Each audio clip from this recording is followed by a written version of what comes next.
I thought we were the necromancers. What the hell? Oh dear. I think we're the good guys. You know, I can't guarantee it. There's only 8 missions in it. I can't guarantee it, but I get the impression that we're at least kinda the good guys. That lady doesn't sound particularly nice, but she mentioned showing the guy leniency. She explained that, hey, he must have become corrupted, he must have become evil, he wasn't being himself. And even though he has committed, I don't know, hold on, grand treason, he may be shown leniency anyway. Now, if that doesn't make you the good guys, I don't know what does. Incredible. Probably more artifacts. Well, that's true, I did not... I mean, I needed all those artifacts. I needed them. And of course he had more artifacts. He had the artifacts he got off of Ruby, didn't he? After he killed her. But I didn't need those artifacts anyway. It's like that superfluous level up. What am I supposed to do with the estates? The mission's over. Don't give me a level up screen after I've beaten the game. Well, the scenario anyway. How neatly this fits into all of it. This is the last mission. I might as well have a gander. Let's see. Corruption's Heart. At last you have the opportunity and the facilities to rid the Empire of the Necromancer's evil. Eradicate them completely and you will be sung as a hero for all time. Kregel has been defeated, and thus we have acquired the Battle Garb. All 3 artifacts merged into one. They only take a single slot rather than 3. And of course provide more benefits. Or at the very least different benefits than we were provided with earlier. I'm not sure it's that much of an improvement though. We were provided with benefits in terms of improved stats, and right now we're provided with benefits in terms of improved morale and luck. So it might be questionable, even though previously we had 2 artifact slots taken by these artifacts. What else would they be taken by? For the 2 pieces. And now they are all combined. Alright, I have a choice. The View Hero spell, 3 Magi in my army, all advanced estates. I'm in it for the long haul, as I tend to be, so I guess I'll go with advanced estates. Even if that's not the right choice necessarily, I'll try to make it the right choice. Unless it turns out that I'm horribly, gruesomely wrong and I need to pick 5 Magi in order to be able to survive early on. Or perhaps to be able to steamroll the entire map with those little 5 Magi. View Heroes, 5 Magi, or Advanced Estates. I think I took Advanced Estates last time, and it certainly had its advantages. Especially if you're going in for the long haul, that is the way to go. I believe 5 Magi might, however, be more helpful. You just get them right off the bat. And they may help you in your conquest alongside your powerful artifact. Though estates are nothing to sneer at, the additional gold can prove to be quite useful, especially over time. I guess despite everything, as much as I'm regretting it, I'm going to take advanced estates. Alright, I start out with Wilfrey, with the artifact, advanced estates, and wisdom and advanced. I don't have much at my disposal.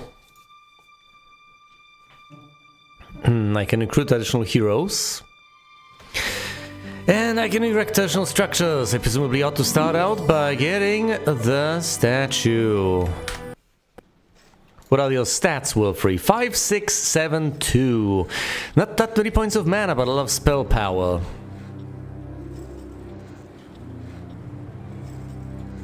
Oh, I see the artifacts are random.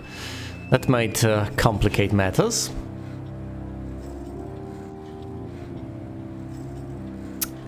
Do I want to immediately recruit another hero? I may want that. It doesn't matter whether I want that. I can't do that because I don't have enough gold at my disposal unless I pick up that pile.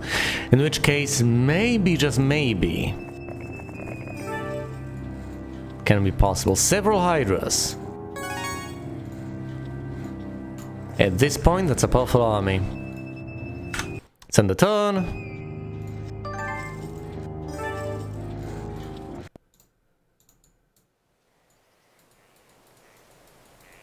There are some elves there, however many that may be. And back here, let's get... I can't get the foundry. I can get the cliff nest. However, I need more ore in order to acquire the foundry. Well, you know, to erect it. I am strapped in terms of resources. Strapped, I tell you. 36 halflings. That's quite a few. That's respectable. Maybe I should go and slay the minotaurs right now. Maybe I should recruit some units, as I am about to do so. Can't get the foundry or the ivory tower. Not quite yet. What do I want then? Need the first level of the mage guild and the foundry to be able to get the ivory tower. I also need plenty of various types of resources. That's not going to be easy to acquire. Not anytime soon. Do I just get the marketplace in order to be able to trade for resources further down the line? Or do I ignore all of that and instead just recruit some units for my army?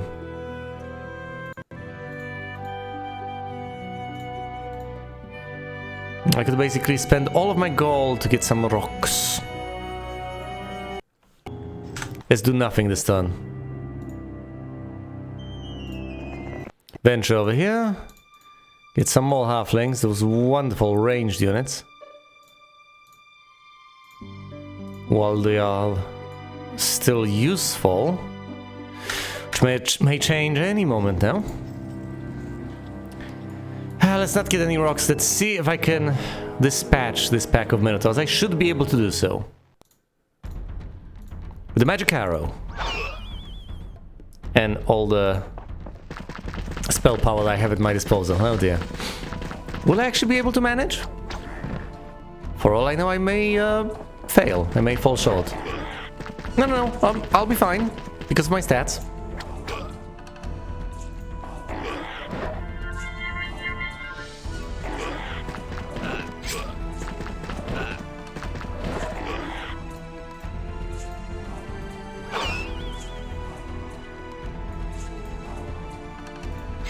Stab this guy. And that guy.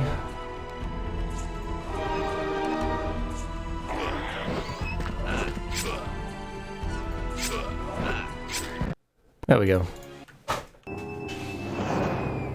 Now get that precious ore. And with the ore I can acquire the foundry. Here it is, erected. Next up, the ivory tower? Really? I absolutely do not have the resources for that. Not even close. Not even near close.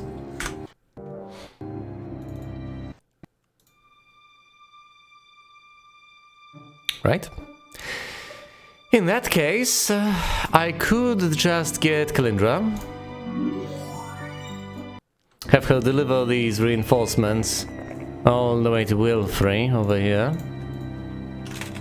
Maybe I should have gotten those silly little mages.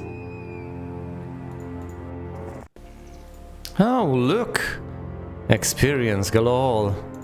Let's pick all of these chests up. Eagle Eye, all wisdom and expert. Wisdom is what I'll pick. Eagle Eye is something I will effectively refuse to pick. I don't need leadership for a variety of reasons. I will need pathfinding though, to maneuver across difficult terrain. Mysticism or pathfinding. Mysticism, please. I absolutely will need to replenish my mana at a rapid pace.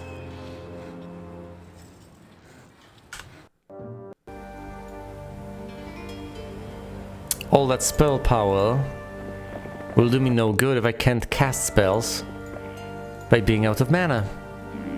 A brief stop at an improbable rural inn yields an exchange of money, tails, and accidental luggage. You find a magical skull cap in your new backpack. It halves the casting cost of all mind-influencing spells. But I don't have mind-influencing spells, that's not what I need. That is not what I need. There are things I need, this is not among them. And I absolutely don't have the resources. I don't have to have the resources to upgrade the foundry. Not even close, not even near close. Fine, let's get some rocks. And 5 balls. Let's get Wilfrey over there to acquire the reinforcements next turn and then leave and set sail. Right then, Kalindra. Head on over here. You enter a rickety hut and talk to the magician who lives there. He shows you the following. Here's Gwyneth in the castle of Merrimack. Here's Westmore.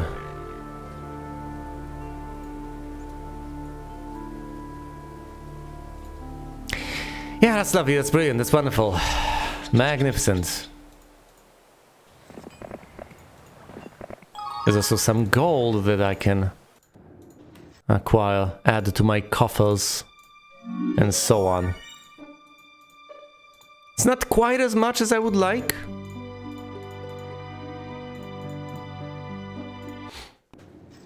But I think I need to pick up that artifact and set sail. Unless I want to fight several Hydras right here, right now. Well, it might be a better idea than fighting a hero outright after I set sail. Fine, let's pick up the artifact first. Do you want to pay for the evil eye? What does it do? It reduces the cost of casting curse spells. I'm not interested. I don't have the gold anyway. Right. Send the turn.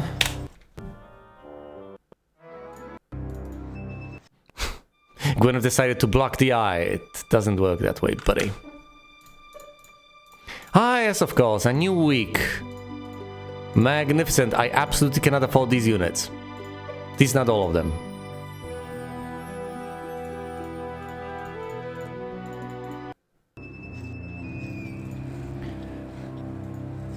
Let's visit the Halfling Hall. To get reinforcements from there. And try to slay the Hydras. This might end very poorly. In fact, it doesn't look like the brightest of ideas, but I need to get things done quickly.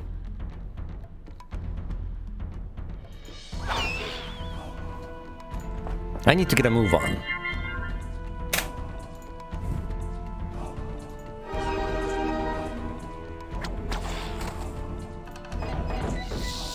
I might be able to manage because of the stat boosts.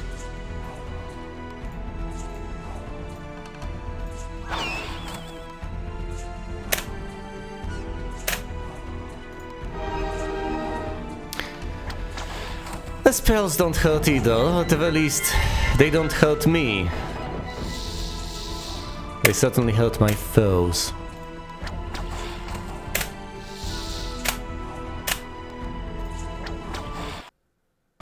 It seemed like a risky idea, but it was the exact right thing to do. I can get more gold out of my estates, or I could get basic logistics. I'm taking basic logistics. I am not risking the possibility that I will not get them further down the line. I absolutely desperately do need them. Now, as far as everything else is concerned, I will leave that to Kalindra. However, there's one last thing I do desperately need to take care of. I need to slay those elves. That may be a risky proposition. After all, they are ranged, they are mighty. They are unupgraded. That's the one single bit of silver lining I can possibly come up with, looking at the situation. But that's about it. Other than that, I can't really do much. I can't acquire the Magi because I can't get anywhere near acquiring the resources necessary to get the guild, to get the Ivory Tower. So, there's a number of things I could do. I could repeatedly whinge about it, or the wagon is empty. Or I could focus on conquering, which I believe ought to be my priority. Alright then. We're all the way over here. Let's try to have as diminutive losses as humanly possible.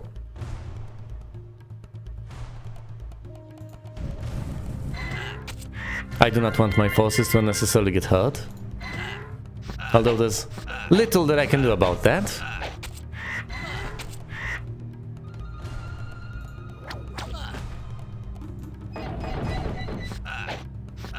I know, I'm going to lose plenty of halflings. I'm trying to mitigate the damage as much as I can, but unfortunately there's a limit to how much I can do. I still believe the losses are absolutely perfectly acceptable. I've lost 29 halflings. That is unfortunate, but gaining access to a gold mine so early on, on the second day of the second week, is worth it. I could have possibly gotten access to it earlier. Perhaps I ought to have, but I didn't. And I guess I'm okay with that.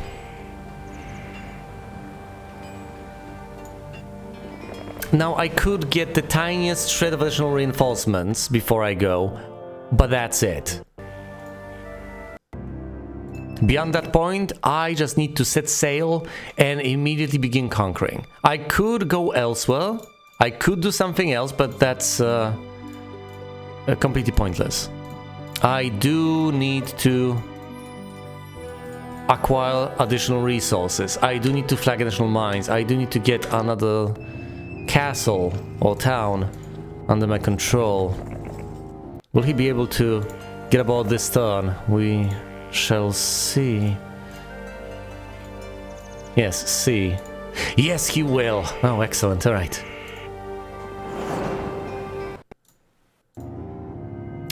Raise anchor. That's it. That's the army he's got at his disposal. Can I deal with Gwyneth? Can I get Merrimack under my control soon enough? We are about to find out. I'll disembark over here. I presumably should have gathered all the resources over here, but I'll leave that to Kalindra. After all, there's essentially two things she could do. She could mope about over here on the island doing basically nothing, or she could set sail herself, which is what she actually will do. As far as the mines are concerned, you can already see the situation, but as a reminder, I have a single sawmill, a gold mine, and an alchemist's lab. These four are missing. I need all sulfur, crystals, gems. All can be acquired over here next to Merrimack. That's the singular bit of good news I have. I have not replenished my mana points, so I'm at 26. There's the castle of Merrimack. I do not have to face a hero before I get to the castle. That's good news. Gwyneth decided to go elsewhere. I guess she had more important business to attend to than defending the castle. But I ought not to complain, since this only works out to my advantage. Block the archers and attack the pikemen. Thankfully, there's only a single tower shooting at my halflings. That is magnificent.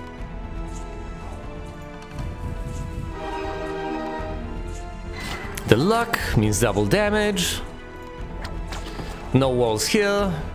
Means direct access. Full damage, not the damage halved. And that's about it. I had casualties, but they were minimal. Archery and basic system and advanced. Yes, advanced archery ought to help significantly. I can't get inside, so I'll not be fighting within the castle walls bounds, but that's okay. That's okay. I have the castle at my disposal. That's the important part. There's a number of things I could do. There's a number of things I could strive for. I can flag a crystal mine over there, and with that crystal mine under my control, I can possibly reasonably early on get the cathedral, with which I'll be able to get paladins and later crusaders. Now this is crucial. I need the archery range, the blacksmith, and the armory. I don't actually need the jousting arena. All I need are those crystals. Although, getting them at the pace of a single one per day, even if I were to have the crystal mine under my control already, I would need 20 days to get the cathedral. That is a reasonably long time. Let's get the jousting arena.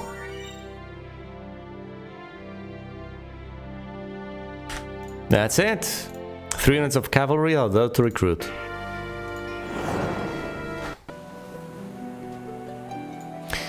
Now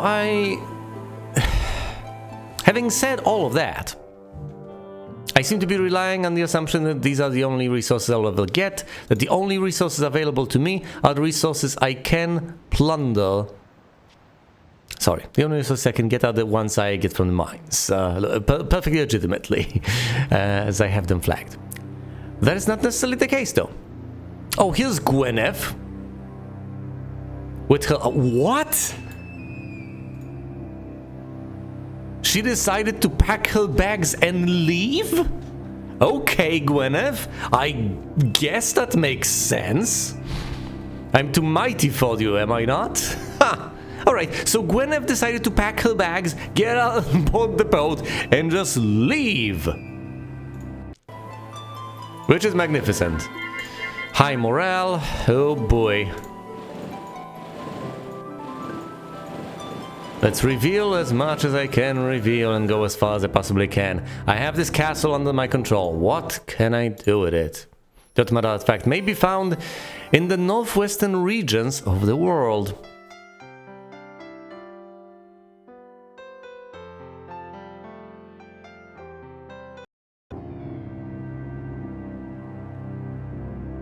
May it? You know... that's curious. If there is an ultimate artifact on this very map, with no obelisks to lead me to it, I could hypothetically just dig through the entire thing, find it, acquire it, and then be at an advantage. And of course, I could conceivably restart the entire thing after I know the location, then just dart for it, dig it up, acquire it, and make use of it, which doesn't sound particularly fair. Or I could just look up the location, which would save me a bit of work, and there would be basically no pride to be taken in doing that. After all, what exactly would the difference be in those sorts of approaches? That I would in a previous playthrough waste some time randomly digging holes to the northwest? I don't know what to think about this, because I could ignore the ultimate artifact entirely, but if it is on this damn map, I think I should go for it. I need every bit of advantage I can get. I already have a mighty artifact, but getting the ultimate one doesn't sound like too bad of a deal. I think it might just be here. Look at this spot. It's... there's just something about it. There's this little nook in between the dead trees. Maybe that's where the ultimate artifact lies. Once I have secondary heroes milling about doing sweet FA, I might as well send them there. Well, you know, not having the patience, I can just test this out. Dig! Try searching on clear ground. Gee, thanks. Dig! No, not you.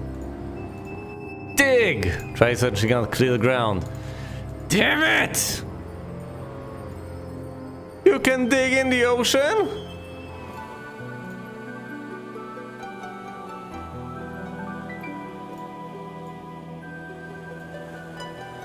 What? It literally says ocean digging okay. Apparently digging is not okay. There is no ultimate artifact on this map as far as I can tell. There ought to be obelisks if there was one. This makes no sense. Why do you get rumors about the ultimate artifact if there is no ultimate artifact? Ugh, whatever. First and foremost, let's flag this. Also, let's take control of the lighthouse, which will allow me to get more movement points out at sea. This will prove to be useful very soon.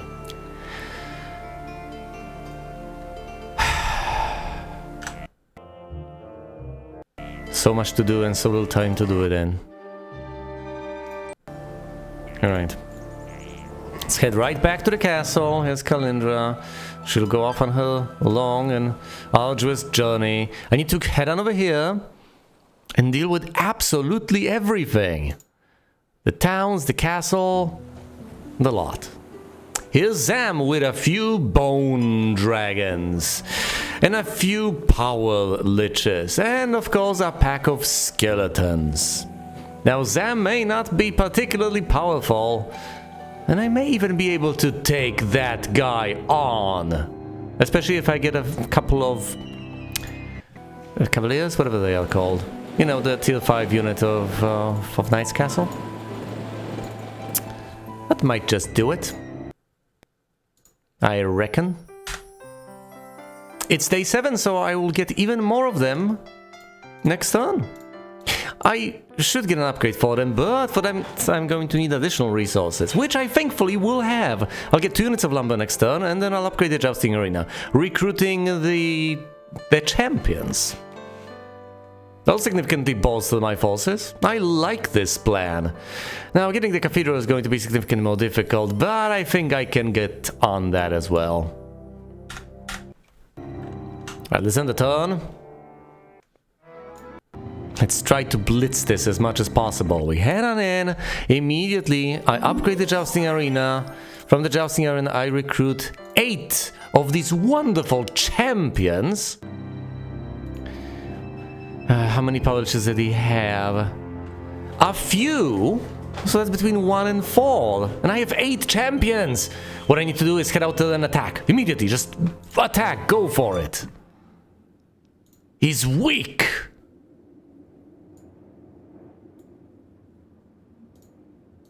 Maybe I should replace some of my troops with something else over here? I don't know. Is there anything I truly want? Red player earns the most gold. Yeah, I figured.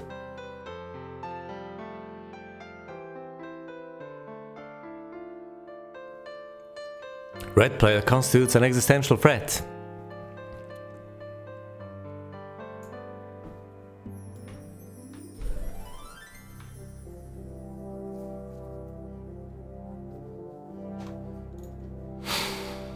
No, I think that's it. I think that's it for now.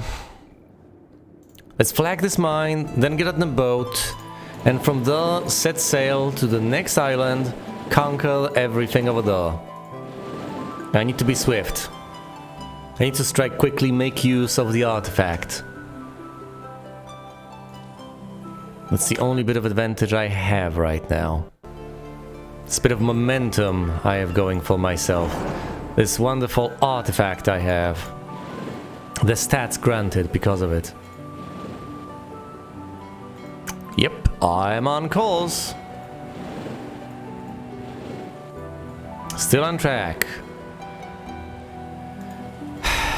I can reveal a bit more territory, but I really ought to disembark over here. Get the tent and get all the resources.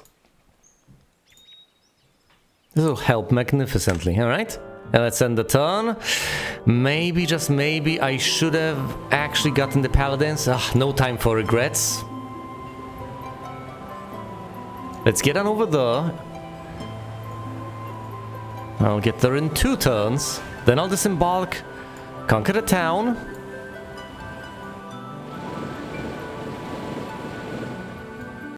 And afterwards...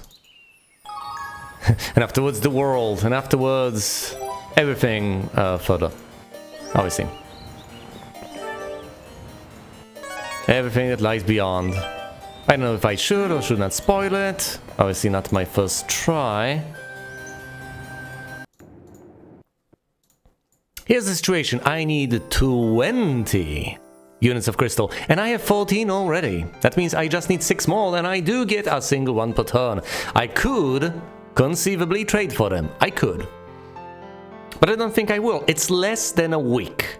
That's it. It's less than a week. And I'll have the cathedral, with which I'll be able to get paladins, which deal double damage to undead units. And there are plenty of undead units on this map.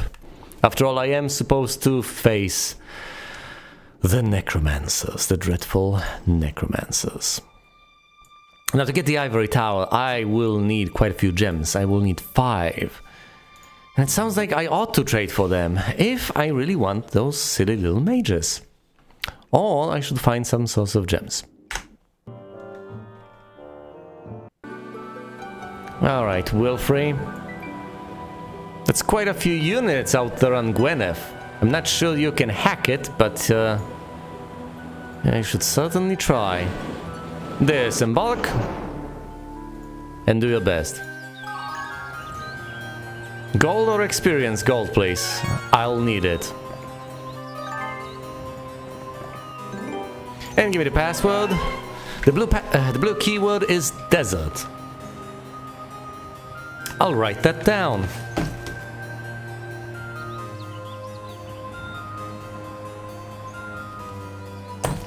It's desert.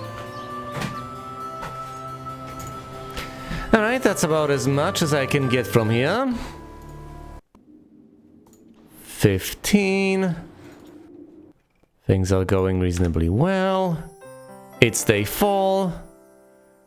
So nothing of note is going on. I could get those upgrades. Do I really want them? Do I need them?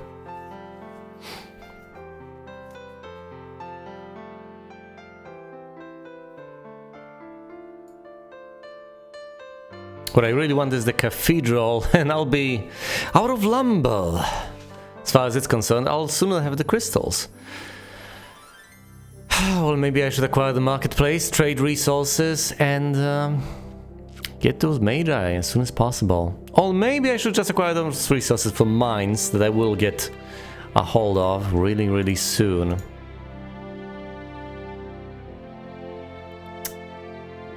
Do I want to upgrade the blacksmith? Is there much of a point? Will I ever make use of these units? Let's not waste resources. Oh. Look at Gwyneth over there. Not particularly eager to engage. Do I want to face the goblins? Or do I want to face the music?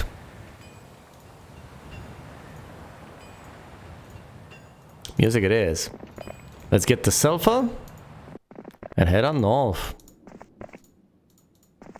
Hello, Gwen. I'm going to take your castle first.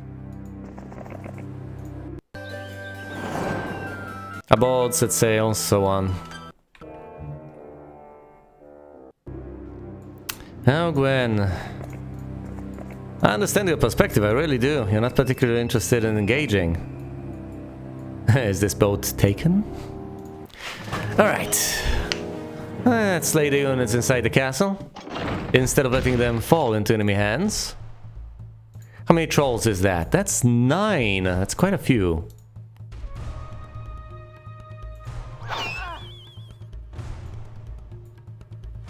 Alright, that's 2 trolls down.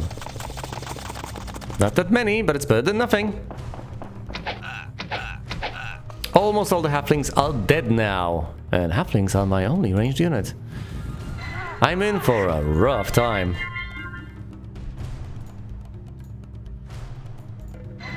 The champions might prove to be my only saving grace. All the trolls are dead? So it's not going that poorly.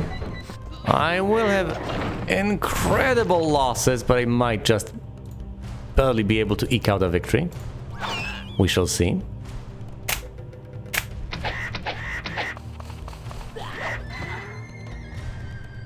Block and attack the orcs, please.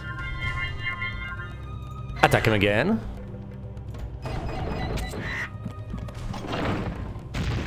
No, come on, castle walls. I need you to go down. And soon. Need to get inside.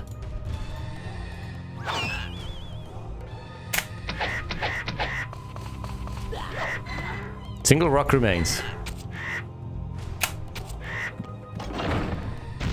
Yes! Their golems will soon enough be able to make it inside.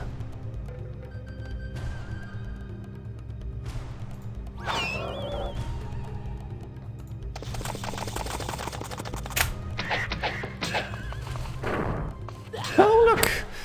The drawbridge has been lowered for me. I am now welcome inside. Or, even if I am not welcome, I will make myself welcome. They get lucky, they deal double damage. And they don't quite slay all the ogres, but they get close enough. Yes! I'm so glad I have the champions. And of course, all that spell power. Excellent. I get plenty of experience. State's an expert, and I control another castle. Gwyneth, if you want to attack him, you'll have to fight him inside the castle walls. Which means he won't be able to retreat. But he's not interested in retreating, now is he? There's literally nothing for me to recruit here. Not a thing! Increasing morale by 2 is fairly useless, considering my level of morale. Getting these upgrades is also fairly useless. I'll be able to get the pyramid sooner than I'll be able to get the cathedral. I'm not sure I ought to. It's tempting, I'll grant you that much. It's really tempting, but I would be falling for the exact same trap I fell for last time, except this time I will have the Cyclopses a lot sooner. It's day 6, so if I would have to trade tomorrow because I'll be at 18. I would need 2 more crystals. I would need a marketplace somewhere. And then I'll be able to trade and get the pyramid. With additional Cyclopses coming in the very next turn. That sounds wise. But if I do that, then I'll have to get rid of all the lumber, acquiring marketplaces instead.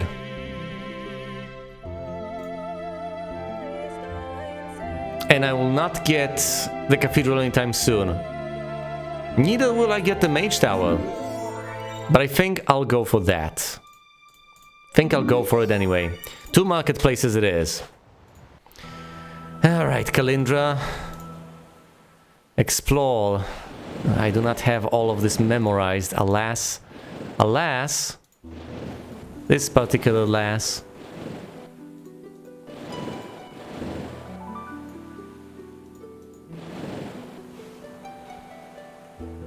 Oh yeah, I should presumably take advantage of the opportunity, acquire fire elementals as soon as possible, but I can't quite deal with the elves, not quite yet. And there presumably won't be that many elementals available there anyway. I am hauling in a reasonable chunk of change with every passing turn, though. That is something to take into consideration. Alright, Gwyneth, this is very awkward for you, but that's the situation you're in. You can't quite reconquer this now, can you?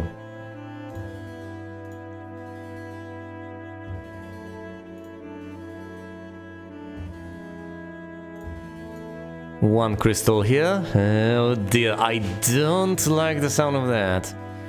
But then again, am I about to spend 6k? To get additional resources? Those extra resources could go towards mage guilds. Am I really that desperate to get those Cyclopses early? You know, it doesn't sound like the worst of ideas, does it? Yeah. Let's make use of the momentum. Build the pyramid. You can't upgrade the Cyclopses anyway, so they're as good as... Oh no, and you obviously you need the crystals to get the Cyclopses as well.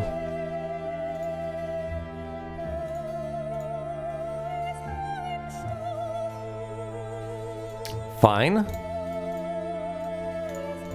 Let's get 2 Cyclopses. It's day 7, I'll get reinforcements the very next turn. Or, you know, I could just blindly charge at Gwyneth. Witty pointers here as far as I can tell. I can increase my income. As far as I can tell, the other hero from over here has just decided to flee. Which is fine by me. Alright, I'll wait until next turn, then I'll get additional units from over here. Not necessarily Cyclopses, getting them is going to be difficult. I did flag a gem mine recently though. This very turn, as you have seen. Oh, I also get plenty more wood. And some gold. Out of the flotsam.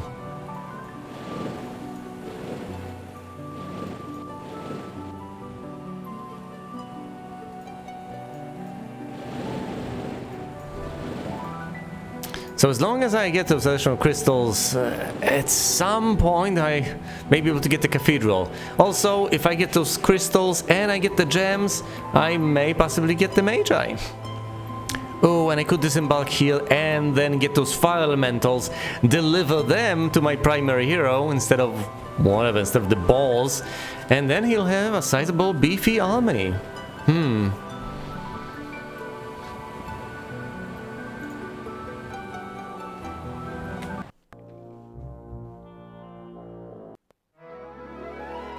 Week of the lizard.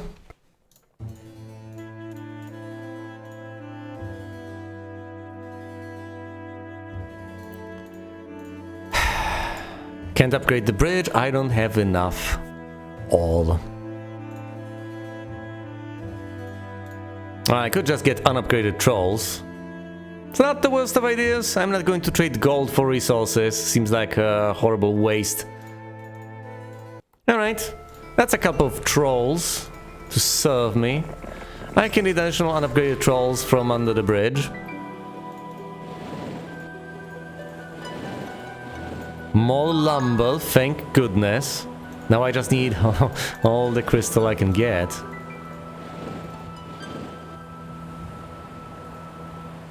Do I disembark over there and try to get those elementals? Fine, let's do that. Oh, look, she's trying to flee. Let's pursue her while I can. Might not be the best of ideas, but if she's running away from me, then maybe she knows something I don't. Maybe I am powerful enough to take care of her. These are unupgraded archers. I should be able to deal with them. But let's just use the magic arrow on them. It doesn't slay them all, obviously. I will not be able to block the wolves, will I? Look at this. It shows me an outline as if I was able to attack them from above, but clearly I won't be able to. Actually, I am, but not far enough to block the archers at the same time. Never mind, never mind. It's not half bad.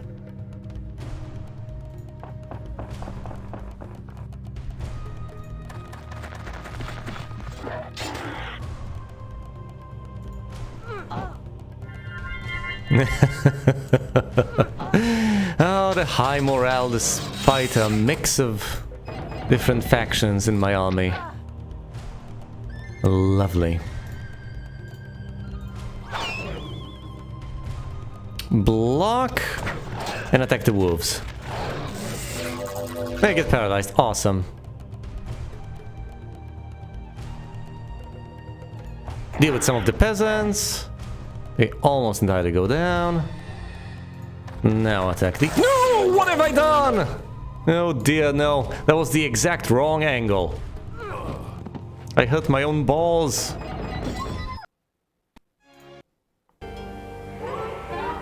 Those wounds were self-inflicted. I do not need leadership. Do I need navigation? To the better ownership? I might as well take navigation. I'd rather be sailing, fair enough. Oh, we've scuppered the ship at the same time. Well, ship.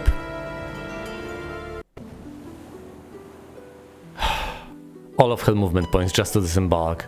Fine, I'm still doing it. I may be making a horrible mistake here, but I'm doing it. Maybe I should recruit additional heroes. I honestly don't know at this juncture. I am slowly accumulating those resources. The operating word being slowly.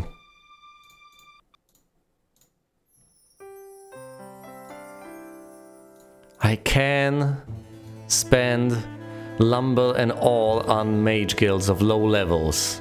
But should I actually do that? These resources are quite precious. I think I instead should upgrade my trolls. They'll be quite mighty, they'll regenerate and such. Thus, I think upgrading the bridge is the way to go. Let's do that. I need to get the trolls from underneath the bridge, upgrade all the trolls I have, and then continue barraging my foes with everything I have. Yes! I just need to keep pushing my advantage. I'm not doing terribly poorly. Look at this, he's got a few bone dragons, a few power liches. This is not bad, this is not bad at all, this is wonderful. Right, flag this. Horde of goblins. As I'll be about to leave, I might as well stay the Horde of goblins and then get aboard that ship. I don't know about that.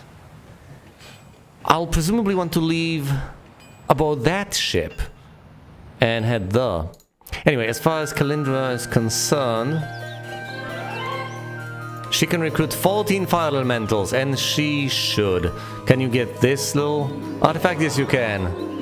You come upon a caravan of gypsies who are feasting and fortifying their bodies with mead. They call you forward and say, if you prove that you can dance the Ramabuta, we will reward you. You don't know it, but try anyway. They laugh hysterically, but admire your bravery, giving you a crystal ball.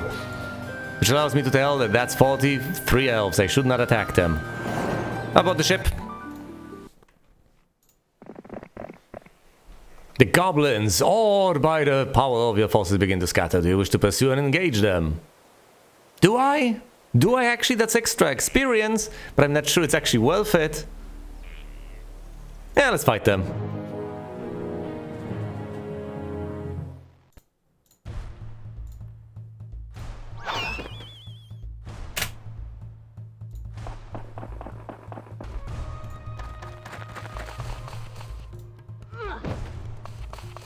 Shouldn't have cast the spell. It's pointless.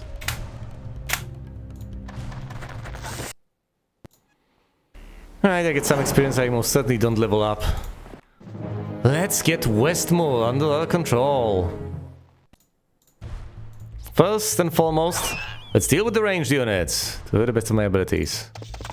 And as much as I can. The wolves will just slay all of my balls. But let's try to attack them anyway. Down go my balls. No retaliation on the Cyclopses. Let's get lucky and deal with 15 of the wolves.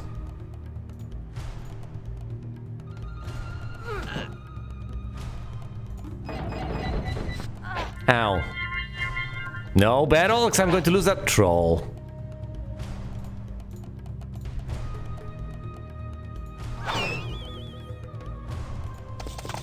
Deal with the orcs. Alright, at least they've been blocked. I lose another wolf. One wolf remains. Cyclops retaliates, saying all the goblins, of course they do.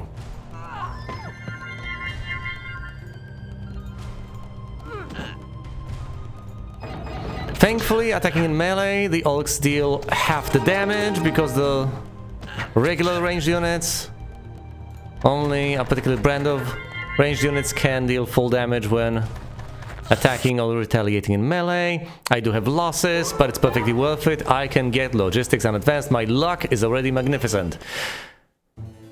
And in this town I learn Lightning Bolt, which is wonderful, but I still need the Lightning Rod. I don't actually need the Lightning Rod. With what I have right now, I have a reasonably good thing going. I have 12 spell power, and my opponents are pathetically weak for now.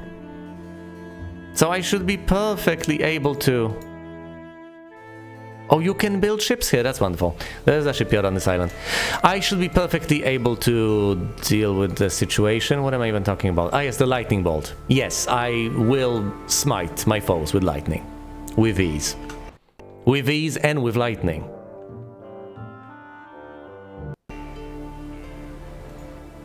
And with trolls. That shall be upgraded soon enough, alright.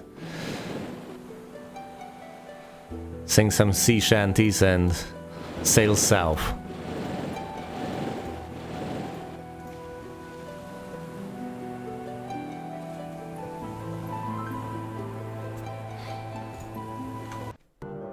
Ah, yes, the final 5th slot will be filled by the fire elementals, obviously.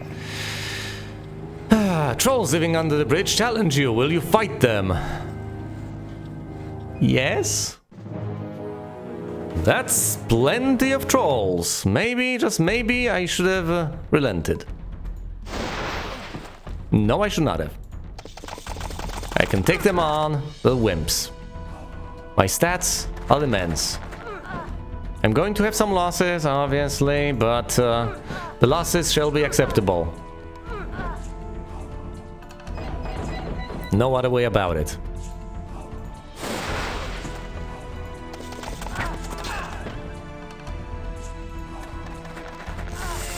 Zap! And down they go.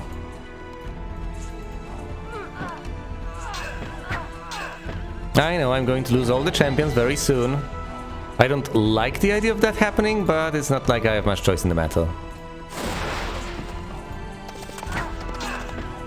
I guess I might not lose them after all. They get lucky, retaliating, and zap all of the trolls to death. I've only lost 2 trolls, and as a reward, I get to recruit 5. Magnificent. Alright, listen to me. Listen to me, lady. You have to disembark, and then hand over the fire elementals to Wilfrey. That's his name. 14 fire elementals, quite precious. Also hand him the crystal ball so he can tell exactly what he's dealing with. And now that that's done, you set sail yet again, you explore everything in the vicinity, get all the resources you can possibly plunder, as Wilfrey heads out to conquer. Here's Gwyneth, with a few bone dragons, a pack of power liches, and so on. At this stage, with 14 fire elementals, even more Cyclopses as I acquire them, upgraded trolls, I should be able to deal with that with ease, especially with the added help of the lightning bolt spell. Alright.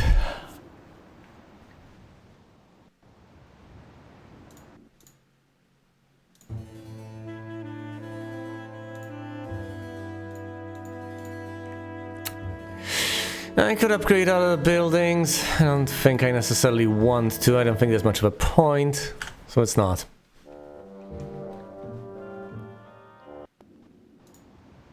More of Green's heroes.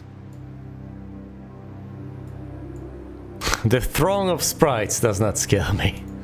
They haven't even collected the resources under the home island quite yet. Now let's see if they ever manage to. Considering the fact that I'm about to strike. It's day 6, I don't think I want to wait long enough to get next week's reinforcements. As nice as that would be. That would force me to wait a whopping 2 days. I am not willing to do that. Unfortunately, alas, I think I'm going to have to resign myself to only having a single champion. Instead of getting additional 5?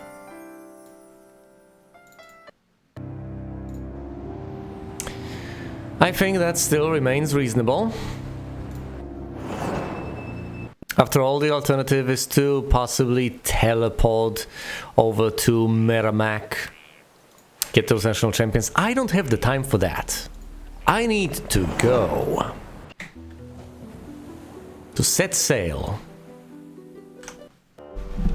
And conquer.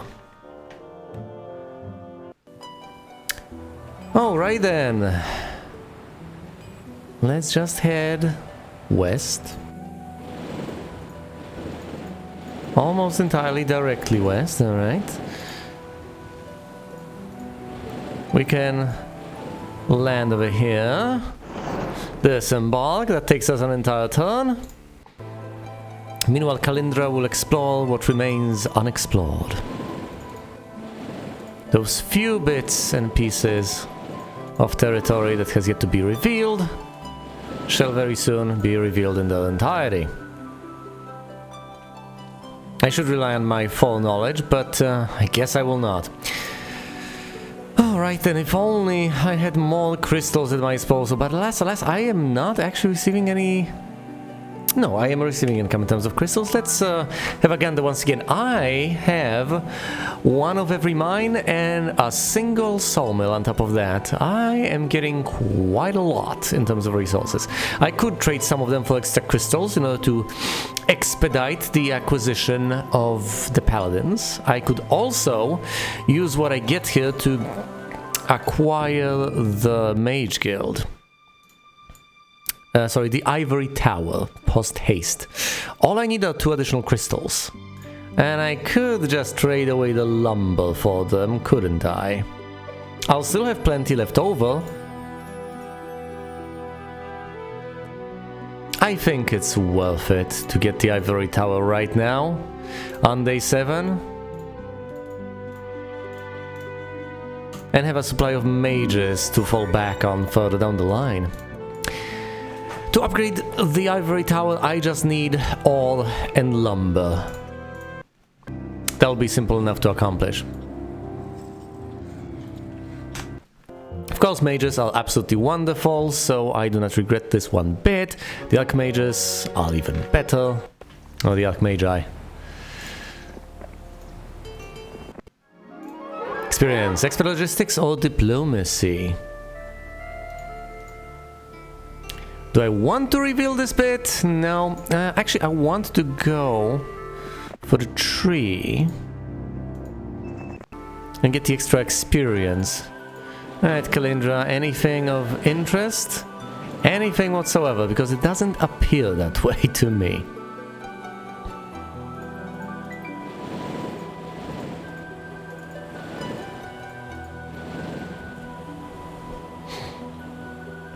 But might as well investigate. Further down the line, I'll just head north instead of heading south.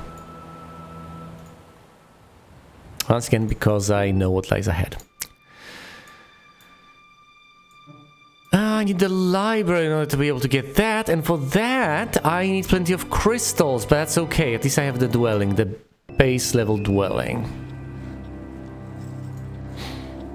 I could also spend all that extra gold on additional heroes that could continue to explore for me. Wouldn't be the worst of ideas. I know that recruiting heroes is expensive, but at the same time, can I not afford a hero? Come on, now I have over 50k in terms of gold. And I'm getting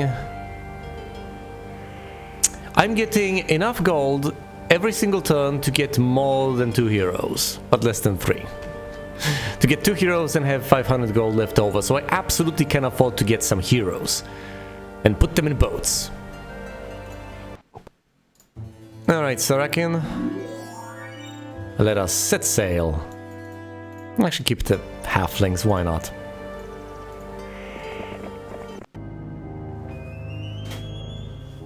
After all, of all the points in time, of all the periods, this is the most crucial one. I need to explore all of the sea, and quickly. All of my heroes have a bonus as far as the movement points on the sea are concerned. Might as well recruit a 3rd one, I'm not going overboard, and have him sail the seas, see what he can see.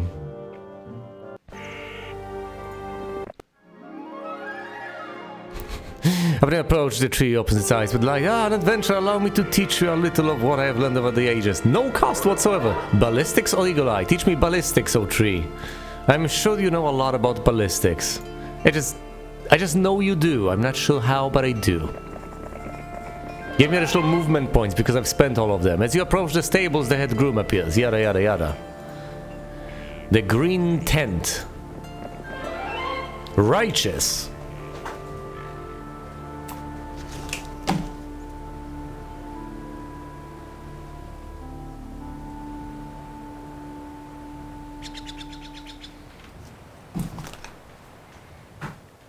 Alright, that's righteous. Here's Gwyneth with a whopping total of 4 Dracoliches. That does not impress me. After all, in my army, I have 6 Cyclopses. So arguably I'm ahead in terms of tier 6 units. I will not be intimidated. I also have better stats, almost inevitably.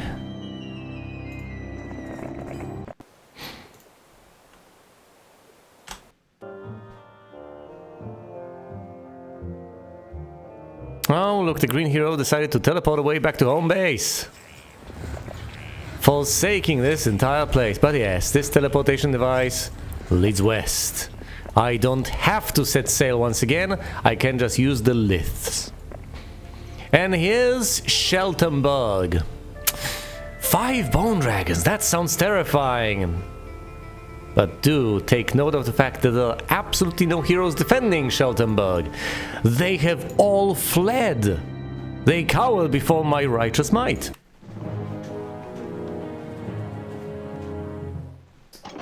Speaking of righteous might, let's smite. Lightning bolt on the bone dragons. 2 down. I'll lose those champions, won't I? But it was worth a shot. Right? Let's use the trolls to try to deal with the liches. Yeah, let's try to deal with the liches. The bone dragons will come to me anyway. Should I put fire elementals in the moat? Doesn't sound like the best of ideas. I can't do much of anything with the Cyclopses, alas. Well, they can go all the way around through here. How unfortunate. The trolls get attacked by the bone dragons. 3 remain. 1 Cyclops has perished. Unfortunate, but it did happen. The lucky champions slay the liches.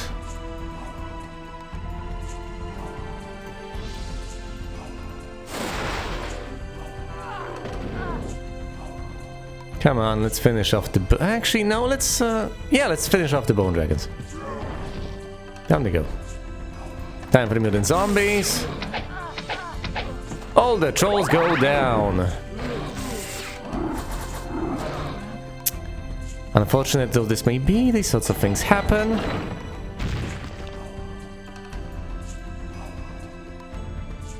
I still ought to feel lucky, all things considered. This is an important battle. No, I've blocked... whatever.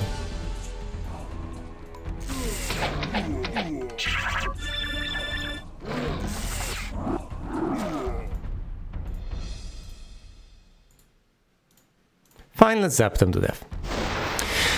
This is an important battle, so yes, indeed, losses have been sustained, but I get another castle, so it's absolutely worth it. I can recruit some of the living dead to be among my ranks. I don't feel like that's the best of ideas, but I could hypothetically do so, were I to choose to do so.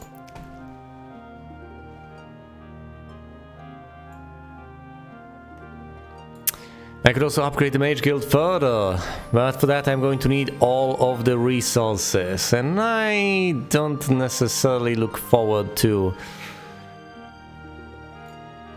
using them that way, at least not yet. Might as well get the marketplace while I'm at it.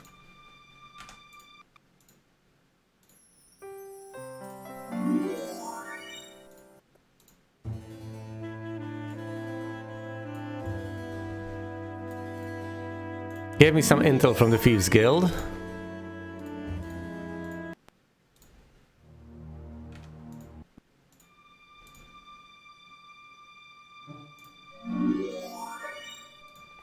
Alright, here's the current situation.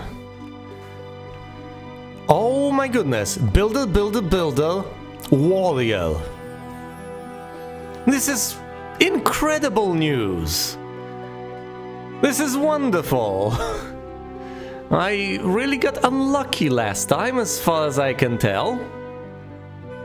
Really, crucially unlucky. Not this time though, not this time. This time the only warrior in the ranks is purple. And I can deal with purple.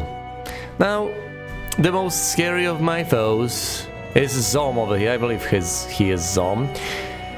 These are his stats. But red happens to be a builder, so I needn't worry about him all that much, for now. The stats on all the other heroes are absolutely pathetic, and I should be able to deal with them promptly. I'm tied for first place. As far as the number of towns is concerned, I'm tied with green, because green has the only remaining town. Obviously, I have one town, so green only has one town. These guys don't have any towns. Now, as far as the number of castles is concerned, I am tied with purple, ahead of green, but behind red and yellow. I'll fix that soon enough. I have the lowest number of heroes, predictably enough. I have plenty of gold, though. Not so for the other resources. We're tied for obelisks because there are no obelisks. So that's a bit of a vacuous statement.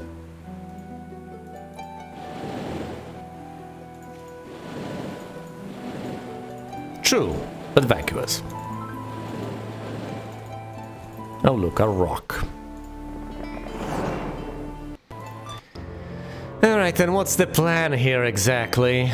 I could go through the teleporter and end up somewhere around here. And deal with these people. It's day 3. What I need are reinforcements, and thankfully, I can afford to get them in a variety of ways. First of all, let's check what sort of reinforcements I can get. Let's recruit them, and after I'm done with that, let's teleport to acquire them.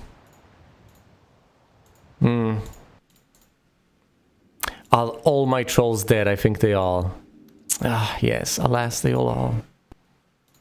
I can't quite get all the Cyclopses. I would need one more unit of crystal for that. So maybe I'll get them later. And I can't get Archmages anytime soon, because first of all, I would need the library, which in itself is a costly proposition. I can't get it because I've just spent all the lumber, not only because of the crystals that I'm missing. But then after I get the library, I would also have to upgrade the Ivory Tower, then and only then would I be able to recruit any Archmages. I could get the 6 unupgraded ones right here. I ought to get the champions. Most certainly. Alas, I can't get the cathedral, and I won't be able to get the cathedral anytime soon, especially if I insist on acquiring Cyclopses turn after turn, time after time, and time again.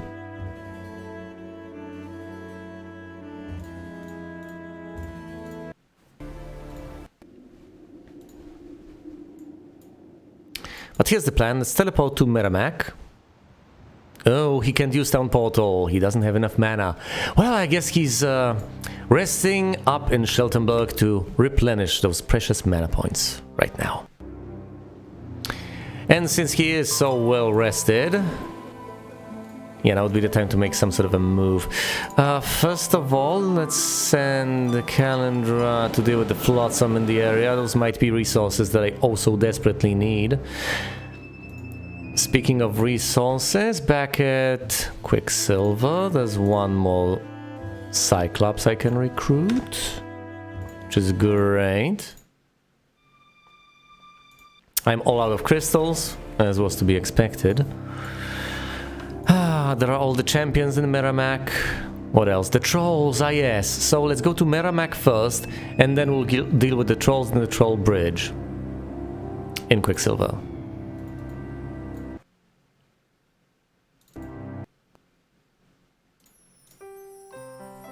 A respectable number.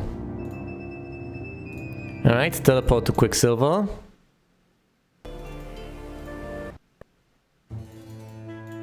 Get all of these units. It's beginning to look like quite an impressive force. I could hypothetically head for the Troll Bridge, pay the troll toll, acquire additional trolls, then head on back to Quicksilver, upgrade all the trolls, and after I'm done with that, then and only then teleport to Sheltenberg. Here's the problem. The alternative would be to teleport immediately, get aboard a ship, or, you know, possibly just go through the stone lifts and attack immediately. I can't do that though, because he doesn't have enough mana anyway. So I might as well take my sweet time and get the trolls, unless, based on the fact that I can't exactly do that, not quite yet, I could hypothetically just rest up in Quicksilver, then use the next turn to teleport and then strike.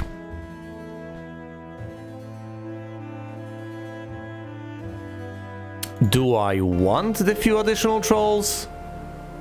Do they really make a difference? And if I do, then presumably I should just hire a hero to get those silly little units for me. I need to hire someone who'll be in the business of troll acquisition.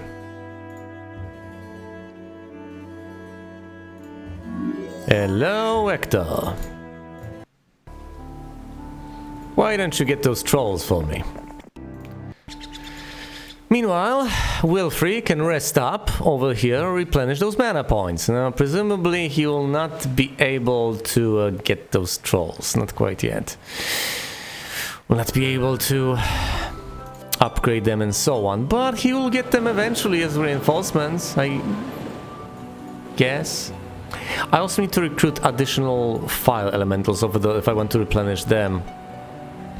But all in all, I think this is a respectable force, more than a respectable force. I can just teleport over here and attack White Shield and all the heroes in the area. Look at this. What am I supposed to be afraid of? A throng of sprites? This is nothing. This is paltry. This is pathetic.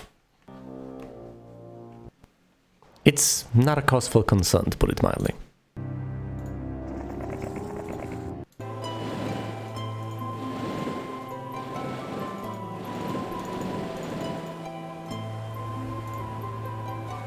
You pulled a shipwreck survivor for certain death in an unforgiving ocean. Grateful he rewards you for your act of kindness by giving you the endless cord of wood. Oh yes, I've got wood indefinitely.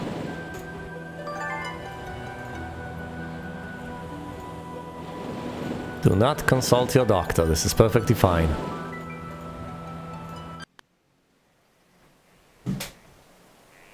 Excellent. And if I ever want those reinforcements, he can just bring them to the castle, and Wilfrey can zip, zip, zip over there and acquire them that way.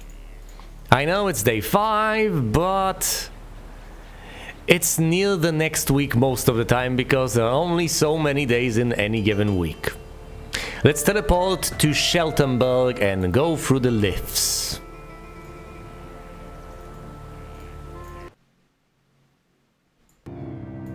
$30 mana points left, which upsets me a bit.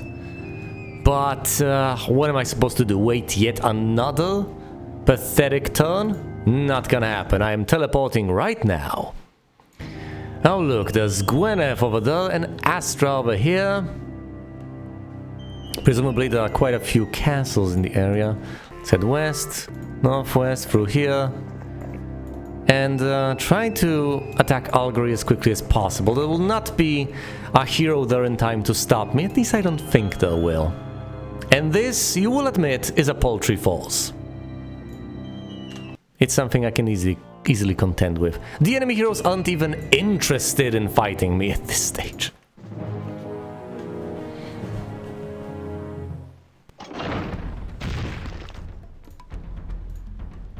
Lightning bolt to the elves.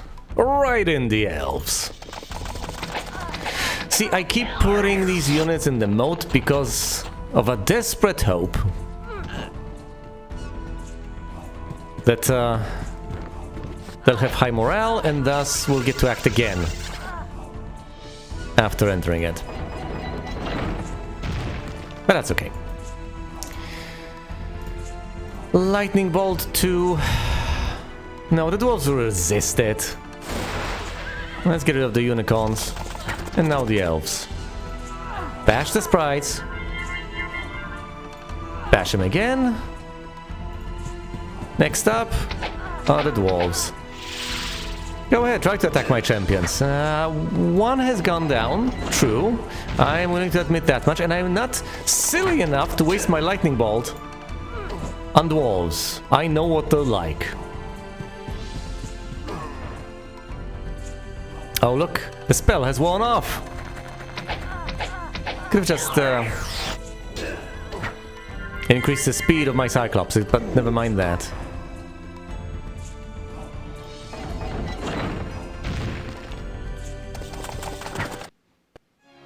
Down go the dwarves. I had losses, but it doesn't matter. Archery on advance. Let's venture inside and learn all the spells, including the blind spell, steel skin, stuff like that. The archery range is not the... Neither is the red tower. Shame on you, Green. Shame on you. You're supposed to be a builder, and you do not yet have the red tower. Follow me. What are you doing? This is the current situation. The most powerful hero for Green is Gwyneth. The most powerful unit for Gwyneth is the Dracolich. This is all about to very quickly come to an end. Oh look, I could get more attack. And I think I will. Or should I just attack Gwyneth right off the bat? You know, I don't see much of a reason to attack Gwyneth before I get an additional point of attack. Especially since I do have enough movement points to facilitate this. There we go. We're at 6 attack, Gwyneth has 4 points of defense. I will have an advantage in terms of the amount of damage I'll deal to her. Not to mention my precious lightning bolts. Let's target the liches. They all go down immediately. As they should. My final troll bites the dust. But that's okay, that's acceptable. Those are the fabled acceptable losses. 2 bone dragons remain. Let's use the champions to block the druids. And to try to deal damage to them. Oh no! Will they slay all the champions? Not quite. But I am struggling with the druids more than I expected to. Alright then, fire elementals. Turn them to ashes.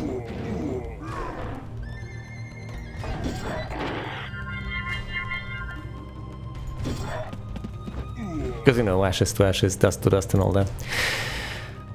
I have essentially ran out of mana! For shame. Do I bless something? Can't quite dispel. Magic arrow to the greater druids? Eesh. Yeah, I guess that's what I'll do.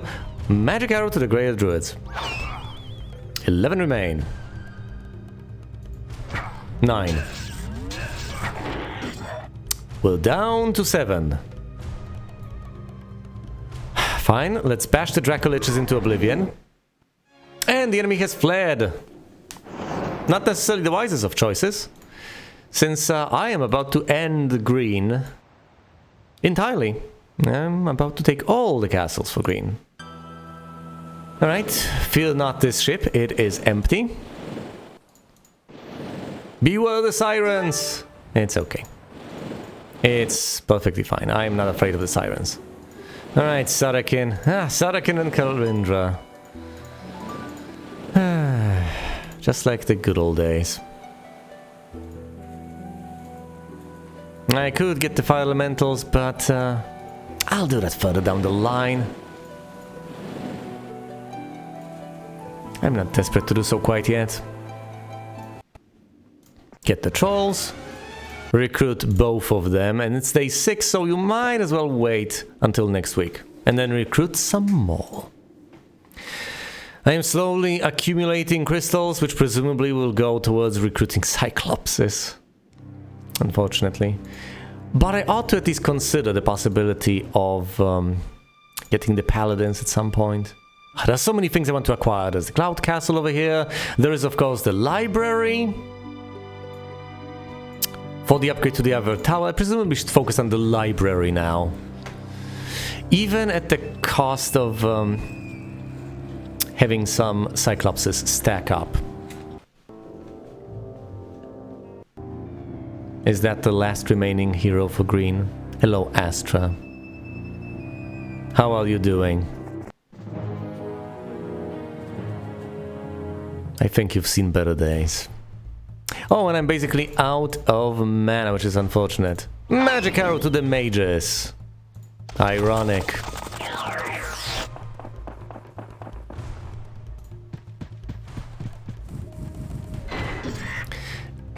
Once my Cyclopses become blinded, it's significantly more difficult to accomplish much of anything. They are essentially carrying the army. There's the 7 of them. It's tier 6. And without them, I have it rough.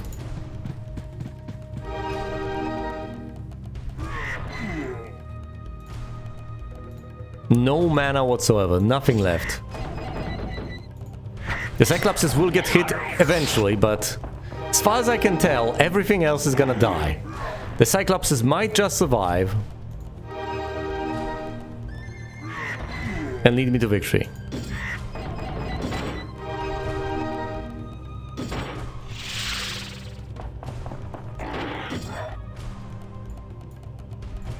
I have 2 left! 2 fire elementals left! Look, it's just the Cyclopses now. Thankfully, they got attacked from a wonderful angle. Oh no. They've been blinded, but thankfully blind allows a counterattack. And now I zap at just the right angle, get lucky and slay most of the units. Not the rocks though. They get lucky, they slay all the rocks and I get some artifacts, right? Surely I get some artifacts. No, nothing. Fine. Ballistics. Give me ballistics then. Let's try to conquer the town of White Shield with only 6 Cyclopses. Unless I just decide to teleport away and get some reinforcements. Which wouldn't be the worst of ideas. No. I'll get White Shield.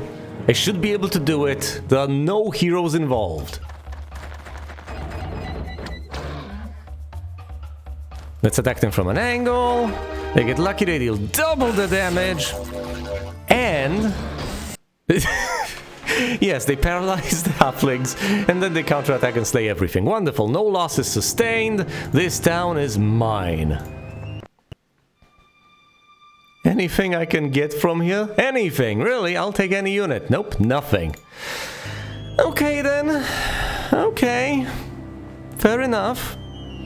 Now, green is not quite gone yet, not entirely.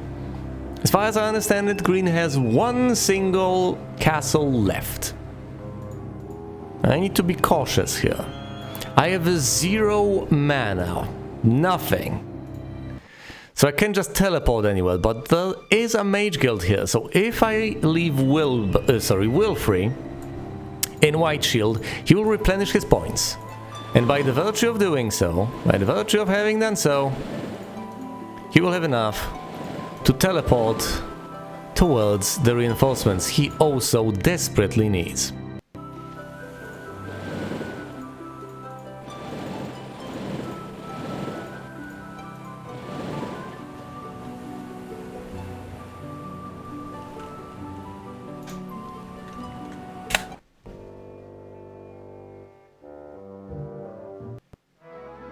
It's the week of the Badger. Now, as you can see, green has not managed to conquer Algary, not quite yet. However, Natasha has a sizable force at her disposal. Natasha, as far as I can tell, is the only remaining hero for green. She's going to have green's entire army at her behest.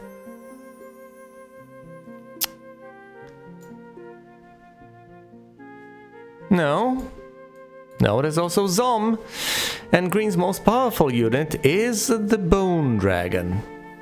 Surprisingly enough.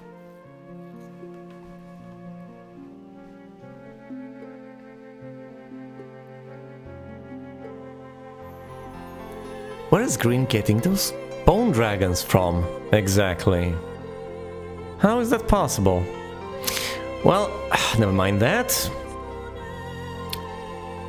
I am in dead last place as far as total army strength is concerned, and unsurprisingly so.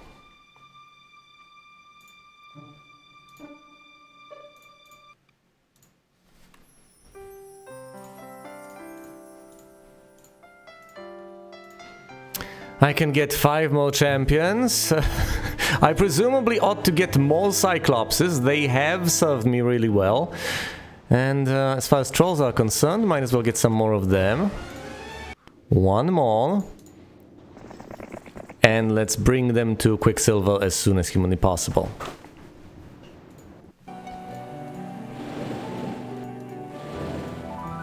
Ah, yes, another treasure island. Look at this. Glorious. Let's emerge here, collect all of that, which will enable me to get quite a few buildings that I also desperately desire. Possibly the cathedral, maybe the library, maybe both. We shall see. I also will be able to recruit Medusas, which will join Wilfrey's army soon enough. I am afraid I'll have to leave Natasha alone. I'll leave her to her own devices. Just get reinforcements from elsewhere and then return and reconquer Algery. Although as an alternative, I could just come back here. Possibly even get upgraded elves. Recruit absolutely everything and defend like that. But I don't think I like that idea as much. Let's get the champions.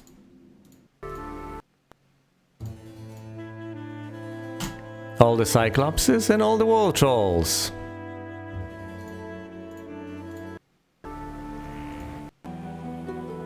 Now, as far as Calendar is concerned, she might as well sail around. Reveal as much as she can reveal. I'm just stalling. Fine, let's teleport to Merrimack. Take all the champions.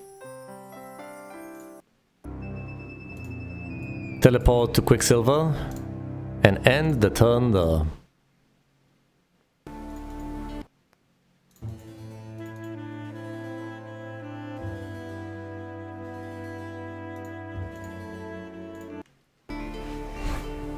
All the fire elementals are gone, the Medusas are not there yet. How unfortunate. But of course Wilfrey needs to replenish his points of mana.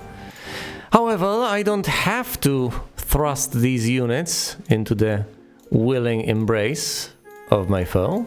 I can just recruit them, if only to deny them. It's true, they're all gonna die, but they will not have died in vain. The more I look at this force, the more pitiful it seems.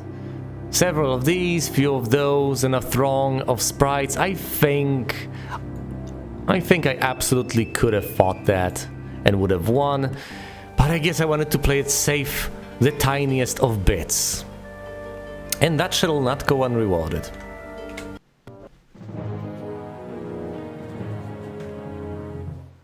Over 100 sprites! Impressive. Let's lightning bolt them. Because they're about to fly over the castle walls. Stay within for the win. 45 remain. Let's swarm them and desperately try to slay them. 28 remain. It's not that bad. Only 6 left standing. Fine, let's blast the unicorn. I might just be able to defend with just the units. Not if the unicorn gets over here. Sprites go down. The elves move away. This was a horrible way to position my ranged units. I am perfectly willing to admit that much.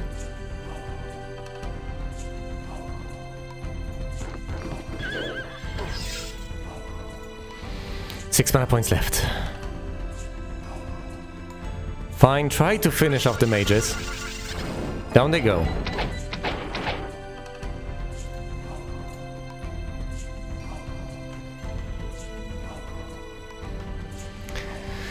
Steelskin onto what?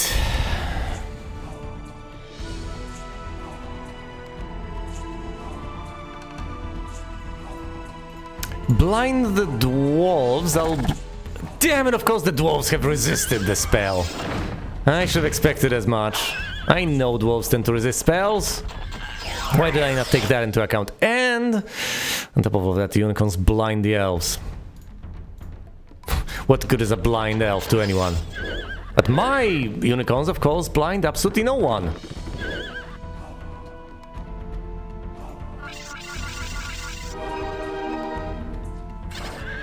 Down go all the unicorns. All of them.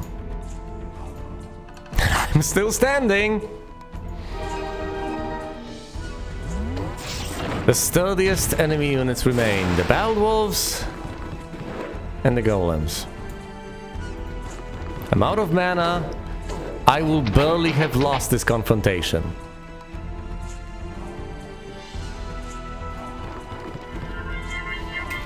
Just stay here. Just defend.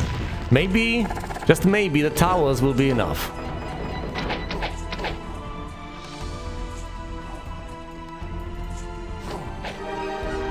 The elf gets lucky. Doesn't even slay a single dwarf.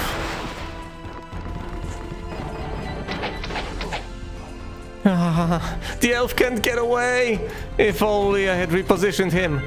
Well, he can get into the moat, but won't get much further than that.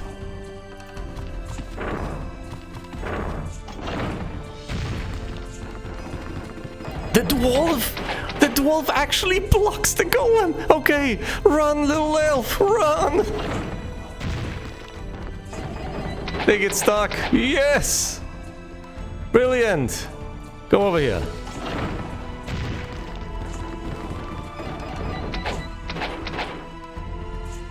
Into this corner you go. No! Through sheer tactical prowess, I've managed to win. With no hero over here. I could have totally moved Wilfrey over here to defend, but I chickened out. And yet it did not matter. I've still held on to the castle. This is brilliant. A single elf survived. He didn't even have an upgrade. I didn't have enough faith in the elves to get them upgrades. But they held on. They held on strong. Alright, let's deliver those reinforcements, and then, as I'm done with that, let's go ahead and teleport all the way to Algary, which I still hold, and get rid of green entirely. I love this. Alright. Over here. Take those trolls. Have them upgraded. What else?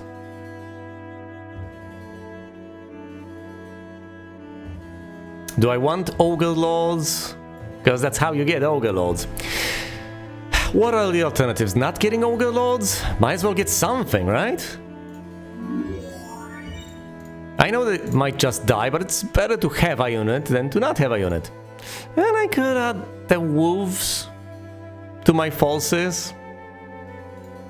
Fine, it just costs me gold. It's basically nothing.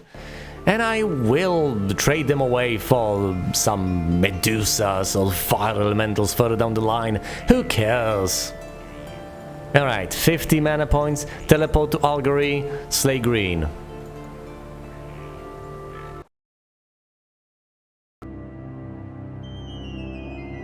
Let's do this. I could have visited the Witch Doctor's hut to get more knowledge. I didn't. There's a very good reason for that. I'm in a hurry.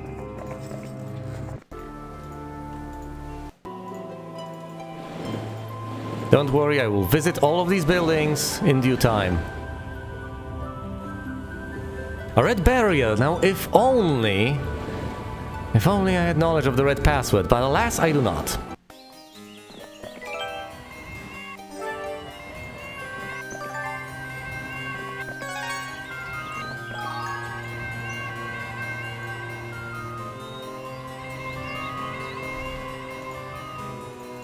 Venus Code of Wood is in Calendra, isn't it? Alright, these are the resources I have currently. Does that allow me to get the library? Yes, it does. That's enough for the library. Now I have the library, which means I have more spells in the Mage Guild, and I will be able to get the upgrade to the Ivory Tower very, very soon. It'll still be a while before I'll be able to get the Cloud Castle. But it'll happen in due time. I just need a few more gems, 10 more gems to be precise, and there are a couple more gems over there, so it might be less than a week, depending on the number of gems I find over there. All in all, it's going well. Fine, flag this right away. I'm not going to say no to resources. Hopefully that won't cost you the opportunity to attack. Okay, here's Flint. Is Flint the most powerful hero for green? No. That's Zom with the Dracoliches somehow. Okay. Okay, Flint. Here's the deal. I am going to slay you and take Pinehurst. That's it. That's the entirety of the deal.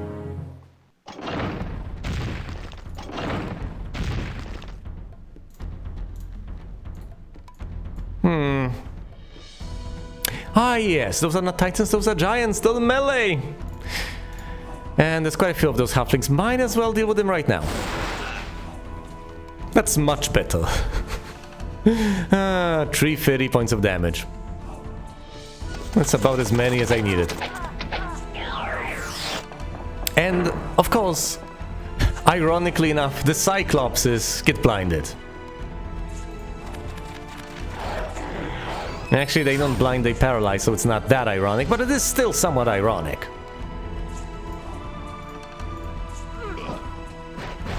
Single mage remain. Oh no! Here come the giants, and they zap the wolves! How dare you?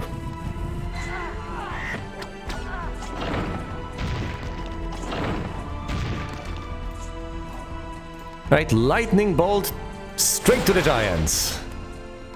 Now that is ironic.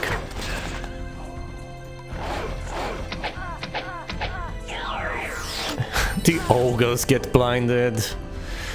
Of course they do. I only have 2 wall trolls remaining. I have no wall trolls remaining. But once everything else dies, my Cyclopses will eventually have an opportunity to participate in this encounter, won't they? That's all the giants down. All of them. Now, it's time to slay... 7 and 9... slay the halflings. Attempt to slay the halflings. Fine, slay the mages.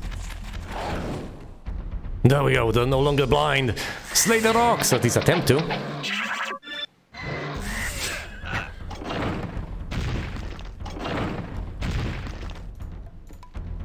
Lightning bolt to the rocks. I'm almost done. Yes! Now we do... Unfortunately, the wolves block my champions. That's okay. The wolves should be able to slay the rocks. It's not like the hero can flee. He's in a castle. I am victorious. Will I get any artifacts? I get a choice between mysticism and advanced or navigation advanced. Let's get mysticism. I do need to replenish those precious mana points. Green has not yet been conquered? How? How is that possible? What is going on here? Well, never mind any of that, I guess. We're stepping into the castle of Pinehurst. We are replenishing mana points at the Mage Guild. We're not really learning much over here, but I could upgrade the Ivory Tower in this place rather than back at home. Would that be wise, though? I can also get a single giant. And if I get enough gems, and I ought to get enough gems soon enough, I might just get titans out of this castle. Before I even get the Cloud Castle in the other castle. A castle within a castle, eh? But should I? Because if I just get a baseline Cloud Castle back at home, I'll be generating more giants, which then I'll be able to upgrade to titans here and there, in both places. Whereas if I get greedy and just demand titans right here, right now, I can definitely pick them up right off the bat, but it'll be fewer of them in total. But in the short term, I will have titans and I will have them on me.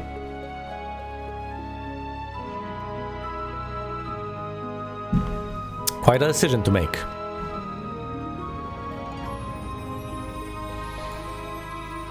Oh, and upgrading the ivory tower is particularly cheap, so I ought not to worry about that. Although, if I upgrade the ivory tower in both of my castles, I will almost certainly not have enough ore to what? To upgrade the cloud castle? That is actually not a concern.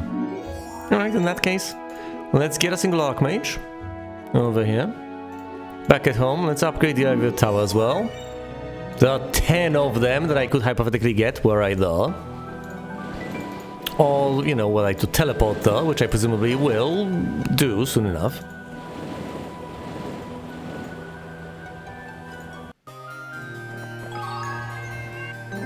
That's a whopping total of 3 units of gems. Not particularly whopping, if I may say so myself, and I may say so myself. I just did.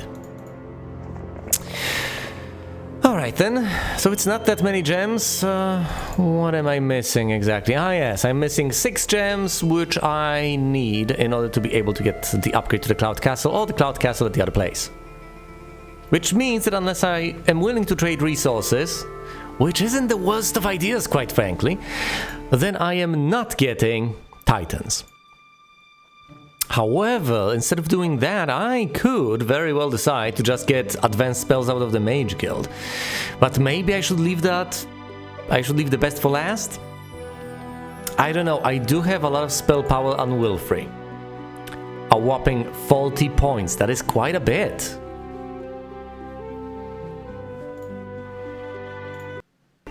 So I shouldn't underestimate the power of that.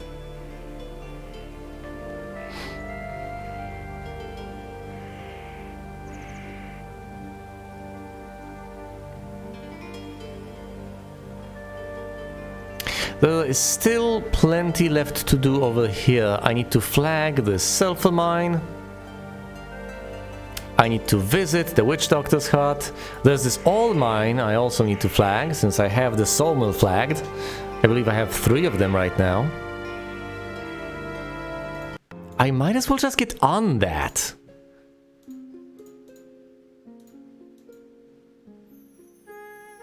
Fine, let's recruit Myra.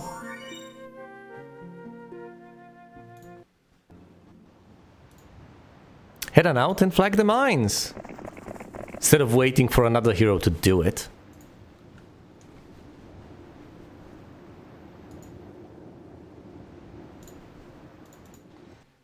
Let's see, is there anything I want out of these places?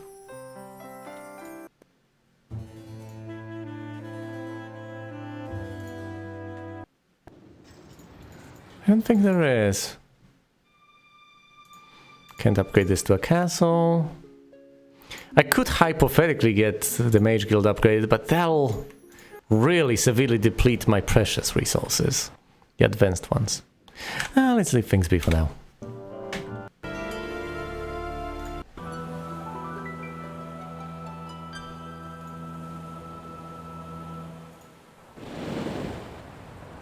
Oh, maybe I should, yeah, focus on the treasure chest. Might just hold something precious. Fine. After spending hours trying to fish the chest out of the sea, you open it and find 1,500 gold pieces. That is reasonably precious. Now if he gets attacked because of this artifact, this gives you more movement points at sea, doesn't it? An old sea captain is being tortured by ogres. You save him, and in return, he rewards you with a wondrous instrument to measure the distance of a star. The sailor's astrolabe of mobility increases your movement on sea. That's brilliant. Alright. How about some Medusas? Do you want to recruit Medusas? Yes. Let's get all 18 of them. And then set sail, deliver these reinforcements, I don't know, to a castle possibly. They will get picked up soon enough. As long as I put them in a castle, that'll be fine.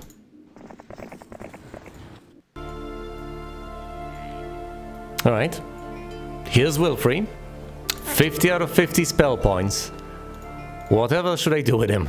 Ah yes, of course, he needs to pick up additional knowledge. He needs additional spell points. He most certainly does. No cursed artifacts to remove, so I don't need to visit the Alchemist Tower. He's completely useless to me. Flag the old mine right now. Head to the Witch Doctor's hut. The missionary camp has already been visited. The stone lifts lead to my own territory.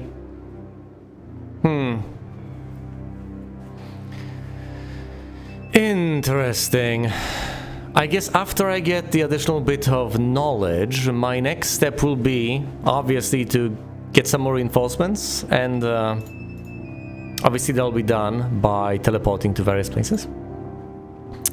And after I'm done accomplishing that, after I muster up a sizable enough force, I'm going to go over here, head through the stone lifts, and actually find out what lies on the other side.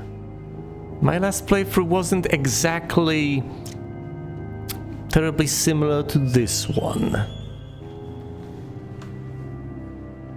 I expected green to have bitten the dust by now, but apparently green is still kicking, somehow.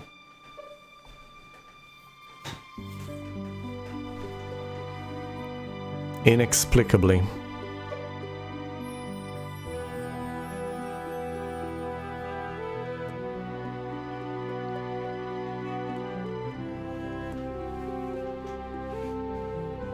Should be able to eliminate all of them, with the notable exception of red. Hold on, how's our total army strength? Am I dead last? No, I'm second to last ahead of green. So clearly I can get rid of green. And I'm second in terms of artifacts to red. Red is leading the pack in a number of areas. But incredibly enough, not only do I have the highest number of towns, I have the highest number of castles out of anyone on the map. Out of anyone. I'm firmly in control. And only yellow has more gold in the treasury than I do. Fascinating. Though red and yellow both have better income than I do. I guess I need to work on acquiring those gold mines.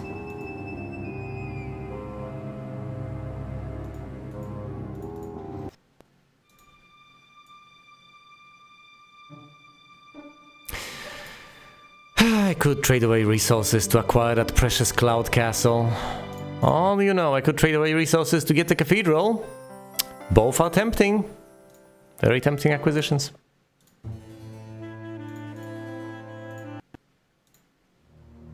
There's not much tempting as far as the necropolis is concerned.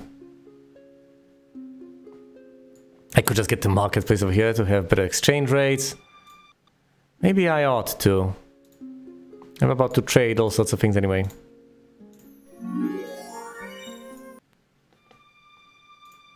At least I think I am. Might as well.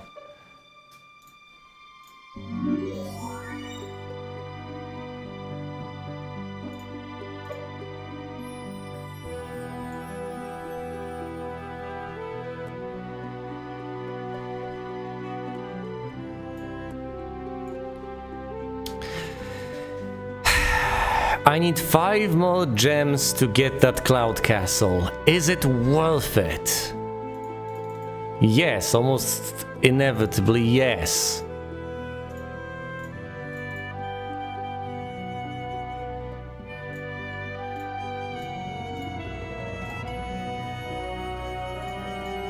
Five and 5, isn't it? Yes, it's 5 and 5.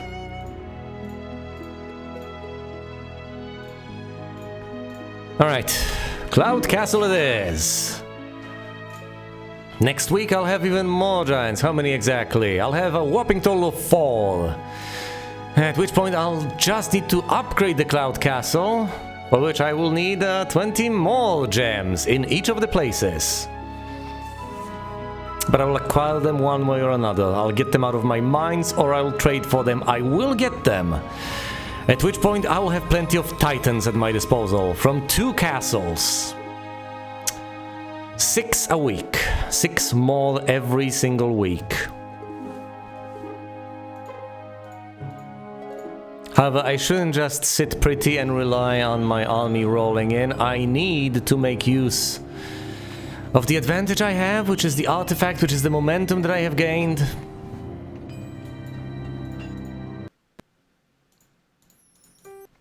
Is there anything that I can actually recruit right now? There are units, but I'm not interested in them. I could hypothetically get the Dracoliches and so on. But not really. There are the mages that I may as well get right now. And 2 giants in 2 places. That's about it. The time has come to figure out what sort of unit composition I want for Wilfrey. I don't think I want to leave him with the wolves. They have served their purpose. I think I'm going to replace them soon enough with either giants or titans. It'll take me a while to get to titans, and upgrading giants is an expensive process, so maybe I ought not to get the giants before they become titans. I'm not sure about that. I could get, say, fire elementals, or I could just switch the spot out and get Medusas. I think it wouldn't be a terribly bad idea to, say, get more champions. Have the Archmages and Cyclopses, also Trolls and Medusas, for now. Not the worst of ideas.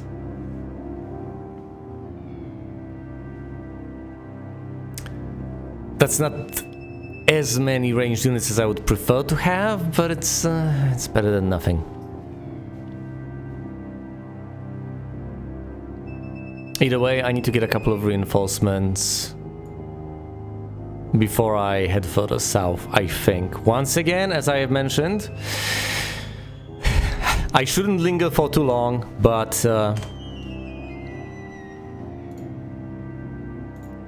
I can't rush in completely blindly either.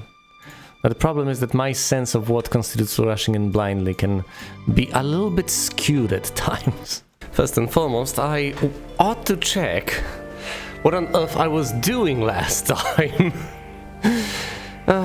Since I'm not even starting where I left off in any number of ways.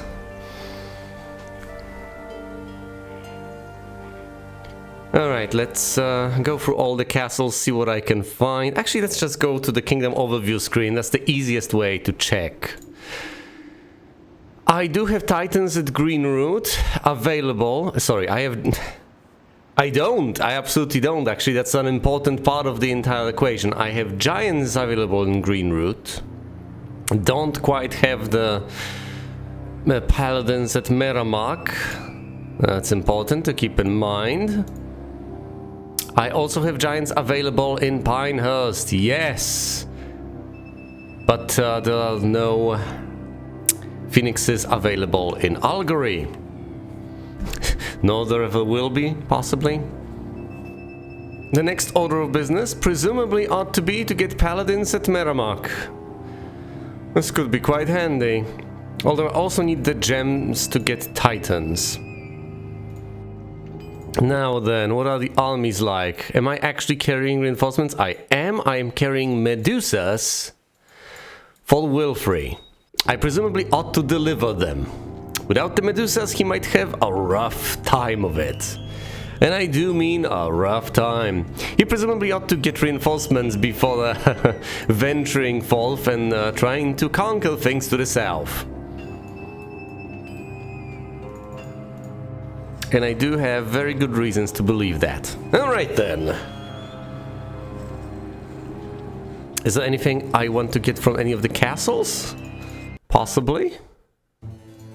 I don't think there is. In that case, let's end the turn. Alright, then extra knowledge needs to be acquired. He doesn't have that many mana points. He's up to 6 points of knowledge right now. Ah yes, of course, and we have not actually explored this area yet. Alright then. Let's go with Calandra. Sarakin is going to deliver the reinforcements of Medusas. Never actually acquired reinforcements of fire elementals, have I? Don't think I did. Then there's Ektel over here waiting for trolls, and Myra is flagging this sulfur mine.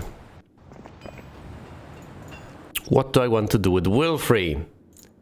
It's day 5, and he absolutely ought to get reinforcements. He needs to get as much as he can get as early as he can do so. But since it's just day 5, there's still quite a bit of time left before next week rolls in. So he shouldn't preemptively teleport anywhere because there will be nothing to get in any of those places.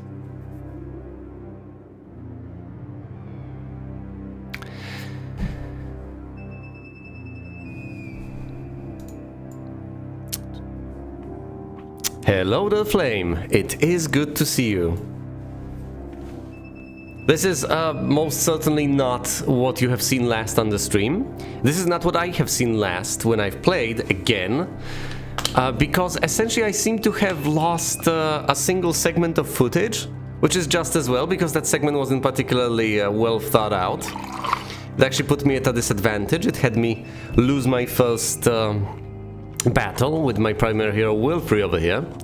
So I will gladly replay that little bit. Now, the situation I put myself in is quite advantageous if I can actually make use of everything I have at my disposal. The situation is as follows. I do have giants at Greenroot and giants at Pinehurst. You will note no phoenixes at Algary whatsoever because the AI has not managed to build them up. I have conquered all of these areas quite rapidly before they've actually managed to build up much of a force, and they have mostly just fled before my might, instead of even daring to face me on their own little islands, which was just amazing to observe. And now I believe I ought to get some reinforcements before venturing south. As powerful as Wilfrey is, and as wonderful as it is to have momentum and then push forth and conquer. No, red is not an issue yet. Red is not an issue at all. In fact, the current issue, believe it or not, is green.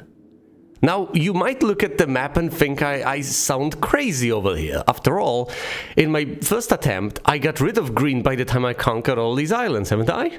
So why on earth would green be the issue?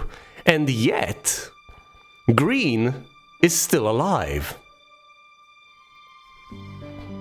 For how long, I know not. Green may or may not have a castle. I don't know that either. Green has bone dragons at his disposal, and yet his total army strength is wimpy. Yes, I have restarted the map. This is a new, fresh attempt. That's why I have just recapitulated to you what I have done. Those things are not the same as I have done previously. Previously, I've waffled a lot. Okay, as a bit of a bonus, yeah, after last stream, I decided to play for an hour or a bit more, and I've discovered just how thoroughly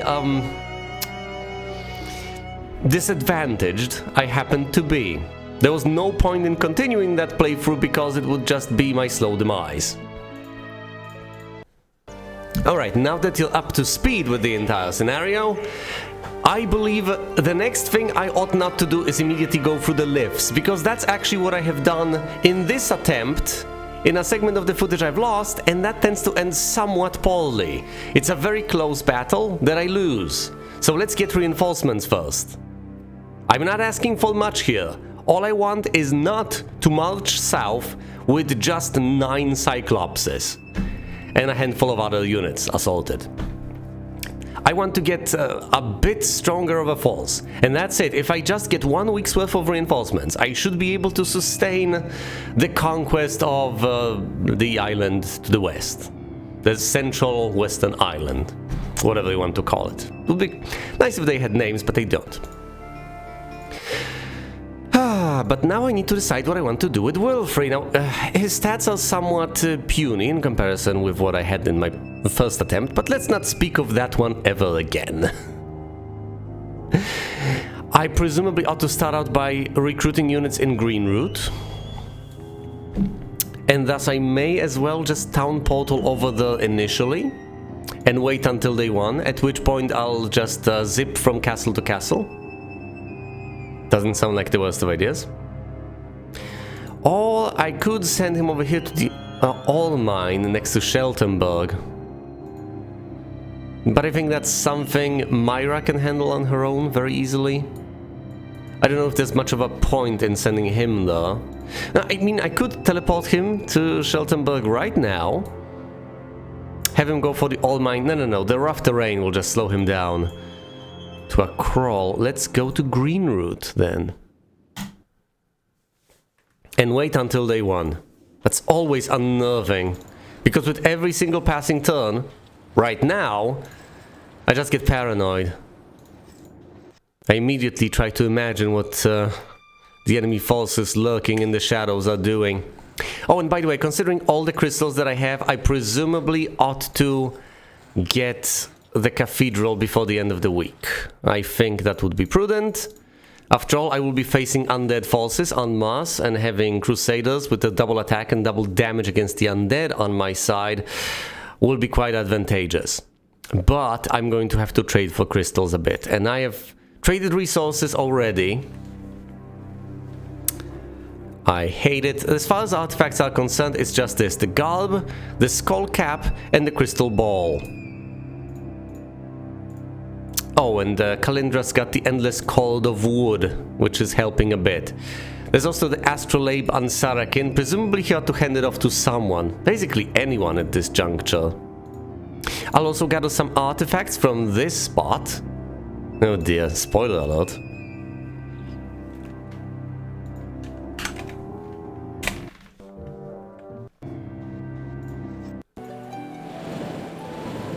But yes, let's go here and do what needs to be done. Here's Ibn Fadlan with his throng of bone dragons, a swarm of upgraded vampires, and once again a throng of ghosts. That's absolutely horrifying. But he's here on the southern island, so I needn't worry, at least for now.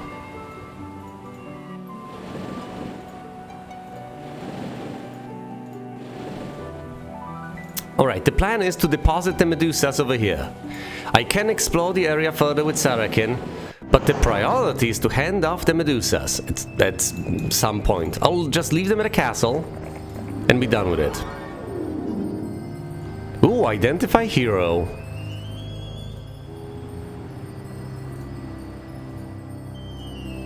And as I've cast Identify Hero, here are the stats, here are the exact numbers. 200 ghosts, 469 vampire lords, and 163 bone dragons. That's terrifying.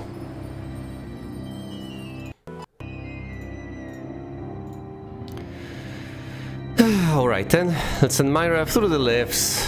She will flag the ore pit. It's day 6, so I needn't worry, at least yet, about the cathedral. I could hypothetically try to buy this eyeball. I can't remember what it does. I don't think it really matters that much. Oh, right, of course! I had the Archmages to pick up over here. That's great. Might as well spend some of my movement points and pick up the halflings over there. I don't think I'll make tremendous use of them, but I hypothetically could. You know what? The more I think about this, the more I think that it would be perfectly reasonable to just have as many halflings as I can possibly get, while I still can use them. Obviously, I don't want to use them against that ghost army, but I am not facing the ghost army yet. And by the time I get to the ghost army, the halflings will become completely and utterly useless in every single regard. So let's take them instead of the 6 wolves right now. Actually, I might as well camp out next to the hovel, pick them up immediately as next week hits, then recruit all the halflings over here, get the Archmagi, not get the giants, notably, because I don't want to have to upgrade them further on later on to titans. That's prohibitively expensive, although I'm not sure if I'm not making a mistake on this one. Maybe I ought to get the Giants just to have a tier 6 unit. A hulking tier 6 unit by my side. And then further down the line, as I get the resources, which I inevitably will, I could just bite the bullet and upgrade them. And recruit additional Titans as well. Also, there's another thing I hypothetically could do. I could get the upgraded Cloud Castle only in one of the castles and leave the other one with the basic one.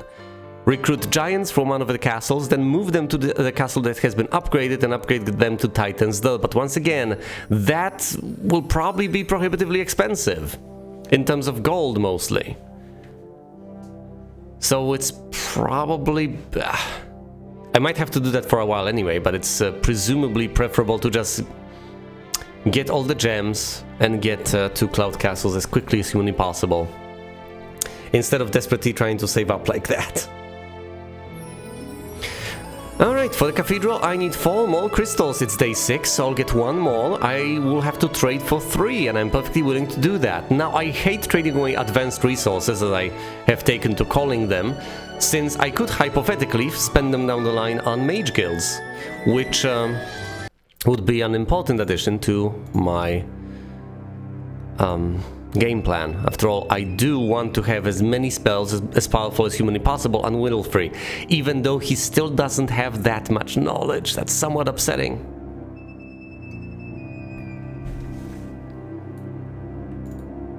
But there's little I can do about that. Look at Ibn over there, teleporting around on the southern island. Marvelous.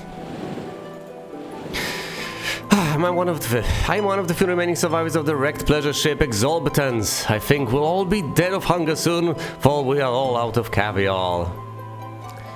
I'm sorry, I'm just improvising. There's no all out. We are out of caviar. We ate the chef yesterday. I've just read it enough times that I'm not even paying attention to the words over there. The enchanted hourglass is over here. There's the stealth shield of protection, which grants 2 points of defense right there. Which tells me one very important thing. The artifacts you find over here in the wreckage of the Exorbitans are random. The artifacts here are random. That's very meaningful, because I can get the best sorts of things, or I can get, say, the ancient hourglass, which extends the duration of spells by 2 turns. I don't need the hourglass, considering the fact that with all the spell power Whittlefree has, something lasting 14 turns is already going to last the end of the encounter. Also the worst artifacts, like the the Taxlian, you mean. But yes, presumably cursed artifacts are on the list, I don't know. But what I do know, ultimately, is that I could possibly get a high roll. I could possibly get something quite useful, like the Stealth Shield of Protection. Plus 2 points of defense is going to be quite meaningful on Paul Whittlefree over here. Oh dear, oh no. Well,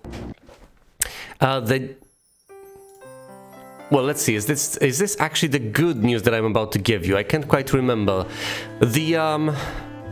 Oh yes, the personalities of the enemies are outlined right here, and I think this is actually incredibly enough to my advantage. Remember that last time I rolled red as the warrior?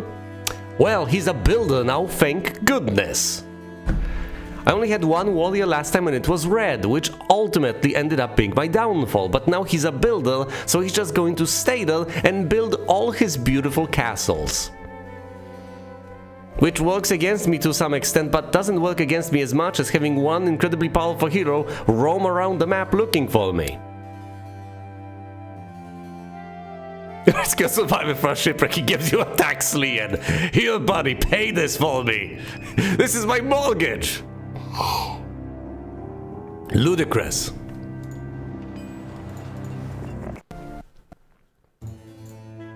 But I guess it works that way in real life as well, doesn't it? You do a man a favor, and he will expect more favors. Although, hypothetically, as we all know, reciprocity is the cornerstone of civilization. That's what it's all about. It's one of the most fundamental things in existence. You give something, you get something in return. It's such a fundamental principle, it even works on animals to an extent. You feed an animal to tame it, don't you? I mean, maybe it's just a convention that it happens that way. But then again, it actually does happen in reality that way to an extent. Yeah, I'm fairly confident reciprocity works in animals. If they have any sort of idea what value is, any sort of intuition whatsoever, it's in the context of reciprocity. Well, not exclusively in the context of reciprocity. Fine, I take that back. Once again, I have to qualify my statement here to be sufficiently precise, but at the same time, reciprocity is important. How did I even get to the subject of reciprocity? Ah yes, the tax again. Anyway, if I want to get the cathedral, I have to trade. Once again, reciprocity, I give something and I get something in return. That's what it's all about. And once again, I got so excited, I almost started trading for gems, which would make perfect sense otherwise, instead of trading for crystals. That's what it's all about, resources and economics. There's the cathedral, with all the lovely paladins inside. Marvelous. Now, I presumably shouldn't get them quite yet, not until I upgrade the cathedral, but then again the upgrade only costs 10 crystals and not 20.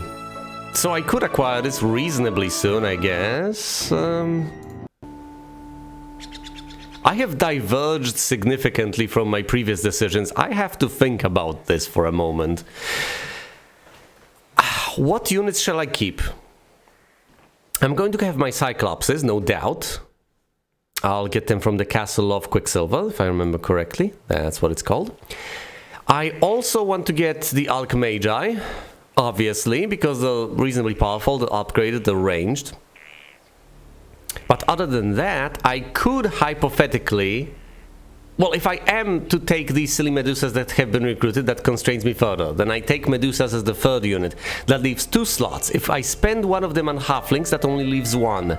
And in that 1 slot, I could hypothetically take either the Champions or the Paladins. The Paladins wouldn't be half bad of an idea. Granted, I would want to upgrade them to Crusaders as soon as possible, and ultimately, these slots will flip to different units as I get the Titans and so on. But getting the Paladins sounds fairly reasonable. After all, this is a tier 6 unit. Might as well fill those slots with those.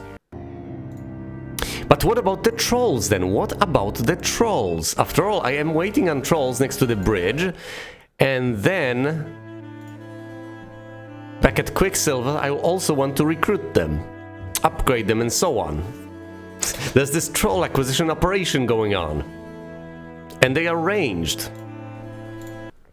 Which is quite an important factor, considering how much archery does he have. He's got archery on advanced now.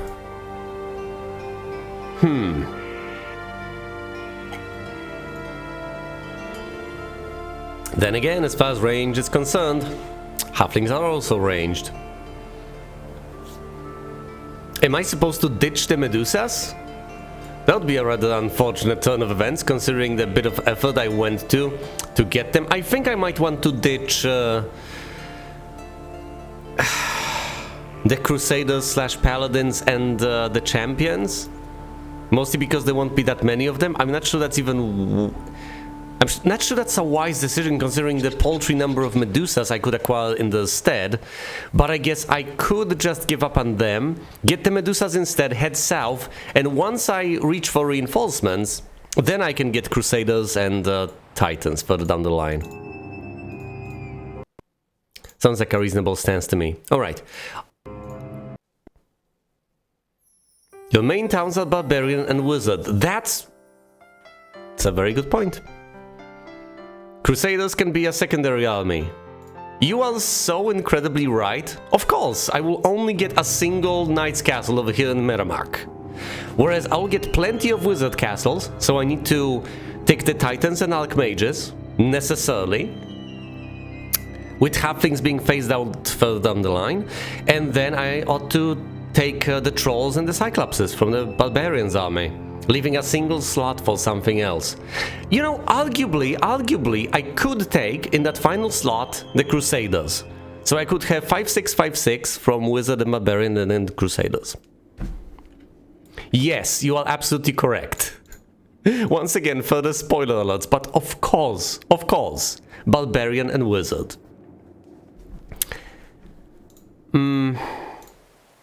So that's the ultimate composition. But I think for now, I'm not going to take the Giants if I can take the Titans, so that's a bit of a moot point. I think instead of this single Crusader, instead of the single champion, I'm going to take the Medusas, and then I'll switch out further down the line.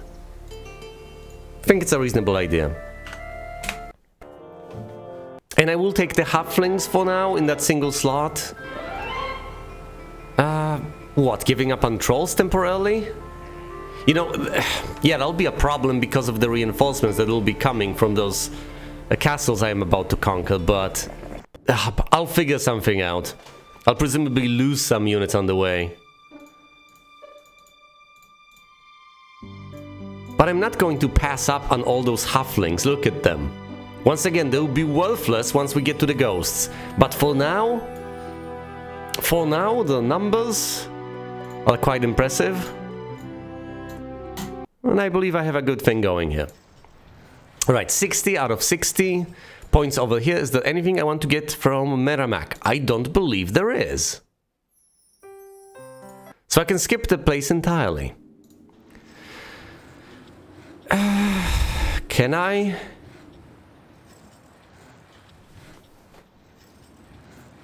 Hold on, Medusas instead of this. I can get Trolls instead of the Ogres. Okay. Final answer, Cyclopses, Medusas, Trolls, Archmages, Halflings. Yes.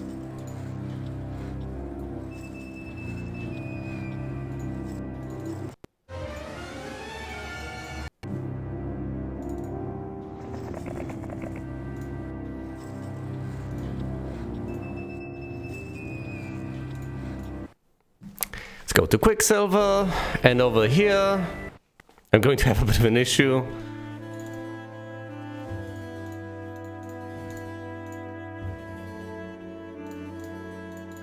Because I want that single additional troll, and dear. 5 wall trolls. I think it might be better to just get all the Ogre Lords at this stage. Yeesh. And I obviously ought to trade for crystals, because I desperately need additional Cyclopses. Alright, maybe not desperately, but I do need them.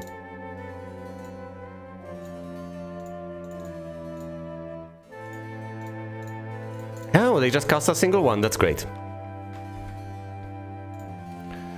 Right now I just need that single additional troll.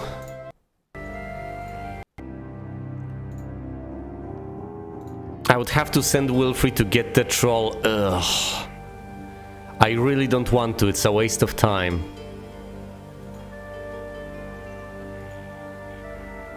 I'll leave the troll over there for later. For now I'll just teleport to Pinehurst. The clock is ticking. That single troll isn't going to turn the tide as far as I can tell.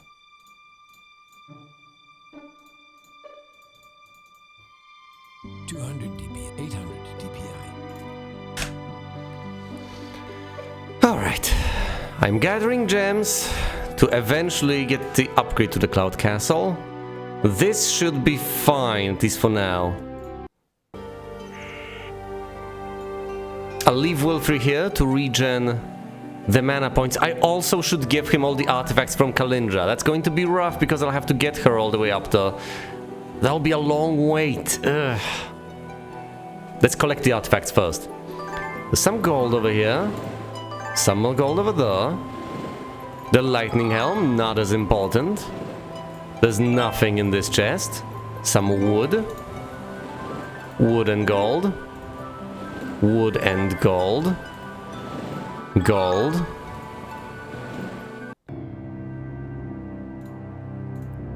Sarakin can get over here. Why did I not hand off the 10 halflings? It's little things like that that make a difference. These things add up to a victory tutorial. Is wet wood from a shipwreck good for construction? We are about to find out.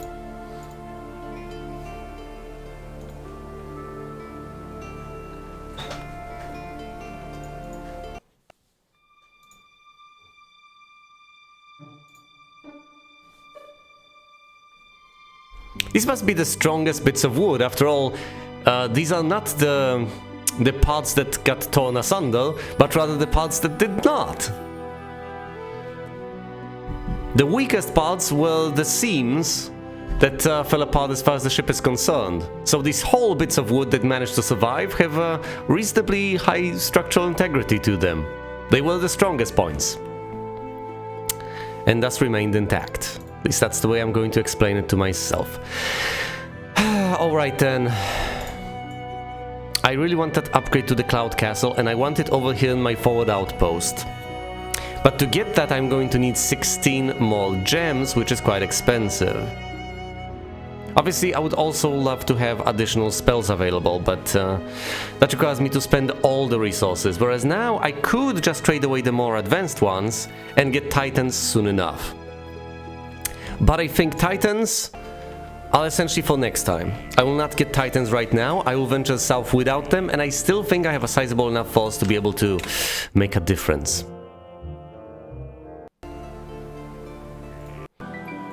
Let's search the wreck with Kalindra a smidgen further.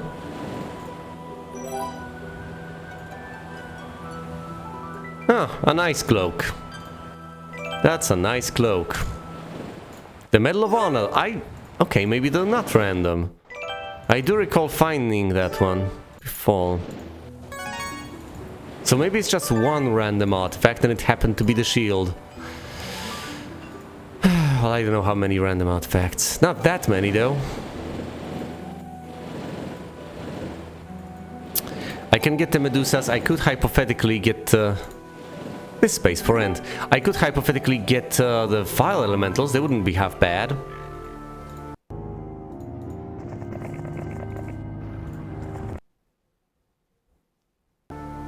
All of these heroes are basically unset paths, with the notable exception of Wilfrey, who has something interesting to do. Let's go through the stone lifts, and out we pop.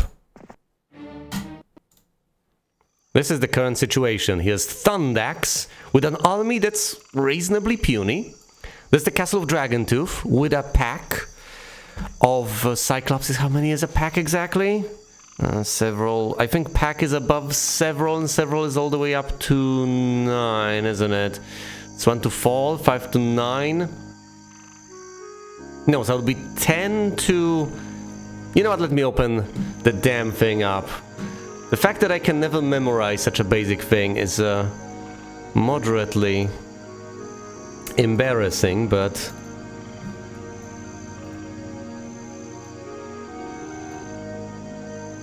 I guess if I were to think about this sufficiently long, I would come up with the answer. I just don't necessarily want to waste time trying to recall.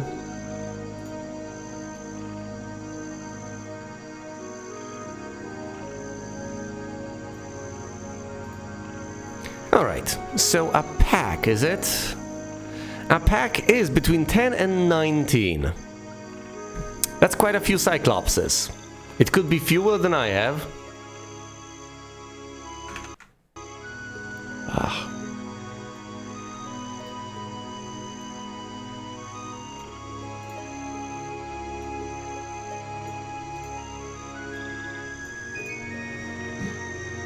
All right.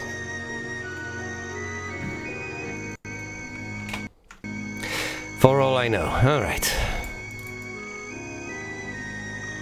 There's Eloquent, no tier 6 units there whatsoever. This is reasonably safe. I'm going to get the gold mine, then I'm going to get presumably just defense, and I'll make my way for Eloquent as quickly as humanly possible. I need to get out there and conquer.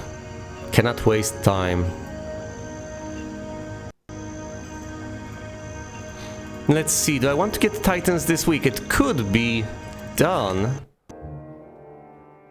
Green players' heroes have abandoned him and he is banished from this land. Oh, fair enough, fair enough. I guess there were no more castles left for green. He just had a hero. And that hero, by the way, that hero had bone dragons on him. So those bone dragons he acquired have now been permanently removed from the game. Which is absolutely glorious.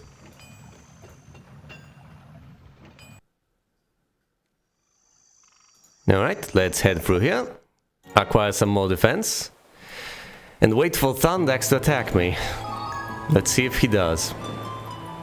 The Divine Breastplate of Protection grants +2 defense, so that's +5 in total from these artifacts. Look at this! The Stealth Shield and the Breastplate, that's +5. Then there's the Endless Cord of Wood, which is absolutely amazing in terms of resource generation. The Lightning Helm is somewhat amusing, as is the Cloak, but I don't want defense against elements. There are just not enough artifact slots to justify that sort of acquisition. Right, and now I need to send Kalindra all the way back to, say, Green Route to eventually trade with Wilfrey. Need to send her to the nearest castle, essentially. Meanwhile, let's upgrade these trolls. There we go. Hector ought to head on back to the bridge. What else? We need to get this all pit so that I can trade basic resources for gems, crystals and so on, for the more advanced ones.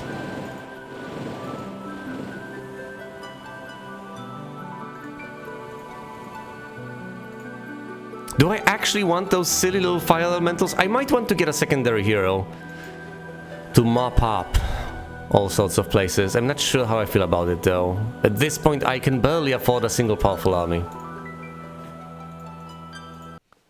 Alright, let's end the turn.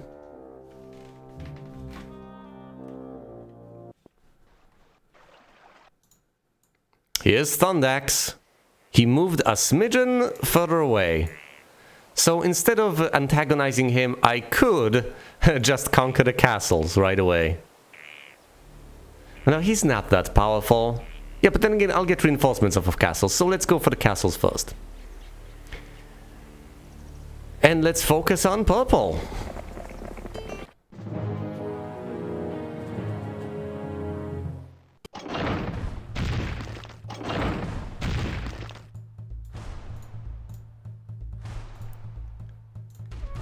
That's a reasonably strong force, but thankfully I have the spell power and I do have the units to crush it. And there's no hero backing it. Down go all the trolls, and of course, due to high morale, the Archmages get to act again. I will have some losses, but the losses over here, as ever, are acceptable. The trolls get lucky, double damage. 14 orcs remain. The Medusas attack the wolves. The Medusas are cannon fodder in these circumstances. I can get rid of as many as I possibly want. It doesn't matter, I will be getting rid of them soon enough anyway. But look at how powerful they are. Brings a tear to my eye. Well, it doesn't, but it very well could. The Medusas are reasonably beefy. They're not jaw-droppingly amazing, but they're pretty good. And they have a chance to paralyze things, so I'll turn them to stone.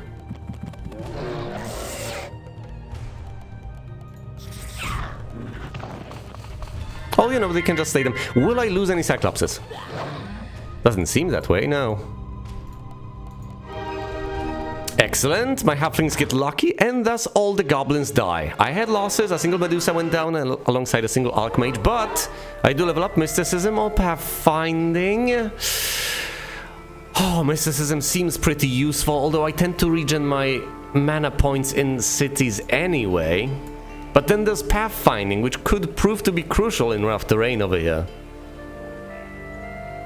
Let's get further Pathfinding. I can't even enter Erlequin quite yet. Oh my goodness, the spells, the spells! There's the Mirror Image spell, which could be quite handy with, say, the Titans. Mass Slow, Fire Blast, they're not that handy.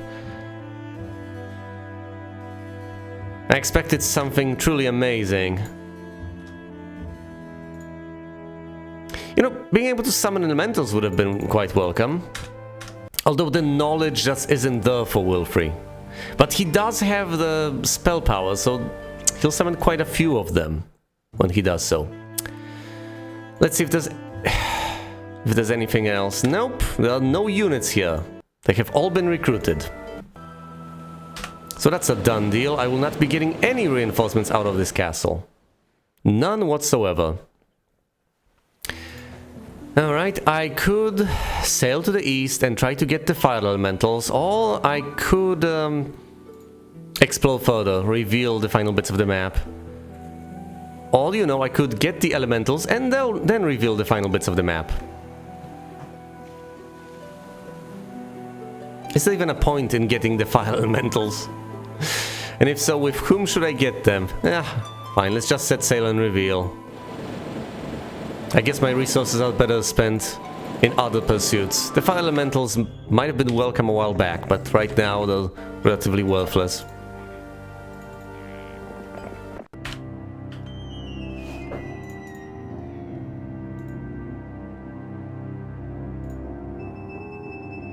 I'm getting more and more of those gems, and of all the other resources slowly too.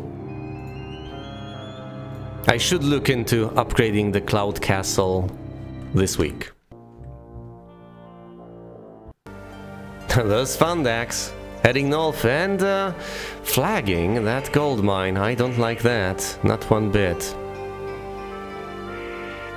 Let's get more spell power over here and try to deal with Thundax. Everyone else, of course, will be on his or her merry way. There's not much left to discover over here. Unfortunately, I'm doing this out of a sense of duty.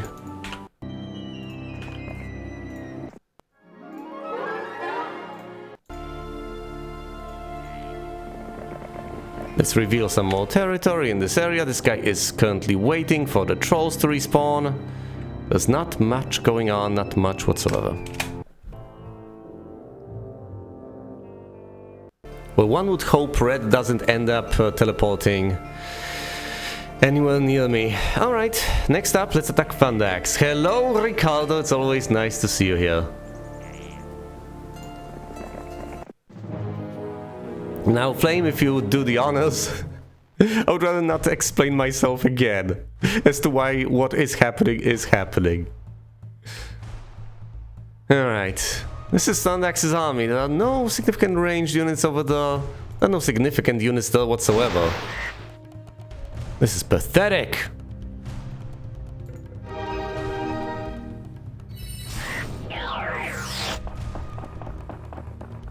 Yeah, basically that.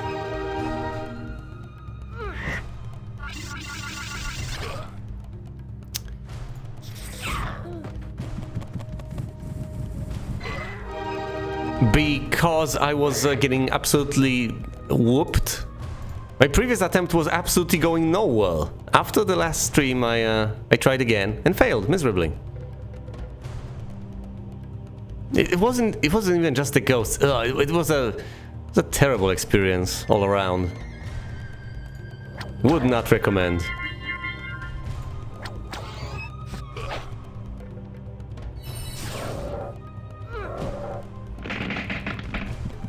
Oh my goodness, he's still got the fighting spirit in him. This is amazing.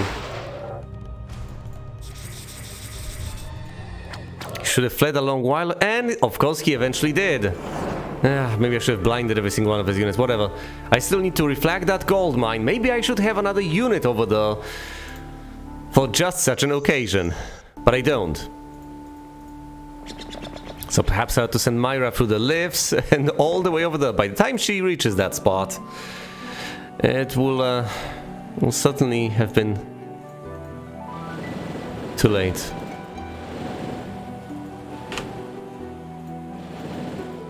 By that point, it will be completely unnecessary. But you know, might as well send her over there for some future purpose that is as yet unknown. Right, it's day 6.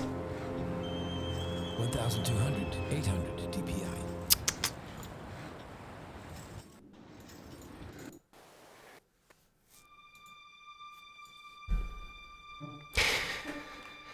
I still need 11 gems, which I absolutely can afford. By tomorrow I'll just need 10. Yeah, let's go that way about things. That provides an additional reason for me to... I guess I won't be retaking that gold mine anytime soon. How did I get so far so quickly? I rushed things. I rushed them and they fled from me. Like cowards, like the cowards that they are.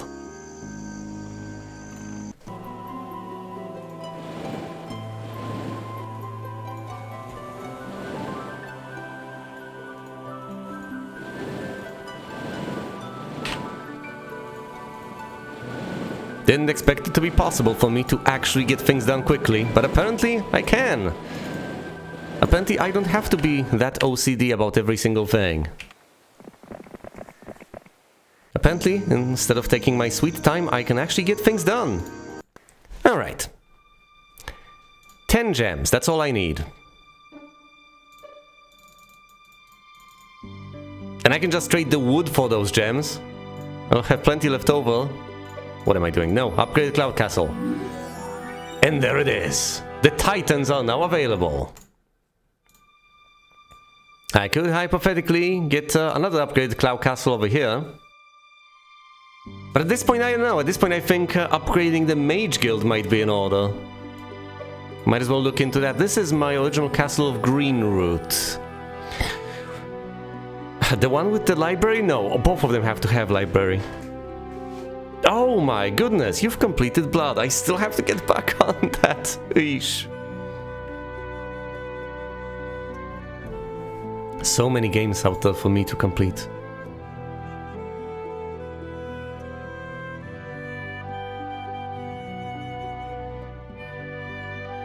Less than an hour? I've played this off stream if that helps.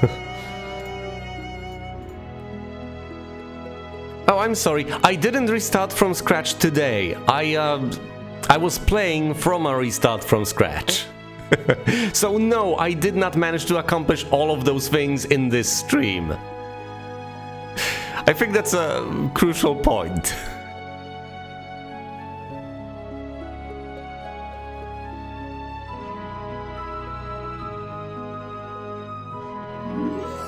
So no, this is not all from today.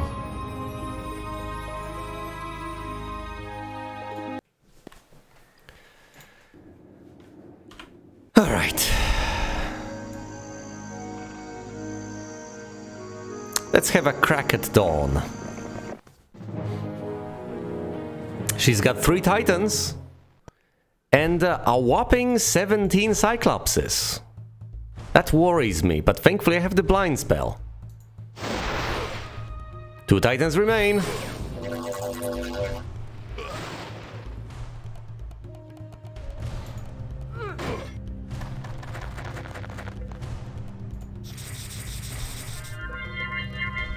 And this, presumably, is how I lose all of my Medusas. Unless they manage to turn the Cyclopses to stone, which is possible.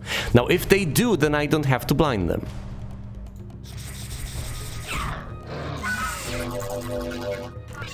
How ironic, they instead got paralyzed. Well then.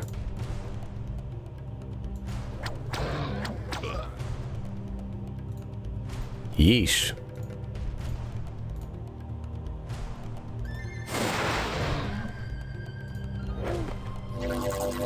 Everything is getting paralyzed now.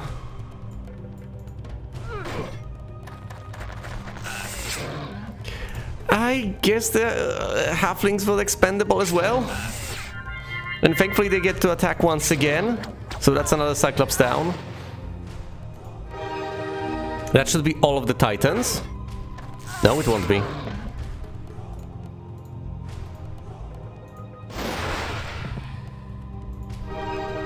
That'll be all the Titans.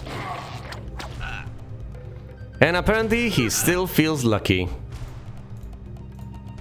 Well, that's Dawn. Alright, that's it. I had losses, yes, over 100 halflings have been slain, but I get Archery on Expert and all the artifacts, which was nothing.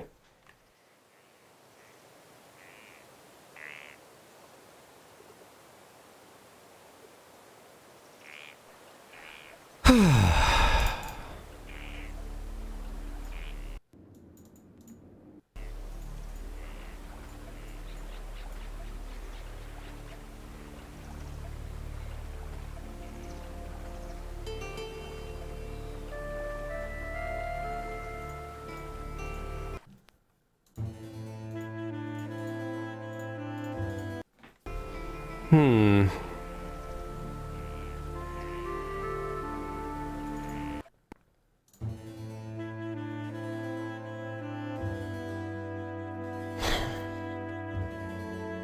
the weakest player in terms of the total army strength at this particular juncture, which is highly unfortunate, but it indeed remains to be the case. Now, thankfully, tomorrow is day 1, so I can get some reinforcements of Overliquin.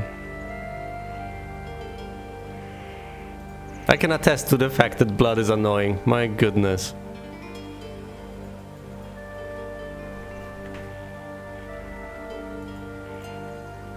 The best thing that can happen to you in that game is if they glitch out and walk into walls or something. And here's Jacqueline with a reasonably menacing force. Is that even menacing? She's got absolutely no tier 6 units to speak of. None whatsoever. So maybe I shouldn't even bother considering that sort of army as menacing. What, do I want some ogre lords instead of my precious little halflings? Yeah, probably not. 16 spell points too. So I'm not at much of an advantage in terms of magic. In fact, I'm at a disadvantage. I'll be overwhelmed over here unless I actually manage to accomplish something very soon. Fine, I think I need to just venture out. That is the most powerful hero for purple. So if I stay at this castle and if I win this encounter, well, then I will have destroyed the most powerful hero for purple. Yeah, obviously. I think that's the way to go.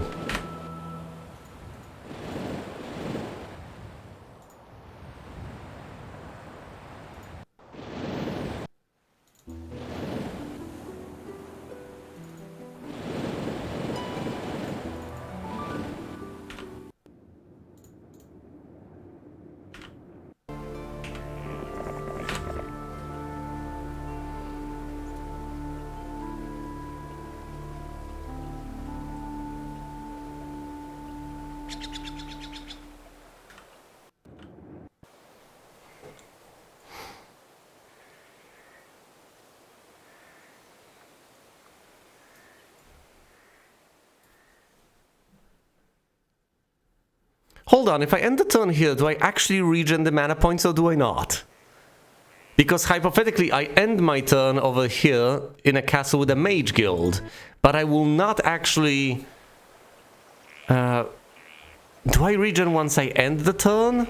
Or at the start of next turn? I think it's at the start of next turn, which means that I will not actually have those points for the fight if Jacqueline decides to attack. Should be highly unfortunate.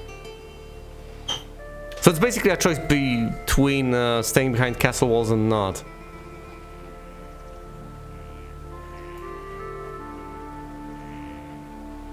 I'm tempted to get a move on. But it's also somewhat tempting to stay inside. I think regenerating the mana points might be worth it. So let's stay indoors. Stay safe. I also need to start collecting the titans soon enough. Oh, and by the way, here's Dawn the Wizard. It's at the start of next turn. Well, in that case, I will not have the mana points, but I still think it's better to defend the castle. Although, notably, I will not be able to flee.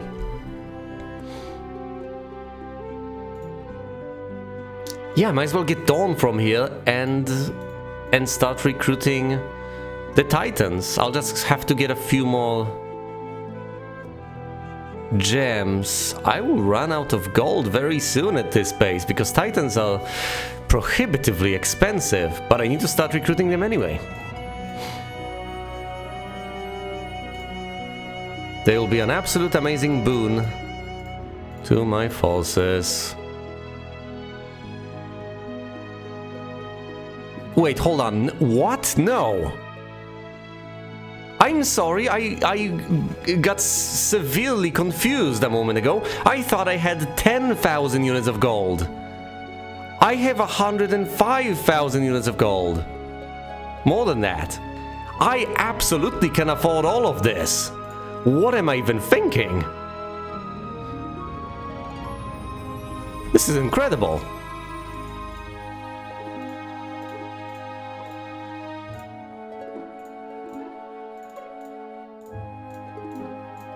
I don't have to be stingy in these sorts of circumstances. I absolutely have the cash flow.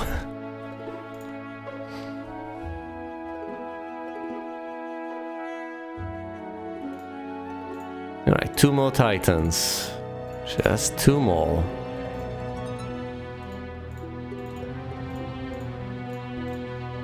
There we go, that's all the titans. I still have 80k. And of course, there are still the giants I have left over to recruit over back at Greenroot.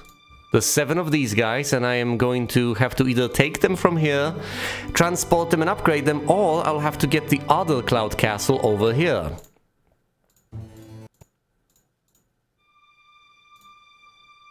But these 7 titans need to be transported post-haste by dawn all the way south.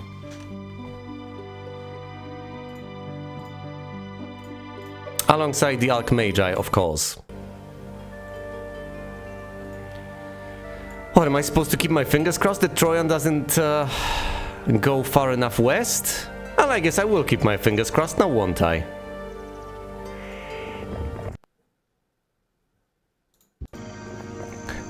Might as well try to flag the gold mine while I'm at it. Alright, fingers crossed. Let's hope this goes well. I do get attacked, that's the good news. The bad news is I can't flee, so I have to win here. This is it. If I lose here, I lose the Galb, and I lose in general. So that's highly undesirable.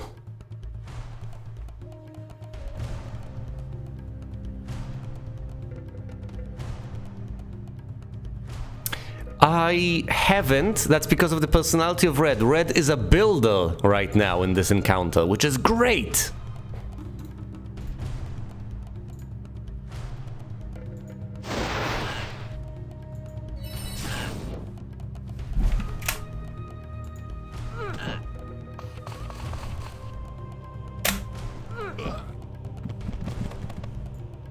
Oh, and by the way, Jacqueline doesn't have the stats to threaten me. So I should be fine, at least in theory.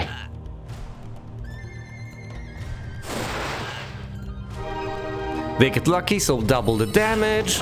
And it's down to 23. However, the castle walls are down. Oh boy. Let's try to paralyze the wolves or possibly lose all of my precious Cyclopses. I lose 2 Cyclopses. Could have been worse. Let's focus on attacking the wolves now. Because the alternative is to just continuously lose Cyclopses. Maybe I should have blocked with the Medusas instead, but it's too late for regrets.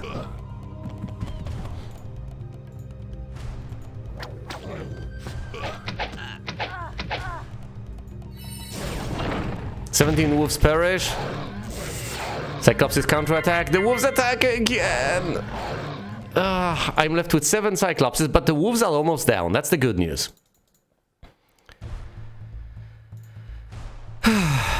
It could have gone a lot worse. Let's move the Cyclopses away and attack these guys with the Medusas instead soon enough.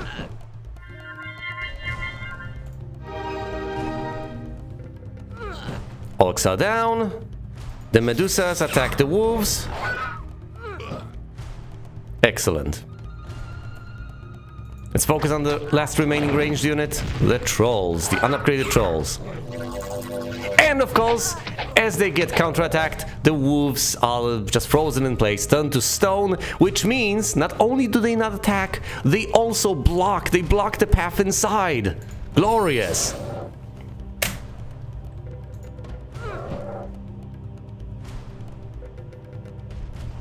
Indeed, because this is quite a strong force, isn't it? 300 goblins, or 301, 79 ogres. But, granted, I can deal with this. I think I would have won anyway, it's just that I want to avoid horrific losses.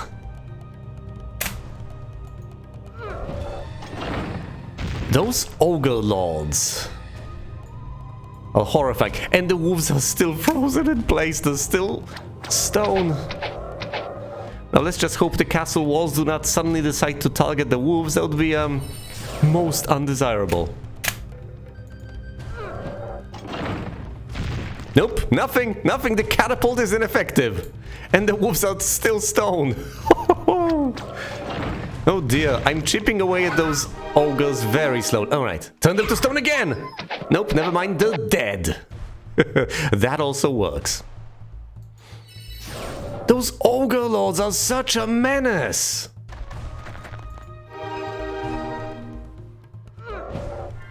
Okay, they get lucky and they get high morale.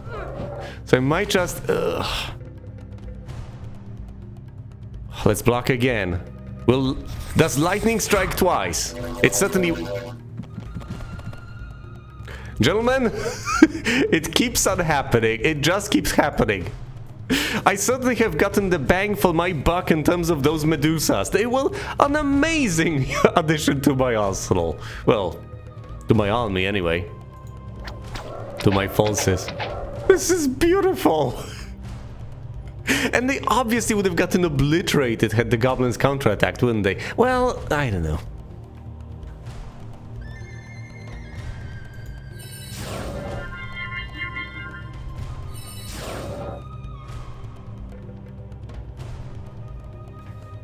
$60 HP each.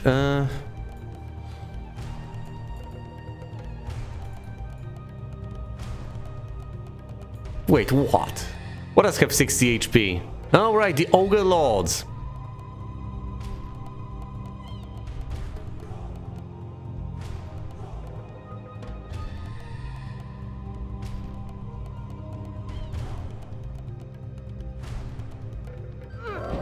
I am severely confused. Do you... Can you get that many Ogre Lords for about 5k? Is that the sort of going rate for them?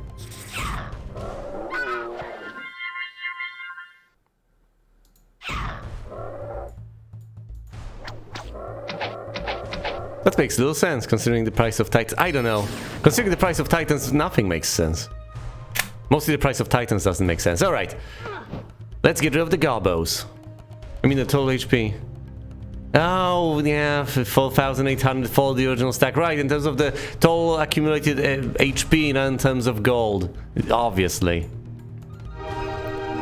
Sorry, I just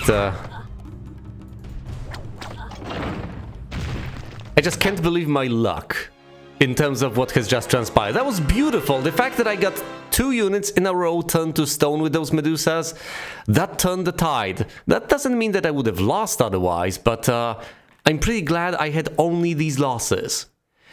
Granted, these are reasonably significant losses. That's a whopping 6 Cyclopses and 5 Archmagi, but let's not forget, that was fighting the most powerful hero for purple. The most powerful hero for purple in existence. I might even just get some artifacts out of the deal. Yes, the Gambler's Lucky Coin, and... That's it, the Gambler's Lucky Coin. Mysticism an expert or ballistics an expert?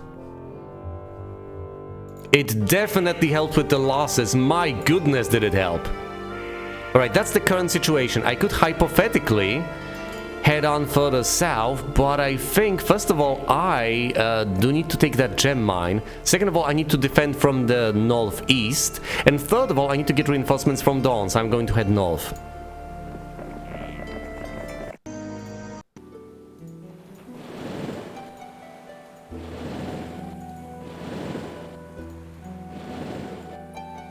Here's Fountainhead. These forces are reasonably paltry.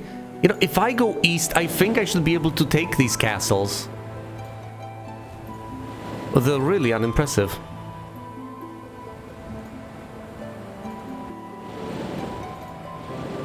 You must, like, forsake your earthly wealth and, like, join us on the island of the Lotus Eaters? Oh dear.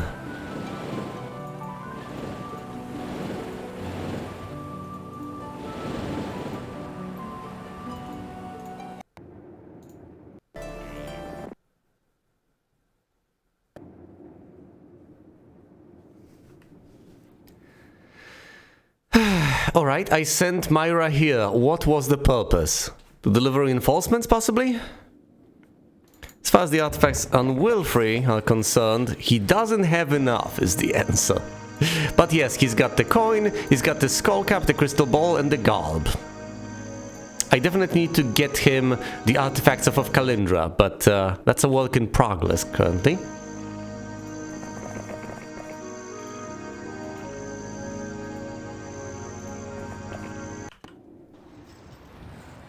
Joining the Lotus Eaters is the true ending. Well... No, playing the campaign is joining the Lotus Eaters. We were the Lotus Eaters all along.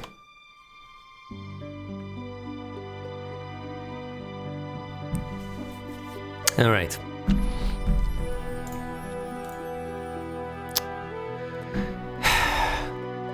If I start trading away gold for gems, I'm going to drain my coffers very, very quickly.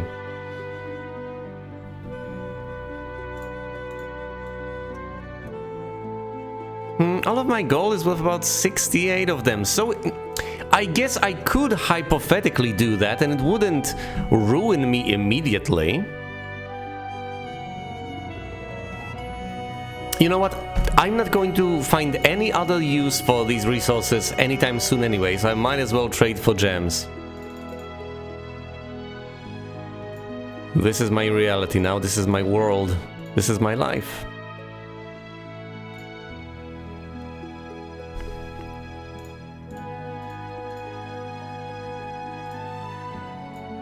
As ghastly as this is, I think it is ultimately the way to go. And... I mean, it obviously is the way to go. What do I want to do? I want to get the Titans. And what do I need to get the Titans? I just need the gems, that's it. A couple of resources traded away here and there. Bring me closer to those Titans from Greenroot. That's the way to go. So I'll wait 2 more days. At which point I'll be able to acquire Titans over here. At which point, presumably, I ought to consider teleporting over here, acquiring everything. It's day 2. I could wait until next week, but the more I think about it, the more I realize that presumably I just ought to get reinforcements from here as soon as humanly possible, rather than waiting any longer. Also, I was waiting for day 1 with Hector, and I completely missed that. It's day 2 now, and he finally got the trolls. The single troll, anyway.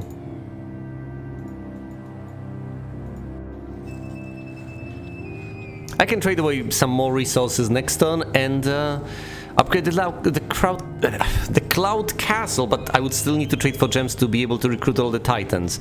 So that's not exactly viable.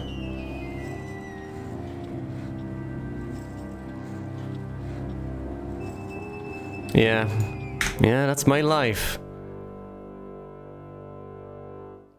Joining the Lotus Eaters, all trading for gems. You know, I think I'd rather trade for gems. I'll take that. Right, Dawn has already flagged that, so I don't have to worry about such a thing. Now, let's see, I think the Medusas have served their purpose. I'm very proud of them and everything, but I'm done with them as well. And now Dawn can head back. I don't necessarily have to teleport to deliver those reinforcements. I could just send people out to Wilfrey and do it the old-fashioned way. As inconvenient, all in all, as that is. Also, I don't think I actually will give him those fire elementals. Although, arguably, that could be a one-time boost he could use. Instead of the halflings...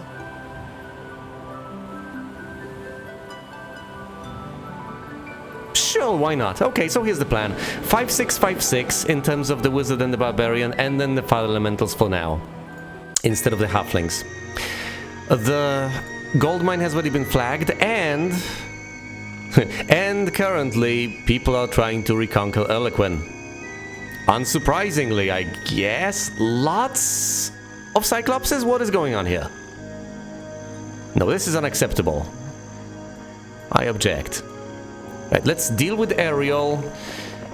And then I'll eventually have to figure out what I want to do about yellow and purple. I have to either go... What is that? You know what? Never mind. Never mind. That's just the way things are, apparently. That's my life. Shouldn't have eaten all that loss. And away it goes. There was nothing there to begin with. That was just an illusion. Also, when... Didn't expect extra morale though. When I've investigated the list of spells, I found out that the Disrupting Ray is quite interesting. Because the effect persists indefinitely. It persists for the end of the fight. So you can keep on disrupting a given unit to your heart's content. Maybe I should have attacked the sprites instead. Yeah, whatever. She has fled, and now, once again, I have a choice. I can head south or I can head east. And I have to commit to it. Do I want to head south? Do I want to head east? Now, if I do head south, then the only way to my territory is through here. Yeah, only 8 knowledge does feel disappointingly, horrifically low. Might as well visit the arena right now. I think I ought to head east, or at least I have to reveal the territory.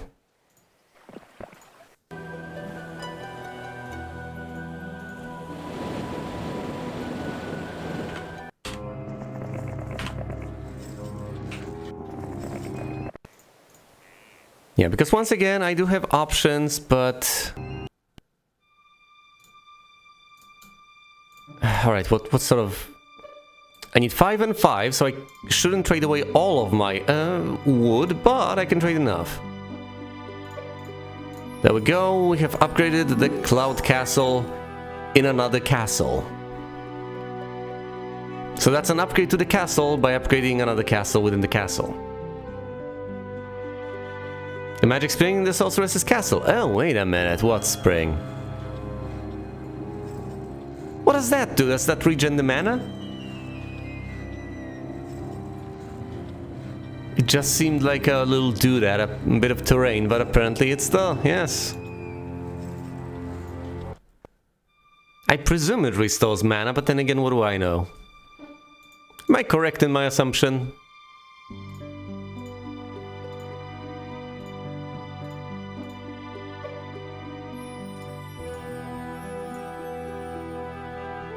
It doubles the mana.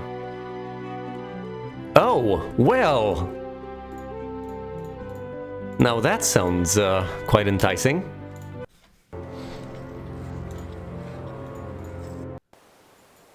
Yeah, so I could hypothetically have 160 if I were to go at full mana. However, I think an even bigger boon to my current situation is going to be acquiring all those titans. With 7 by my side, I'm already doing pretty well, but as I acquire all the remaining ones... Yeah, I'll become an unstoppable force. Let's not get too far ahead of ourselves, I guess. I've already seen what happens when you encounter the bone dragons, and things do not get pretty. Oh, and of course that castle gets snatched right from under my nose. And Thundax with a whopping pack. With a pack of Cyclopses is chasing down Dawn. This is not good. Fine, let's take this back from Zam, who apparently has a pretty sizable force by his side. What exactly... what's going on here? Is Zam the most powerful hero for purple? Yes, he is! So currently, I am slaying the most powerful heroes for any given faction left and right. Oh, and speaking of that, is the most powerful hero that I have recently slain on offer? No, that hero has fled, obviously. Alright, let's attack Zam. This is a mighty force, but it's not an impossible one to defeat.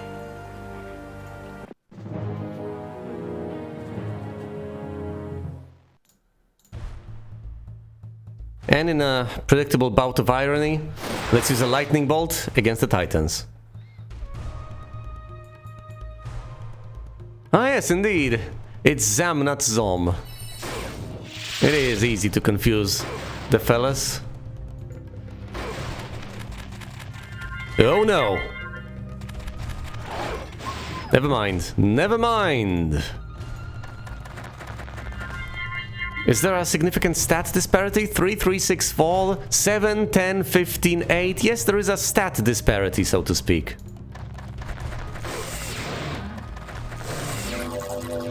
And my Cyclopses got paralyzed, but they're still blocking over there. Come on, my halflings. Slay the Titans!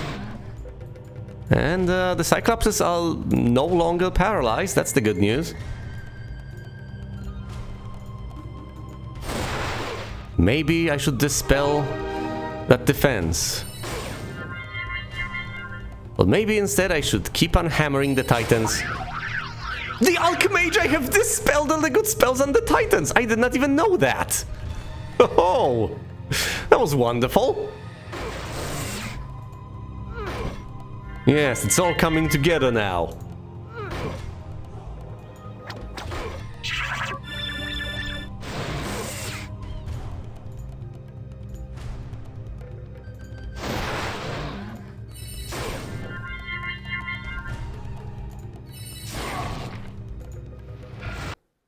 By the way, I have managed to slay the most powerful hero for purple instead of merely having him flee.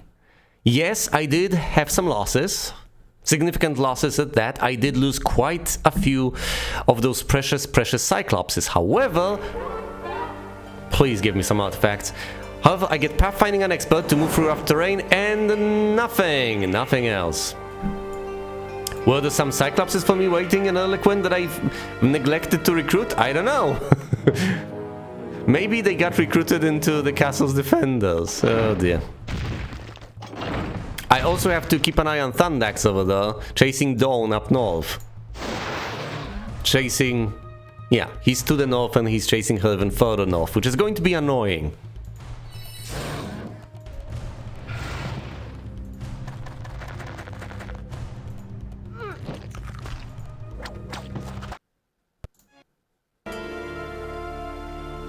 Yep, that's what happens. That's what happens when you have these sorts of stats. Alright, now to save Dawn.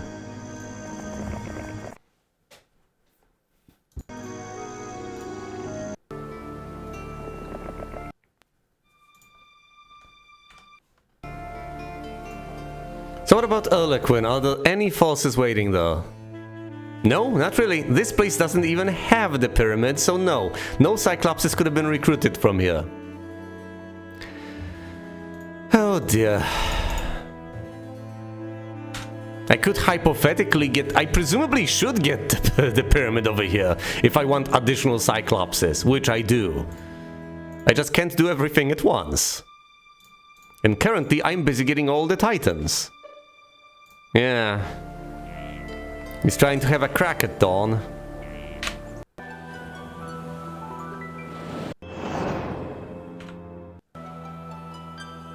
Well, am I going all the way over here to get the fire elementals, huh? This is going to be a long and arduous journey. But then again, basically any journey these days is arduous. Yeesh.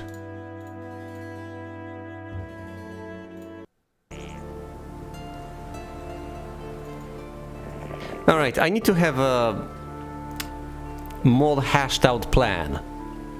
I could hypothetically just ride north and try to deal with Thundax. Actually, that's not the worst of plans. I could also try to teleport around, but I don't think that's going to work particularly well. I could say teleport to Pinehurst. Delicious trolls indeed. See, I want to get reinforcements anyway, so I honestly don't know. I need to deal with Thundax, I need to conquer additional castles. Presumably, I should just head east a conquering, considering the weakness of the forces over there, and the fact that there's a Xanadu, which will further bolster my stats.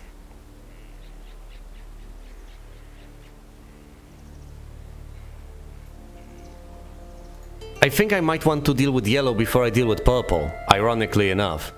Also, I've just slain the most powerful heroes, so... Ah yes, the halflings don't like marshes. How slow are the halflings, exactly? Oh, they're slow. Okay. Okay, you do have a point. Oh, but I like the halflings so much. And I think they'll die soon enough anyway. They will be replaced by the fire elementals as soon as I acquire said fire elementals.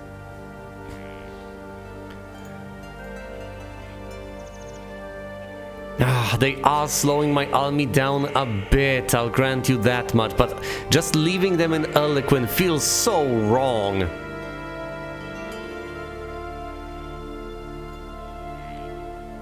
But if I replace them, I'm effectively killing them anyway. Oh dear, now that's a bit of a conundrum, isn't it? Analysis paralysis.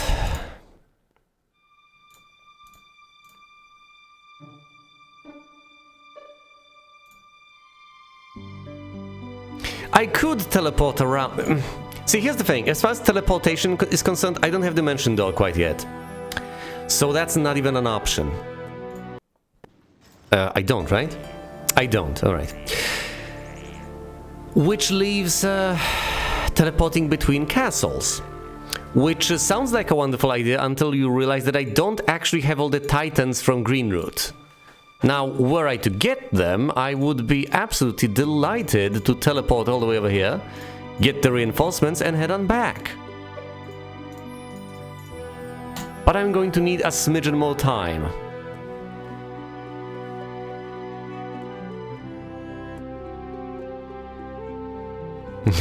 I can teleport to Greenroot, take these reinforcements, and leave the hobbits over there. But I need to deal with Thundax, otherwise he's going to slay Dawn. You know what, no, I'll leave the halflings once I get the fire elementals. That seems like a reasonably good plan. I've certainly had worse. And over here, oh dear. I might as well recruit some forces to deny them to my enemy. It's better than nothing. Marginally.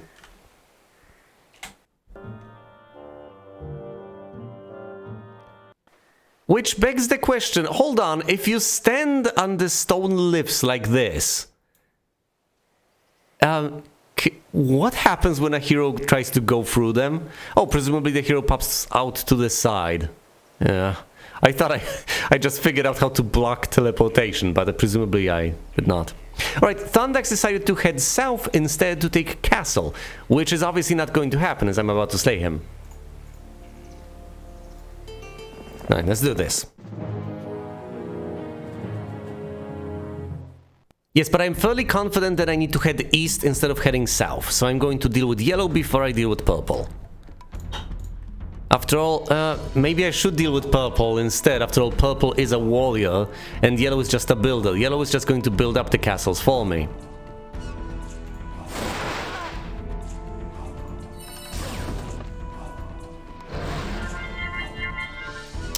Yeah, blessing the Titans wouldn't have been half bad of an idea. Never mind, never mind. Thundax just casts lightning with the associated thunder and then flees like the coward that he is.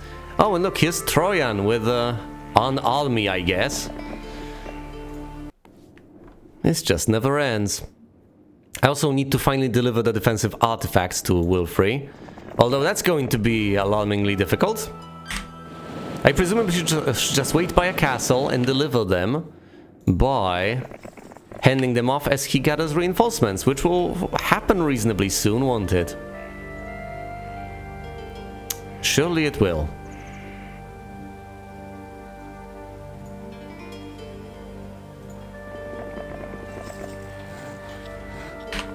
Right, I might as well have Myra participate in this whole troll gathering operation.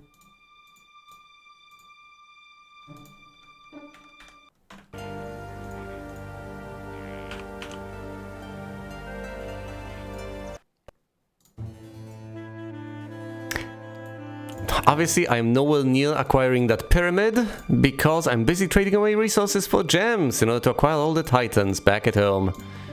And of course, this seems like a fool's errand to an extent, since I am soon enough about to receive another batch of them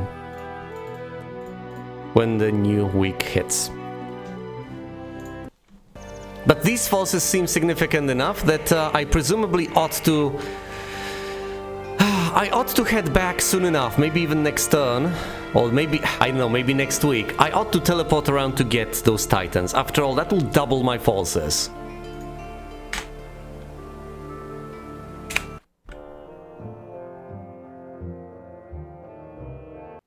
And off she goes to attack the castle instead of facing my hero.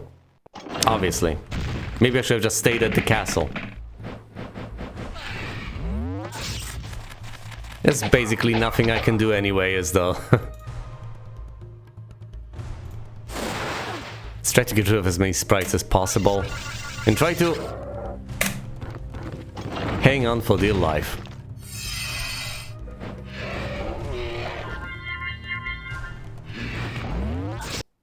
Down everything goes, but losses were inflicted. You know what? I'm no longer so confident that I need to head east.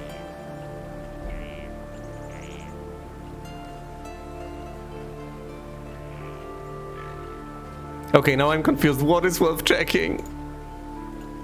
Whether to head east or south?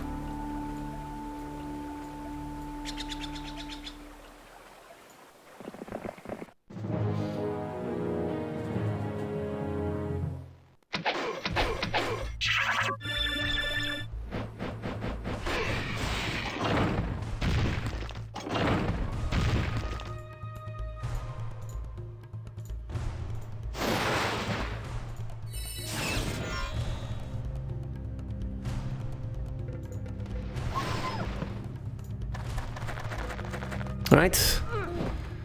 There's a paltry remainder of the enemy forces, though. Right, and since I actually allowed her to conquer that castle, she was not allowed to flee. And now I can stay Halon. Oh, dear goodness. There's just a relentless barrage of enemy forces coming at me, turn after turn.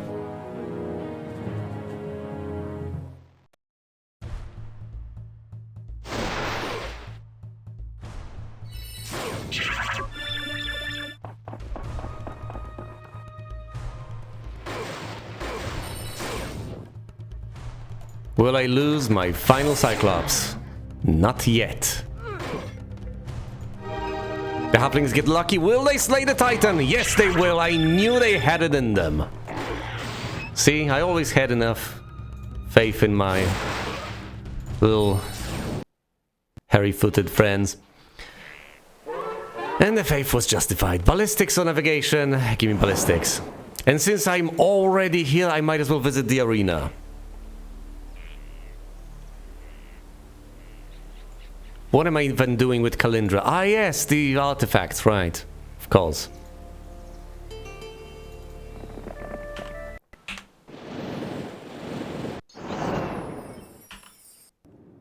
Hector's supposed to wait over here. She's supposed to go through the lifts to help with the trolls. Then there's Dawn, who's doing sweet FA. Indeed. Quite biblical.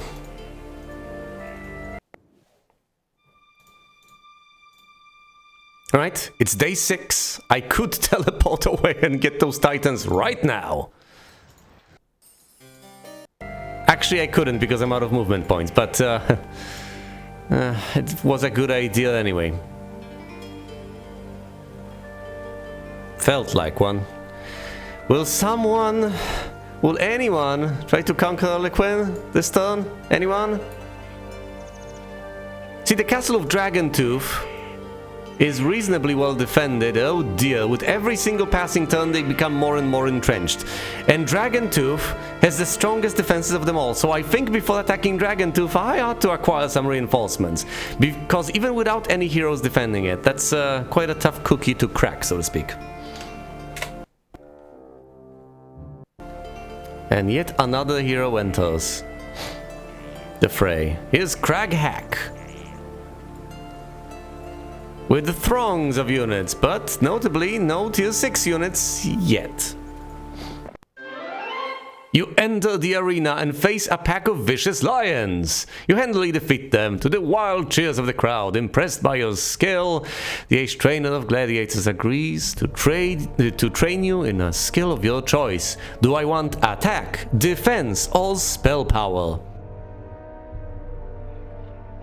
I'm tempted to say spell power just for the hell of it, but I'm not sure it's the optimum choice in the circumstances. What should I go with, defense? What do you people think?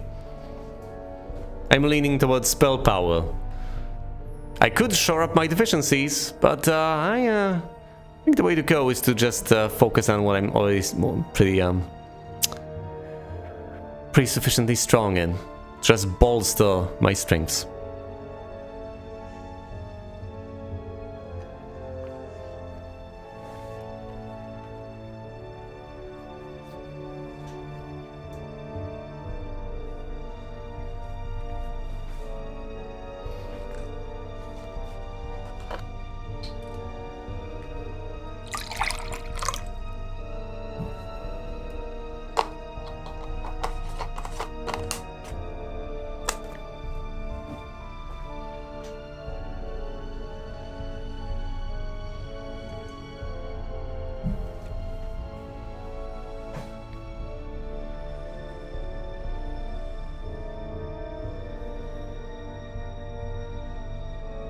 You do have a point.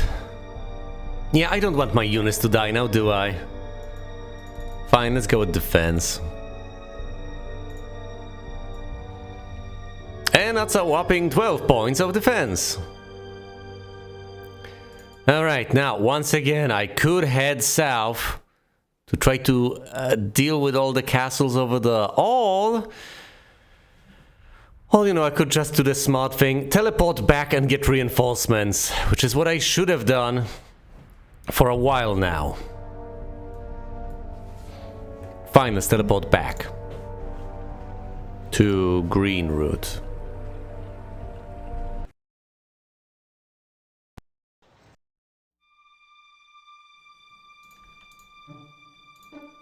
And wait here a turn.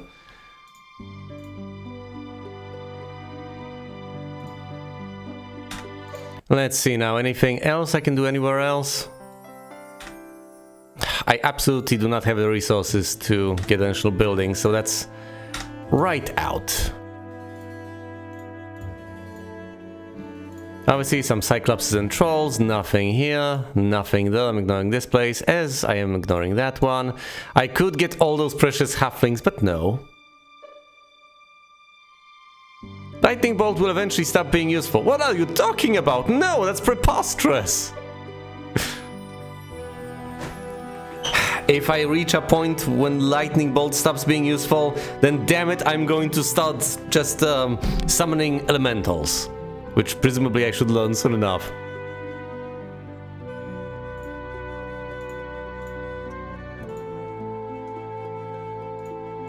That's a horrifying thought, though.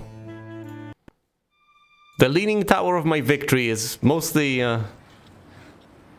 When you fight 100 bone dragons, if you have enough spell power, you hypothetically can accomplish great things with the lightning bolt. As long as you stay alive for long enough. Just 10 fire elementals? What is this nonsense? Really? 10? That's pathetic! I expected more from this place. Also, hold on. There's nothing to see here, nothing there. There's just the gazebo over there and the standing stones. Is there a point in getting Wilfrey all the way up here just to give him +1 spell power and some more experience? Maybe there was back in the day, but perhaps not now. Perhaps not anymore. It might actually constitute a waste of time. Yes, and speaking of those paladins that I've also carefully tried to assemble, I'm going to need plenty of crystals for them. And if I try to get the crystals for them, I will not have enough resources to trade away for, you know, gems and crystals to get the Cyclopses and the Titans.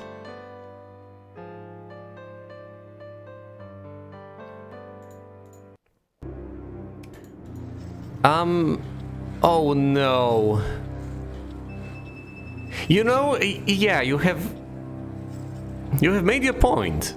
I don't have the lightning rod.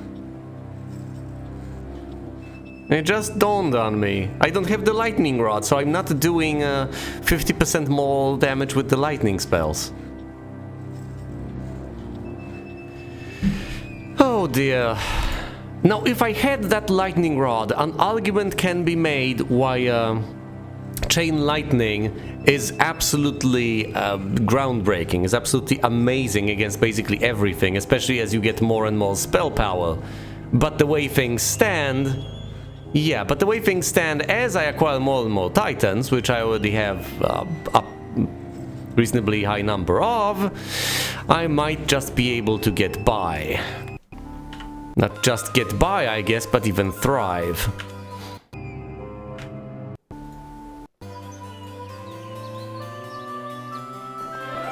Fine, I'll get him the elementals, even though I don't desperately need them.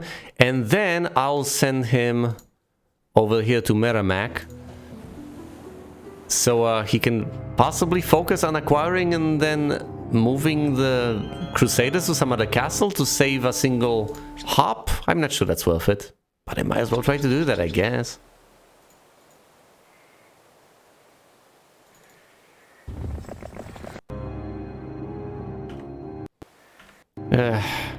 You make a better and better point with every statement. Alas, alas. The worst part, of course, is that I have done the calculations myself. So I know that you can't actually take care of that many bone dragons in one go. And if you keep, say, resurrecting your units, then you're not casting bolts. It's an unenviable position. And Bless costs 3. Yeah, so you need the tiniest bit of knowledge in order to repeatedly cast Bless. Yeah, I guess I do need to focus on my ground troops instead of focusing on basically anything else. Not the orchard.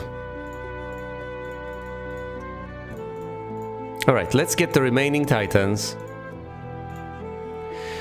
And get out of here. Do I seriously leave the halflings in the Shire? I don't know. I could hypothetically replenish the ranks, you know? I could do that. Who's gonna stop me? Now, tell you what, if I had Crusaders ready, then maybe, just maybe, it would be the right thing to do. Yeah, the very basic spells can be tremendously powerful, especially since you just buffed the duration. I do need to get plenty of things. I would like to get the Crusaders, but I can only get the unupgraded form. I can just get the Paladins, which are not that powerful. They are mostly cheap, and cheap is not what I'm looking for here. Maybe I should just get plenty of halflings instead. They are ranged, and I do have archery, so they could be quite useful against anything, especially since they will not receive retaliation as such. The alternative is to get the paladins and eventually upgrade them. Not sure how I feel about that. So I could hypothetically teleport over to Merrimack and grab those unupgraded paladins. Just feels wrong. But once again, I can't quite afford to trade away for all the crystals that I would need to get the upgraded building. I don't know. Well, we have 36 over here, so that's going to be 80 something. And over here there's 70... Oh, I haven't recruited the halflings over here. You know what? No, I'm going with the halflings. It makes sense.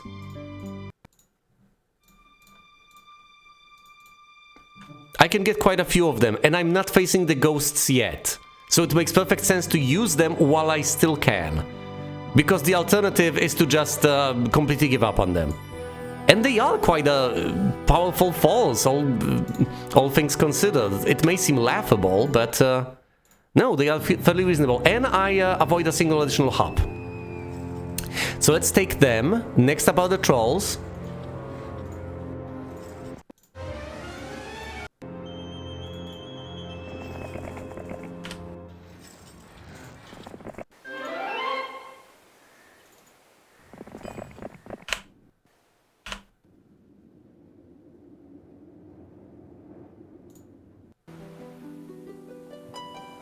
Where is this guy even going? What was he supposed to do? Help with the troll acquisition or something?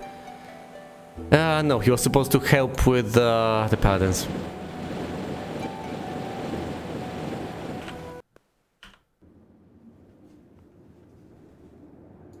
Alright, the next step is to teleport to Quicksilver. Ignore those 3 trolls, I guess. Oh, that's so horrible. Am I even defending Eloquent from Crag Hack? That's the question. Because if I am, then I need to be quick about this. You know what? I will complete recruitment further down the line. I think I'll hop twice. So I will hop to Pinehurst, and then I'll hop over to Eloquent.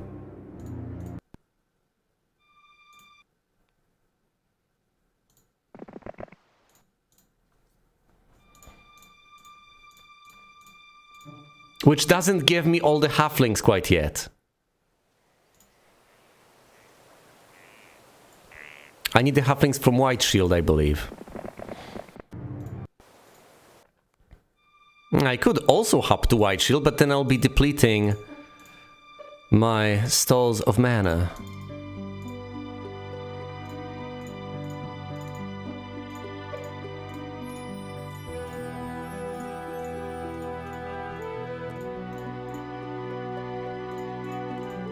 I can always get those halflings further down the line. Alright, I think what I need to do is teleport to Pinehurst, then teleport to Eloquent, from which I will get the wall trolls.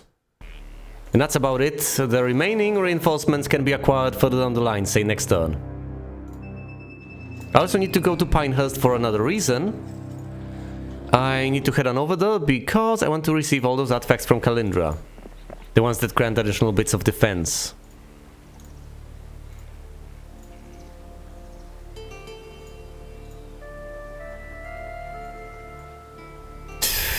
I think the enchanted hourglass is pointless. Come on, 16 turns is good enough. Do I protect myself against spells? I don't think that's necessarily worth it. Although he's not overflowing with artifacts quite yet. If he ever starts to, I can always hand them off to a secondary hero. So let's give him what I can. Hand him over the units.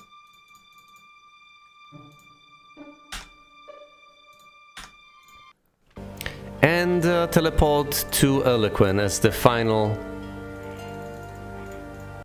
yeah, as the final teleport. Final destination.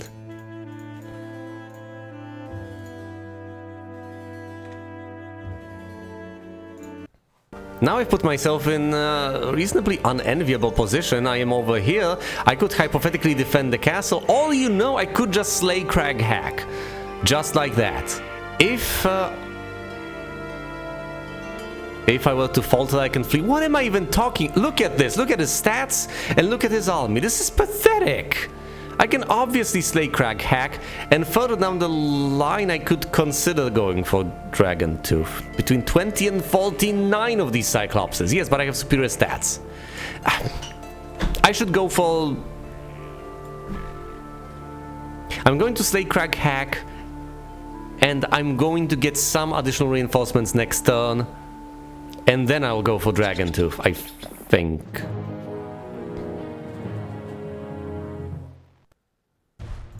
The crystal ball should tell me exactly how many units there are, though. Whatever. Look at that face palm. The palmest of all faces. Don't get... thank goodness. If the wolves got... high morale, that would have been disastrous. I don't think I should even attack with my Cyclopses. Or with my Cyclops, rather.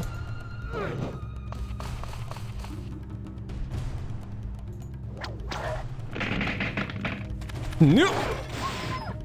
Okay, never mind. That was nothing.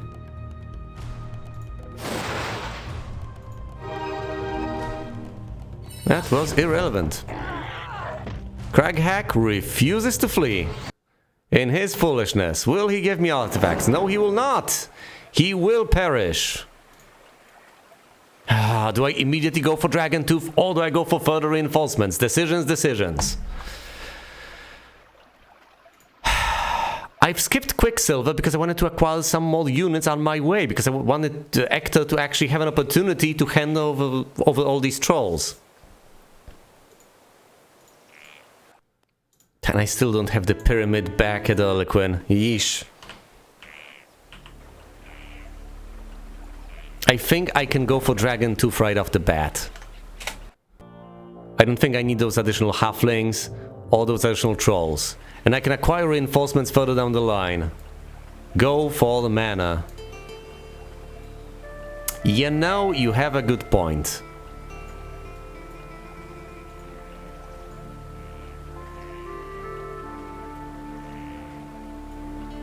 Fine. And then I'll teleport to Harlequin, get Dragon Tooth next. Right. Let's head on over to Quicksilver. I could also teleport to the Artesian Spring to get double the mana. Ah yes, I did not even recruit these units. Alright, so that's more than I had expected.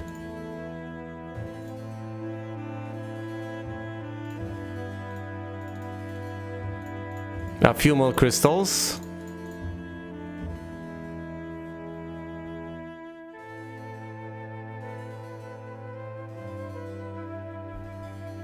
The unit storing technique for 3 movement points.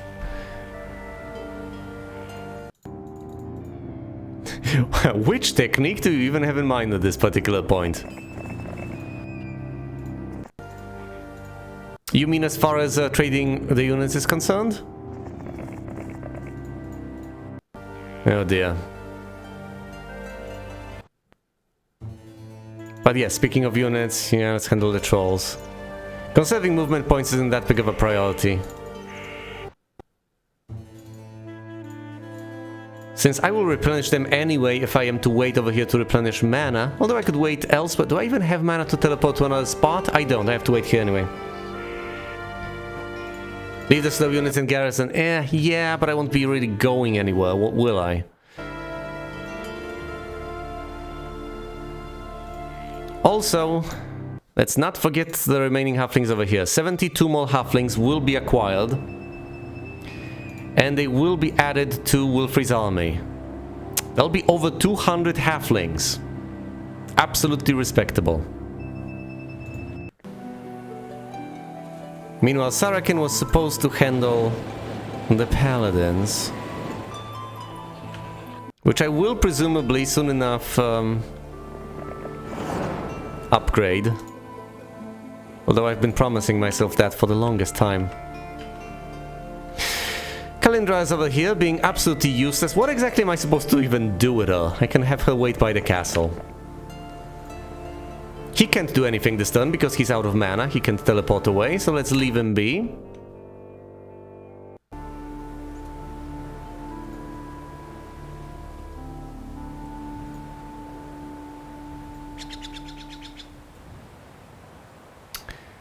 All right. I will not be able to give him those halflings unless he teleports them himself. 100 halflings equals 1 titan. Well, 2 more titans is not half bad, especially since acquiring titans is not necessarily easy, now is it?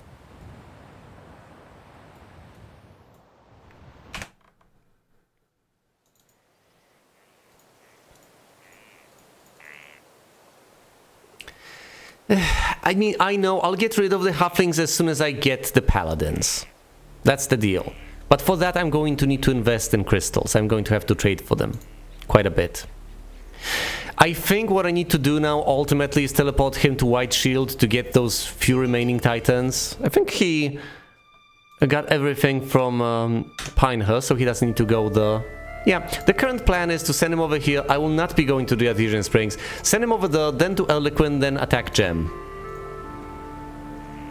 And what is over here? What is this called? White Shield.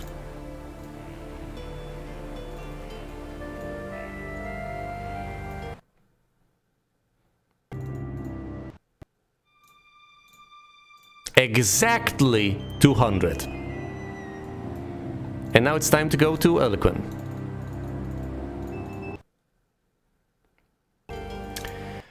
Just to sate my curiosity, what is the relative army strength? Oh, I see.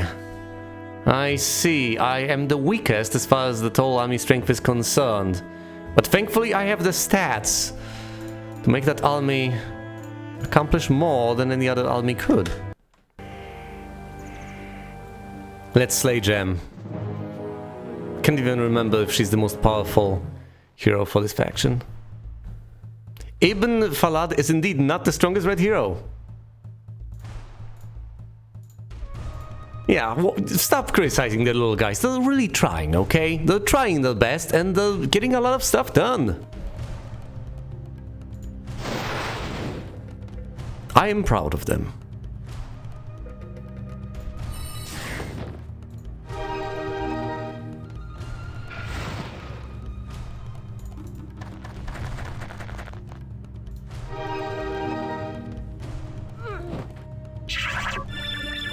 Why would Gem not flee?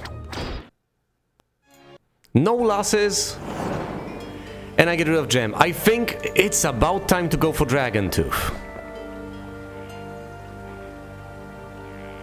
My plan has been laid out. It's perfectly clear. The next step is to head for Dragon Tooth, which admittedly has powerful forces within, but these forces are not backed up by any sort of hero whatsoever, so I should be able to wipe them out with all of my stats and spells and such. And next up, I will be going for all the remaining yellow castles, even if I am to lose Erlequin. I need to get them or I will eventually, quite frankly soon enough, get overwhelmed. I have wiped out plenty of yellows and purples heroes, but that is not meant to last. That's only a temporary stopgap measure. I need to get all the castles, and I need to wipe out yellow and purple at some point in the near future. I guess if I am to approach from this direction, my next step will then be to wipe out yellow, at which point I'll only have to worry about purple. To the south, as far as I can tell, and that'll be the other I'll focus on. Once I have this entire peninsula under my control, I will be able to focus all of my efforts on this little narrow valley, or whatever you want to call it, this little region to the southwest. Instead of having to run all around southeast repeatedly, not being able to decide where to defend next.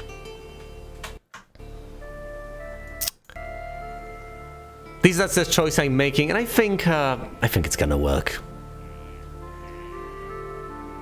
Many solutions are possible. That has also occurred to me because hypothetically my next order of business could be to head on south, deal with purple, pesky purple who's a warrior, and then once I no longer have to worry about purple, to just take my time and deal with yellow, which would also make sense. But I guess we'll see. My plan was to head east and conquer over there, deal with yellow first, and then and only then head south and deal with purple, even though it might appear that from every single facet, every single logical perspective available, it makes significantly more sense to head south first and deal with purple rather than going for yellow initially. After all, purple seems to be a greater threat. Purple is more aggressive, is going to head on outer and try to conquer, whereas yellow presumably will be content to just sit there and wait, doing sweet FA. This is the current situation. We have quite a few mines at our disposal, so our income in terms of resources is respectable. People really ought to respect it. I most certainly do. I respect my own income. We don't really have forces left to recruit, at least the sorts that we would want to include in our army. Although plans are already in place to replace the halflings. I have 200 of them exactly, and they are supposed to be replaced by crusaders, but for that of course I need to upgrade the paladins over in Merrimack. Which of course, unfortunately but inevitably, has a cost associated with it, and that's mostly the 10 units of crystal I will presumably have to trade for soon enough. On top of that, that's going to be annoying for a variety of reasons. among others, because I will have to use up resources that I could otherwise just save up and spend on a mage guild. A very much appreciated addition to my arsenal. After all, I do want to have high-level spells at my disposal. I haven't made much use of, say, magic mirrors so far. I'd like to acquire better 5th tier spells. Something like Summon Elemental would be brilliant. With a spell power of 16, that's quite a few elementals. Although Wilfrey doesn't have that many spell points at his disposal. Furthermore, he hasn't actually regened. And furthermore, hello Flame. It's always nice to see you here. There are no more movement points left on Wilfrey, and as for all the others, I'm not sure there's much to do with them. No, wait, that's not exactly true. Here's Sarakin, who was supposed to keep the fire elementals to himself and wait over here near the castle of Merrimack. I presume he was supposed to eventually get the Crusaders and then transport them to another castle for them to be conveniently picked up by Wilfrey once he eventually does decide to do so. Here's Hector. What is he supposed to do exactly? Heading south? Presumably. He got here, he got the trolls taken from his hands, he's heading back. Going for the trolls again. I was supposed to send Myra over here. Why? Oh yes, she was supposed to help with the troll acquisition process. What are you called? Astra? Dawn. Well, Dawn over here is not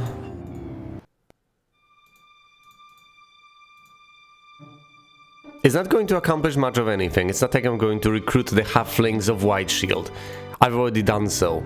I presume she was supposed to go over there and recruit them, but that's no longer relevant to any extent. So what can I possibly do with her? Can I really put her to any use?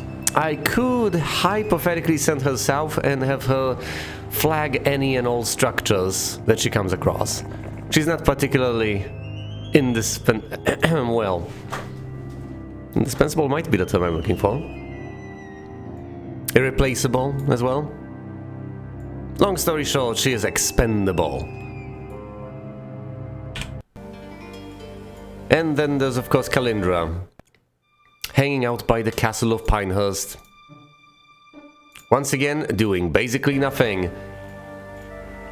And I'm not sure if that's a mistake on my part or not, but obviously in most playthroughs you have one hero doing all the heavy lifting, and all the others are just helping. But since this is the way the map is constructed, there are basically no buildings I'm supposed to periodically visit for benefits, then most of the heroes are just out there hanging out, with Wilfrey running around the map and conquering. Let's end the turn, I guess. Actually, before I end the turn, let's see, do I actually want to attack Dragontooth? There's lots of Cyclopses, meaning between 20 and 49, and I haven't really replenished my mana points as much as I would like to. Is this wise? No, come on! Here comes George taking control of Erlequin. Maybe, just maybe, I actually ought to deal with purple first. Right, let's actually check the Thieves Guild. No. I mentioned that I was going for yellow first, which makes basically no sense, but that's what I was going for. Perhaps I ought to change my mind. By the way, the blue player has found most artifacts. That would be me. Here I am in first place. Second in terms of income. Purple is in last. However, purple is allegedly ahead of me in army strength. Now, considering all of this, and considering the fact that purple, from what I remember, is... that's actually not much of a spoiler. Purple has titans, so purple presumably has access to the sorts of castles from which we can recruit titans. Maybe, just maybe, I ought to actually deal with purple to get more titans to then have an easier time dealing with yellow, who's a smidgen more powerful. So once again, I may make a U-turn and decide to actually head south and deal with purple, because this is becoming quite irksome, quite annoying.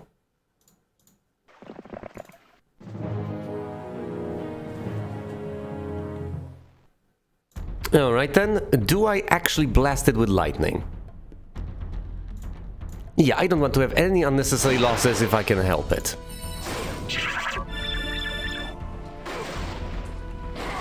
That'll do it. And now for the castle. I might as well rest up there, replenish all the mana points, and then head south. Or, you know, I could refuse to do that and instead head south immediately with what few mana points I already have. I may very well be able to deal with purple that way, and I can rest in the first castle I encounter. Tough choice.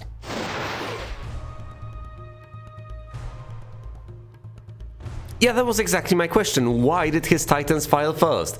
Well, if you asked me ahead of time, I would have told you that if you have units with the same speed and the turn order essentially, what happens is the attacker goes first.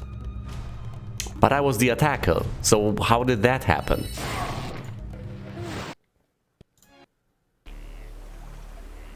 Turns out I don't actually know how initiative works in this game. Alright then, once again I have a choice. I'm at 23 points of mana. I can head south immediately and try to deal with yellow, or I can sit around and try to replenish my mana points all the way to 80, presumably anticipating some long and arduous fights. This is slowing me down a single turn, not more, but allows me to replenish my mana points. Do you think that's worthwhile? Is that the way to go?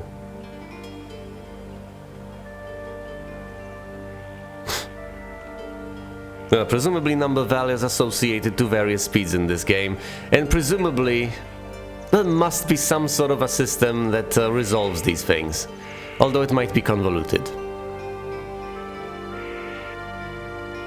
But I do trust that machines do things consistently. They may do things that are stupid, but they do things that are consistent. Either way, what do you think? Should I replenish my mana points, or should I just barrel down south directly and immediately? I do believe time is of the essence on one hand, but on the other hand, mana happens to be one of my most precious resources. And it feels foolhardy not to replenish it given the opportunity. So I'm a bit torn on this.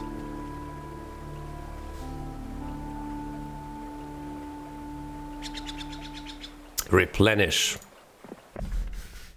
Fair enough. Alright then. So this is the current situation. Here we have Wilfrey replenishing. There's Kalindra doing absolutely nothing of use. Here's Sarakin once again doing nothing of use. He's just gonna sit around here and wait for the paladins.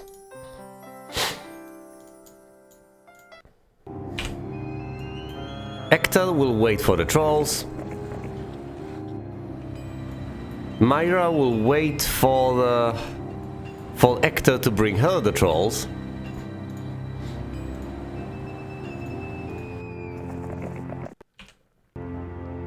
Dawn will head south and potentially try to flag something. She could head over here, flag the sawmill, but that's asking for trouble.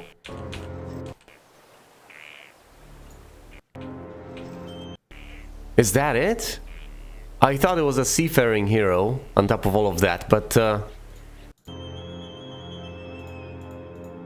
no, that was Sarakin, and he has already handed over his artifacts. He has already scouted out every single spot on the map I could. Well, that's not exactly true. There's this little bit of unknown territory I could hypothetically explore. Fine, you know what, I'll send Kalindra just to be a completionist to see what's over there. And that's going to be about it. I'm not getting anything this turn in any of my castles. Although I could hypothetically aim to. I could strive to. Let's see, what am I missing exactly, and what would I want? Would I to actually want anything out of these places? I could try to get phoenixes off of Algary, though that doesn't seem worth it. I could aim to get Cyclopses over in Erlequin. But if I aim for Cyclopses over here, I'm not going to get Crusaders anytime soon. However, I think getting more Cyclopses on top of the Cyclopses I already have is a reasonable course of action. I just might be willing to trade resources in order to accomplish that, in order to facilitate it. I just need all for that. And I guess if I wanted to further justify this particular choice, it would be that I am building up Crusaders back in Merrimack. As things stand, they are just not getting upgraded to Well, I'm building up Paladins, they're not getting upgraded to Crusaders. Whereas, I am not building up Cyclopses over here at all, because I don't have the dwelling. Now granted, I will not be able to get this dwelling all that soon, but I will be able to get it this particular turn. Sorry, this particular week, not this particular turn. Which is good enough for me. I will not be able to reinforce Wilfrey with them, but that's also okay. Yellow, thankfully, is not milling anywhere near this particular place, near Dragontooth, which is heavily defended, unlike all the other castles for Yellow. That gives me a minor bit of a sense of safety. Just the very rudiments of it. I don't feel particularly confident, all things considered. After all, at any point, Yellow could just appear out of the fog of war and ruin my day. Head on north. But that's the risk I'm going to have to take. And I guess that's the downside to heading south instead of heading east. That's it, not much actually happened. Heading further south, and here we see the Castle of Avon, with wonderful perfume within. And here's Myrrine, a pathetic hero with an even more pathetic army.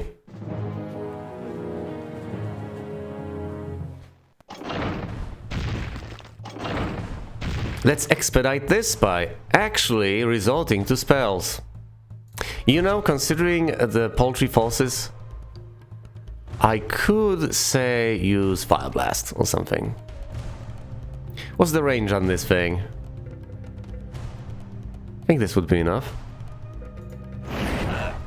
Nope. I thought I targeted this. You know what? Whatever. It doesn't matter.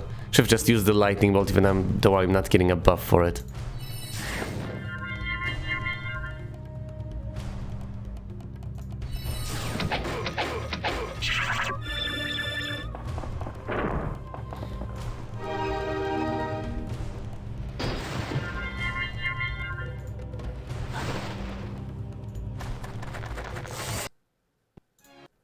Alright, that's done. The only thing to get left is navigation, at least in terms of skills. Also, 1 point of attack, how unusual.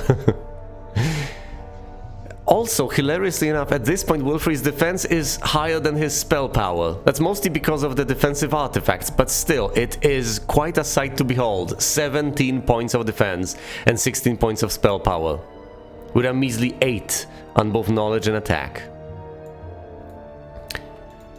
Now the question on my mind is whether Avon has the pyramid. Does it? Yes, it does. And it also has the Mage Guild of Tier 5. Well, well, well. On top of that, it has Dimension Doll. Everybody to the dinosaur indeed.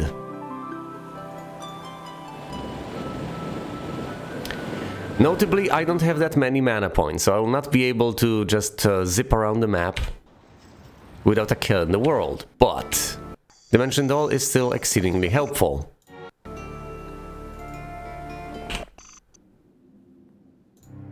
It's day 6, might as well. Indeed, plenty of barbarian towns. Haha, here's Elgon.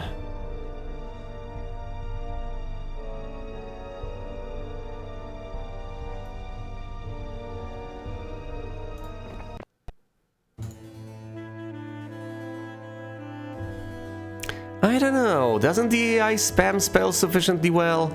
I mean, there's certainly room for improvement in many areas for this game, but I accept it for what it is. There's nothing to recruit over here, and all things considered, there's an arena right here and there's a gold mine. All things considered, I presumably ought to head back and deal with Elgon. That would be the wise thing to do.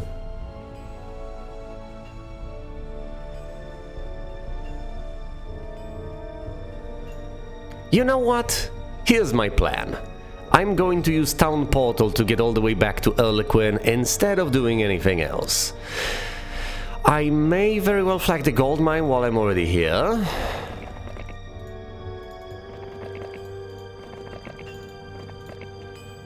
But I won't make it to the arena. So let's just Town Portal to Erlequin, isn't it? Yes, it is. To Erlequin.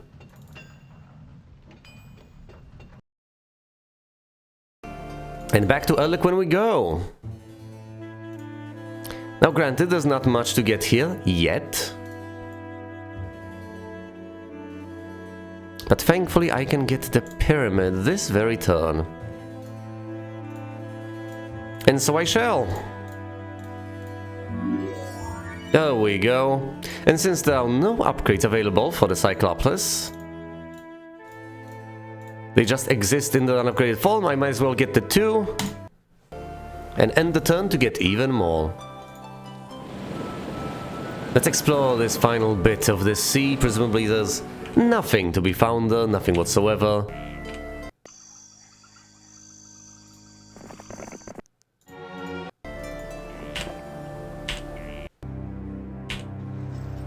Let's end the turn. Red is zipping about. Teleporting on the southern island. Hopefully not teleporting. Of course that happened, I shouldn't have gone there. That's it. No, wait, hold on, no. No, yeah, that's absolutely Dawn. Yeah, and there's basically nothing I can accomplish with her.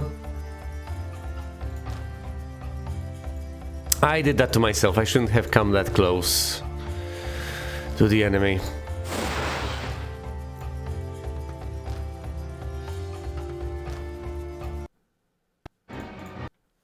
I'm not even going to bother.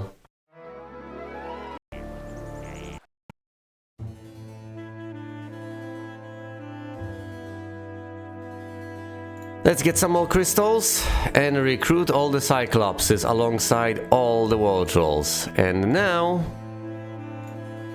with that force secured, I might as well dimension door over there and deal with Ergon.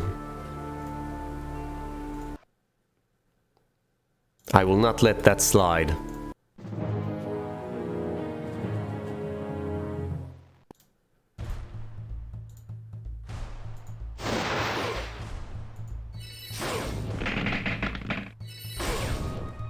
All right.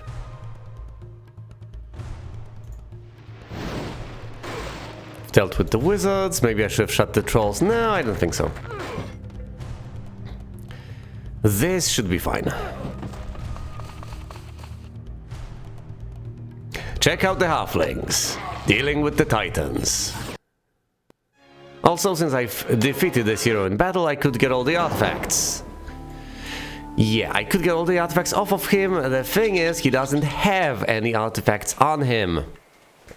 Also, since I'm already here, I might as well conquer Dragontooth. There are no heroes within, and this is the best chance I'll ever get to try and conquer it. It's the most heavily defended castle in the area. Also, I might as well re-recruit my hero over here, flag all the mines, and reveal the territory.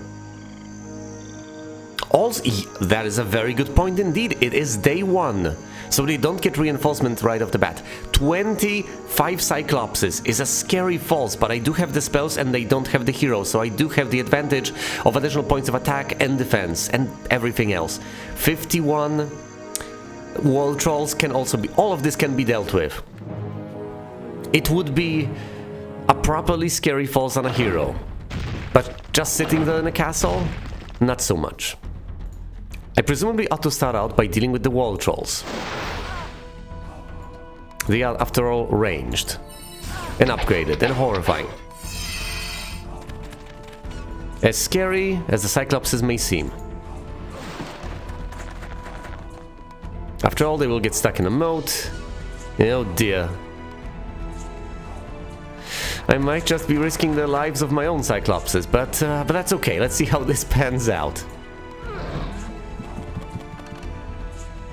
How many Cyclopses will the Halflings take down? 10. About as many as my wall trolls.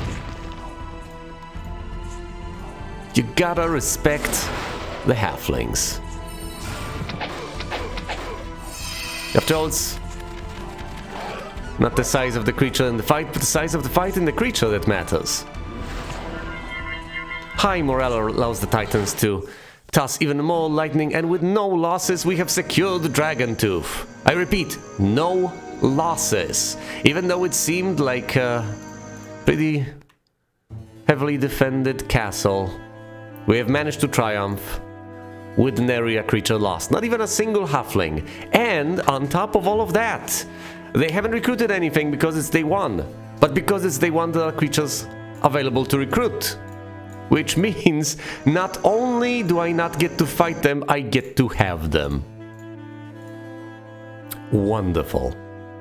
Now, obviously, I need the resources to be able to do so, so I am going to have to trade for crystals, but at this stage, the exchange rate is so heavily skewed in my favor that I can, say, trade 2 gems for a single unit of crystal.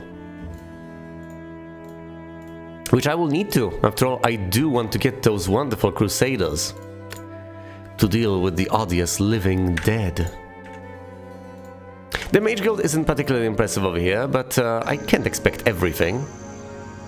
Although I'll give you I can, but I ought not to. And as my final order of business, let's teleport over here and reveal the territory. I could hypothetically stay in the castle and replenish mana, but I want to see what's going on around me instead. And what I can see is that Dimitri is on his way west, ready to retake determined to retake the castle. I wouldn't necessarily say that he's ready, because he's not. There's also Ruby here, with a significantly more imposing false, but still pathetic. I can still turn back with a town portal. Do I have enough movement points? I very well might.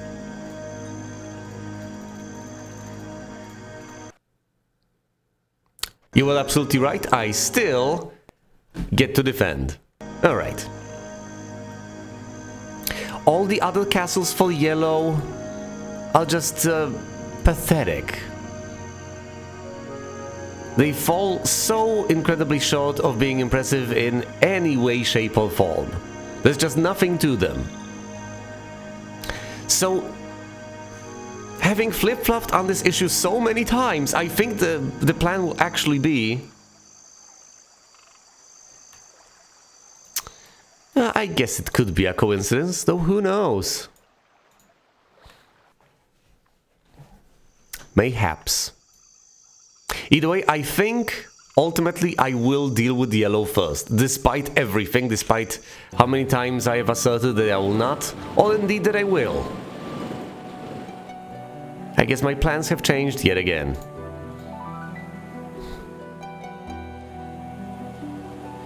Let's see, now I have Kalindra over here. Out there's Assailan. I could recruit some Medusas, I could recruit some Fire Elementals, or I could hypothetically acquisition. Yeah, well, I could acquire more Halflings for Wilfrey's forces should I choose to.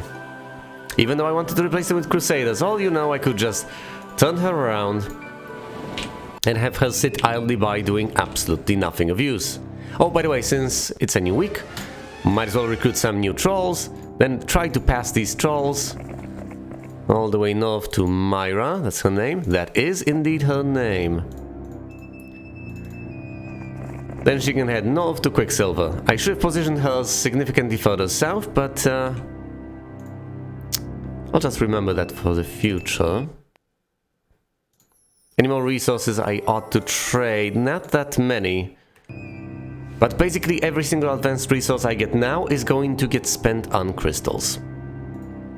That is the plan. Any reinforcements I could possibly desire. Oh, there's one more thing I ought to do. Of course there is. There's one other thing I should have done. No. I went north ahead of time, so never mind that. I am going to recruit the trolls and the cyclopses over here, though. Not all of them, because I can't afford that, but might as well.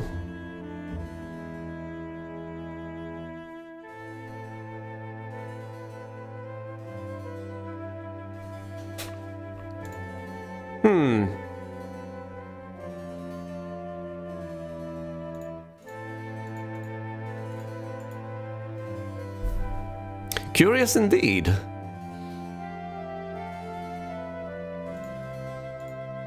Though troops do influence how far you can go. After all, the speed of the slowest troop does dictate how far you can go on the map with the movement points you have.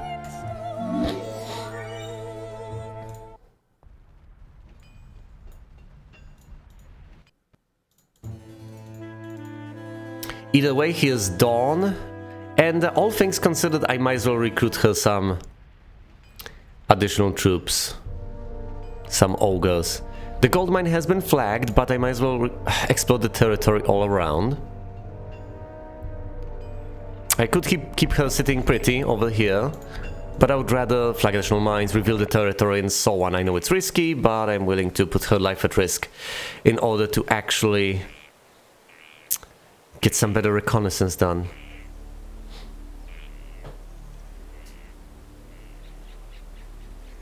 Ah, yes, right, of course. Sorry, it took me a while to figure that one out. Of course, you meant the trolls that I got from the bridge. Indeed, the army doesn't actually get tired. It's as if you're carrying them in some sort of a backpack, which may make sense as a gaming abstraction, but makes very little sense in terms of what is going on here, hypothetically. Narratively. So yes, I picked them up from that bridge, got them all the way over here with Hector, and then they went all the way over there with Myra. How the hell did that happen? How did they not get tired? Well, I guess they were carried in some fashion. Ludicrous. Yeah, sorry, it took me a while to actually decipher what you had in mind. Not because it was unclear, but because I guess I was distracted. But indeed, the more I think about this, the more I realize that it makes perfect sense. And by it makes perfect sense, I mean it makes no sense whatsoever. I just mean that you have a great point. Oh look, Yellow is not willing to attack me. How wise. And there's Flint over there with a few titans, a pack of wild balls, and a pack of halflings. That's far from impressive. Now, if Dawn had a smidgen more impressive of a falls, she might just be able to defend. Although, I wouldn't put it past her to be able to do so anyway. I guess we'll just see.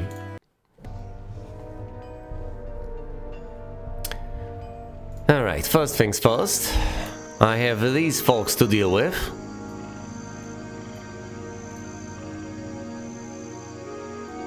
Then I need to get Greywind and venture further east. And once I'm done with all of that, I may very well head south. New Dawn would also be nice to conquer. It's right there and I can teleport to it using Dimension Door. There is a pack of Cyclopses over there, which are quite powerful, admittedly. But that's nothing I wouldn't be able to deal with, especially since there's no hero associated with that army. Oh, right, of course. Were they to attack the Cyclopses, that would have potentially... No, I actually wouldn't have zapped the Titans because they're not in a line, thank goodness. But that was somewhat scary. By the way, 95 ogres is also a scary thing to fight, but we'll see how we manage.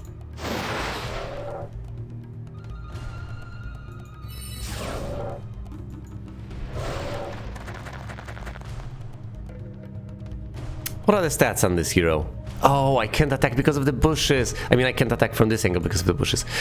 That's Ruby 2521. Not particularly impressive.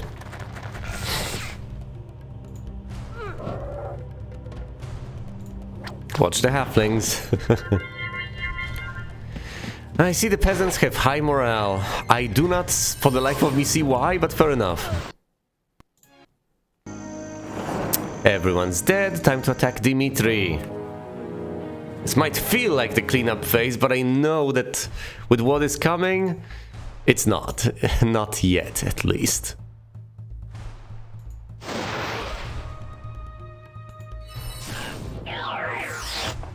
My Cyclops has been blinded. Thank goodness my Titans haven't, although I believe Titans can't really be blinded. Quite possibly. Let's deal with the rocks, because they can fly.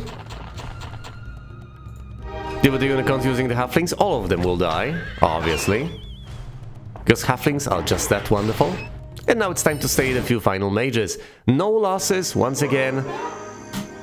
I get the final tier of the final skill.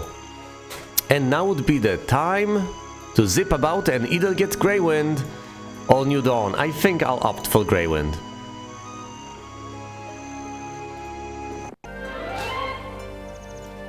Stables. I get more movement points. Excellent. Dimension Door over here. And let's attack Greywind immediately. We might as well end up resting the replenished mana points. Keep on zipping about and conquering.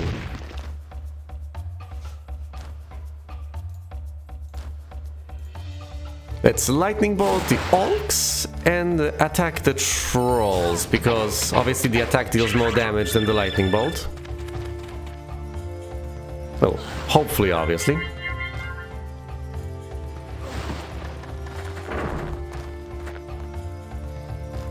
Let's slay all the Cyclopses with the Cyclopses of my own. Halflings deal with the ogres, and that's it. No losses. We have captured Greywind. Are there any reinforcements waiting for me in Greywind? Not really. Not at all. But that's okay. Let's get a marketplace. In fact, let's get marketplaces everywhere. I don't have them already. I want those wonderful exchange rates.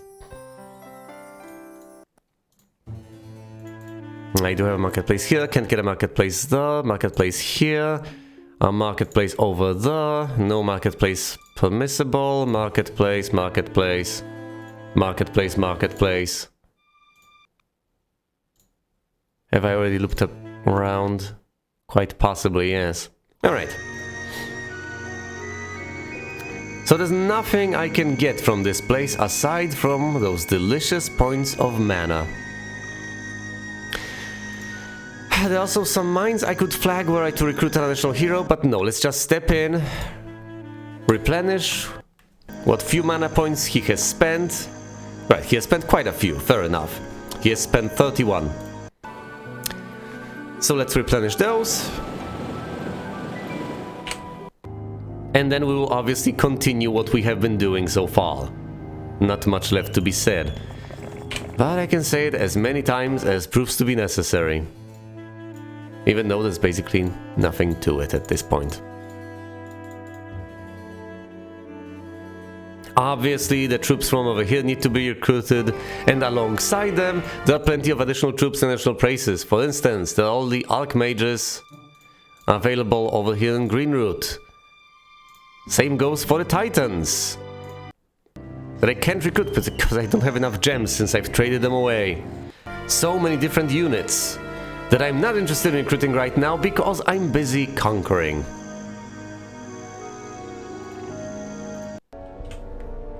Let's see how this goes. Let's see how it plays out. Will Dawn get attacked? No, she will not!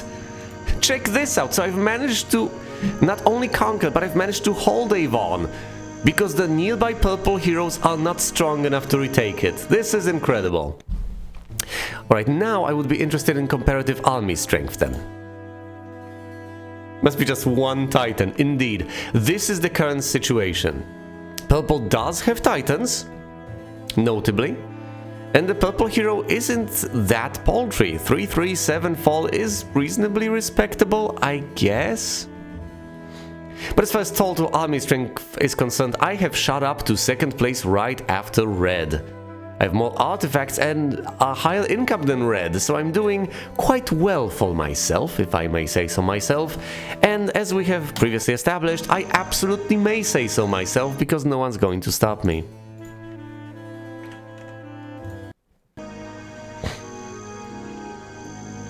And now we shall head for Fountainhead.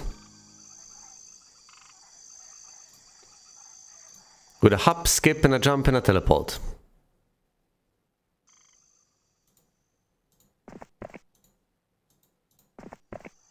Is that enough?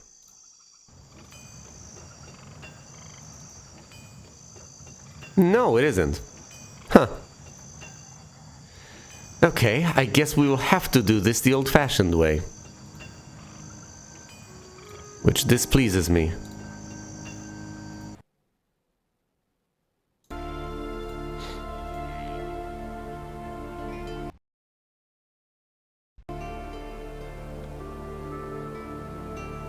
I am wasting so many points of mana doing this, but I do need to get right now, right this turn.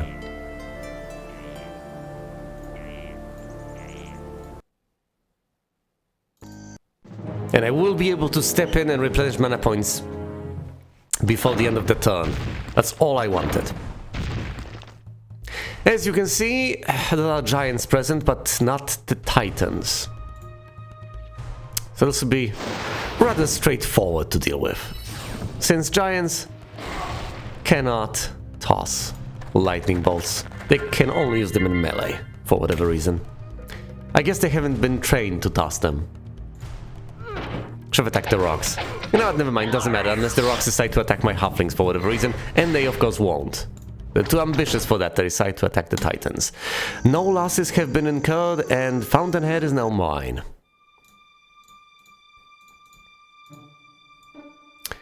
The Ivory Tower has not been upgraded, the library is not present, neither is the upgraded Cloud Castle, so I will not be getting reinforcements of a field, although I will be getting the marketplace. The exchange rates are basically as good as they'll ever get.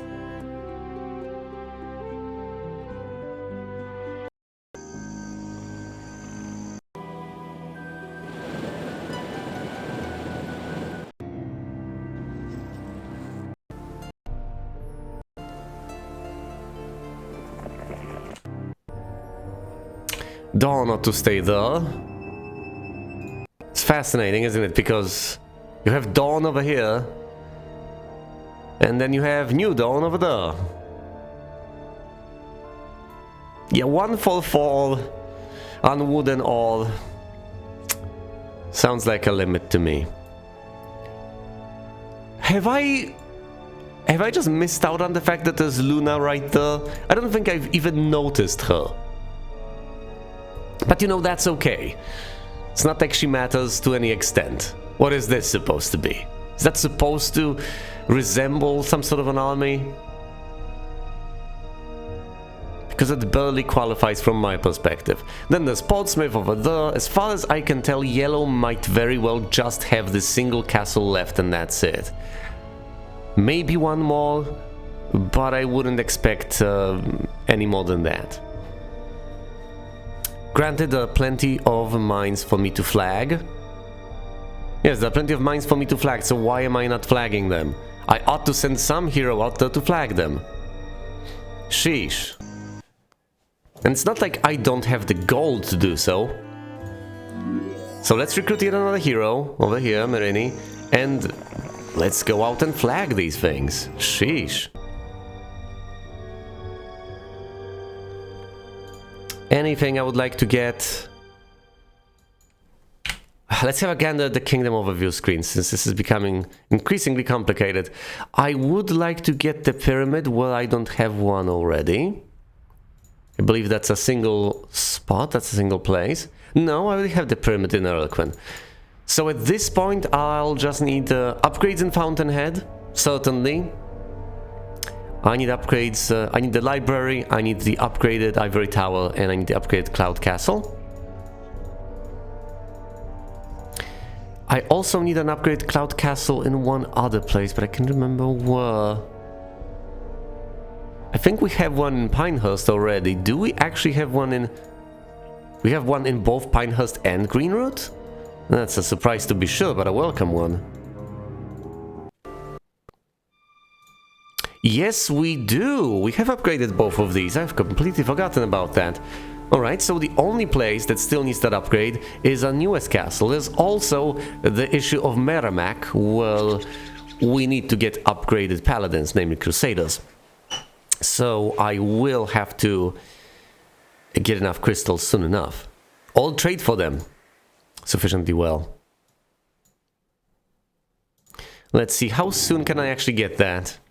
Because I've been mulling over this for the longest time, and I want to get this behind me as soon as humanly possible.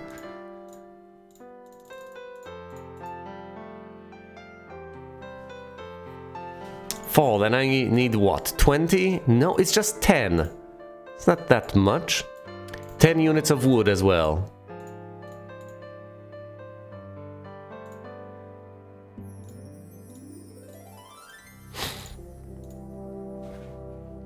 Might as well trade some sulfur. It's not like I need that sulfur for much of anything. And next turn I should be able to finally get those Crusaders.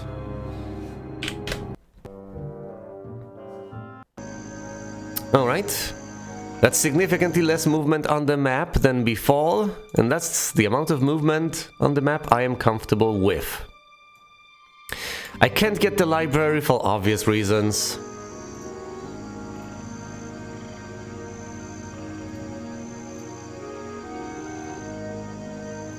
Dimension door over there instead of walking through the swamp, just trudging. And using the observation tower you spot an additional mine. A fault you need to visit to get more defense. The Xanadu for +1 to every single skill. Far off in the distance, that is Paulsmith. Here's Ariel with an army, I guess, comprised of several phoenixes. Is Ariel the most powerful hero for yellow? Is that what's going on? Yes, she is. And as such, I am about to absolutely obliterate yellow.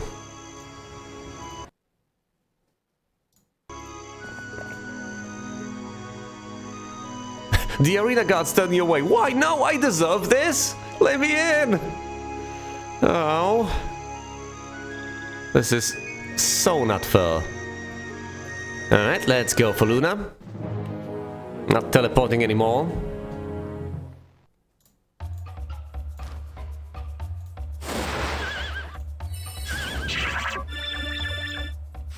The smart thing to do would be to run away. But of course she's not going to do the smart thing, is she? Hi, Morale. Attack again. Come on, come on. You know you want to run. Oh, you can't. You don't have the speed. Well, that's unfortunate. No artifacts have been acquired because these heroes are just too poor. They can't afford artifacts.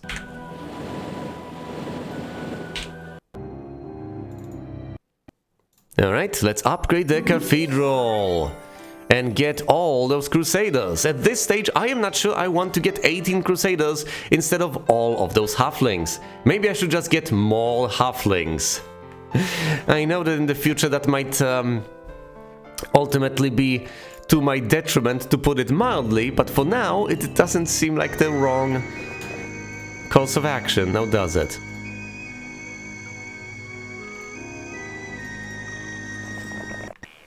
In fact, I would say that it would work out pretty well.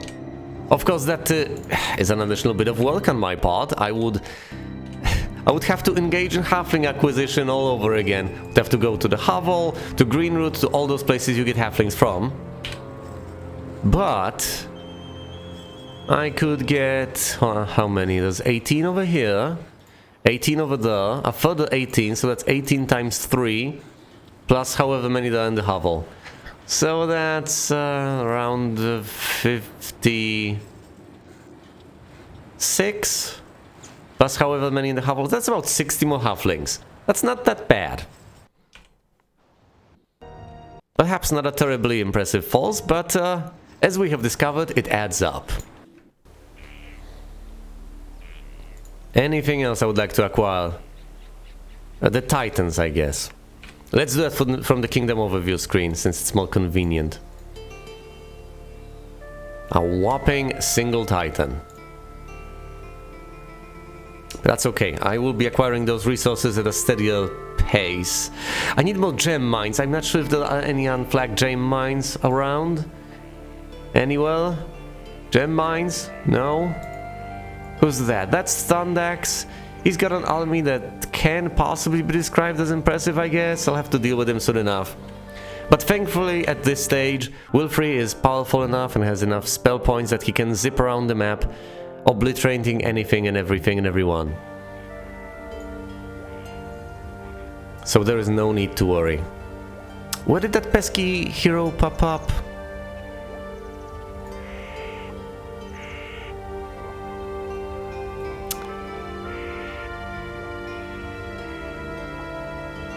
I guess I will have to deal with Thundax, otherwise he's gonna slay Mirini.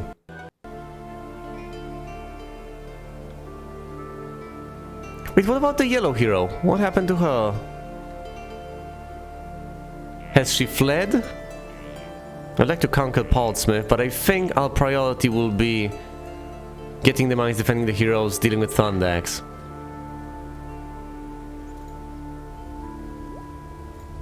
And I don't even think it's wise to use Dimension Door for that purpose. Let's just straight up teleport to Dragontooth. And from there, I can attack Thundax directly. That was a significant expenditure of mana points, namely 20 of them went down the drain, but I think it's still the right choice. I think it's the way to go. The last thing I need is to lose heroes that could be auto-flagging mines.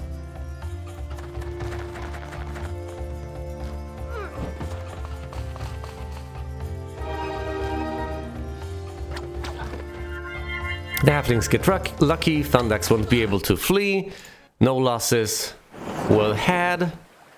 Some movement points are still there, so I could hypothetically try to head for New Dawn, or, you know, I could decide to replenish my mana points, which sounds relatively wise, but I do feel lucky. Let's try to go for New Dawn.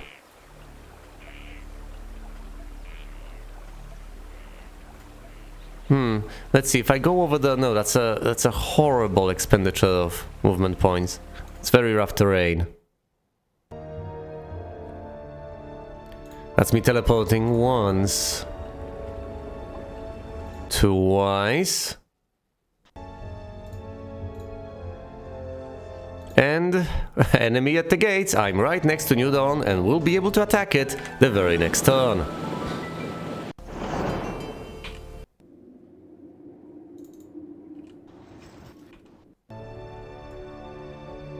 Here's Zam. I believe Zam happens to be the most powerful hero for purple. So in order to reconquer the castle of Avon, they've sent the mightiest of their guys. I guess hypothetically, were I to be a smart fella, I would have sent Wilfrey over here, all the way to Avon, would have teleported him, marching Dawn out. But then again, he can't be everywhere at once. Not quite, but nearly.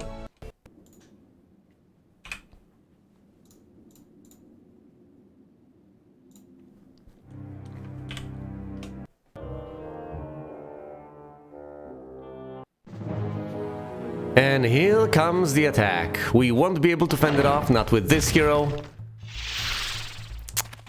Mostly because of the number of trolls over there. Now, if we were to blind them successfully, that would be another story entirely, but presumably all that blinding is going to be of no use to us because they will get unblinded right back up by the castle towers. Although, let's blind them to begin with and see what we can do.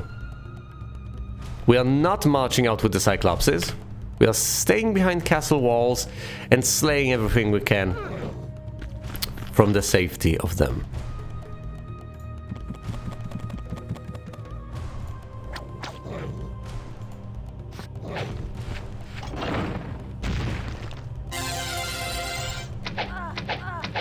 Now, unfortunately, Dawn just doesn't have the stats. The anti-magic shell will quickly curb our shenanigans. Normal blindness on the trolls, it's done. It's just over.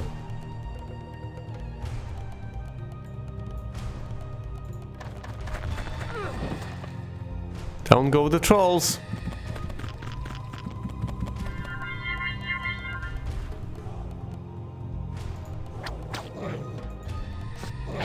You know, at this stage, I think it's better not to slay the skeletons and the zombies, just because they serve the very important function of lowering the enemy's morale.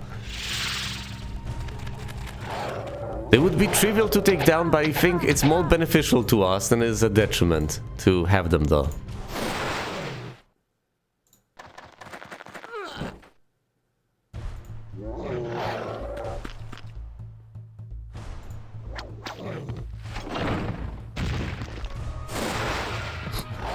Down go the Cyclopses and the Halflings. I think that's about it. Goodbye, Dawn. It was nice knowing you.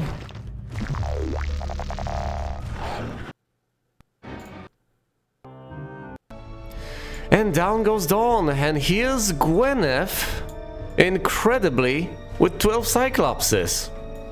Too little too late? There's also Ariel over there with newfound courage, trying to conquer Fountainhead and Greywind, I guess. And thus we will have to deal with Gwyneth and what? Teleport over there? We will not exactly be able to teleport over there because we don't have the mana, so we'll have to fortify those castles and replenish mana first. Now Gwyneth may have the Cyclopses, but Cyclopses do not shoot.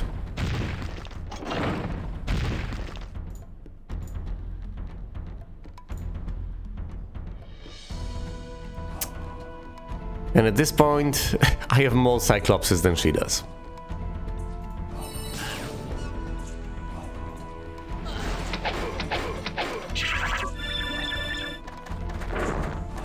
So they're not necessarily going to reach my forces. Also better stats. Oh, look at this! They don't exactly get taken down immediately, but they get attacked and then immediately paralyzed. Wonderful.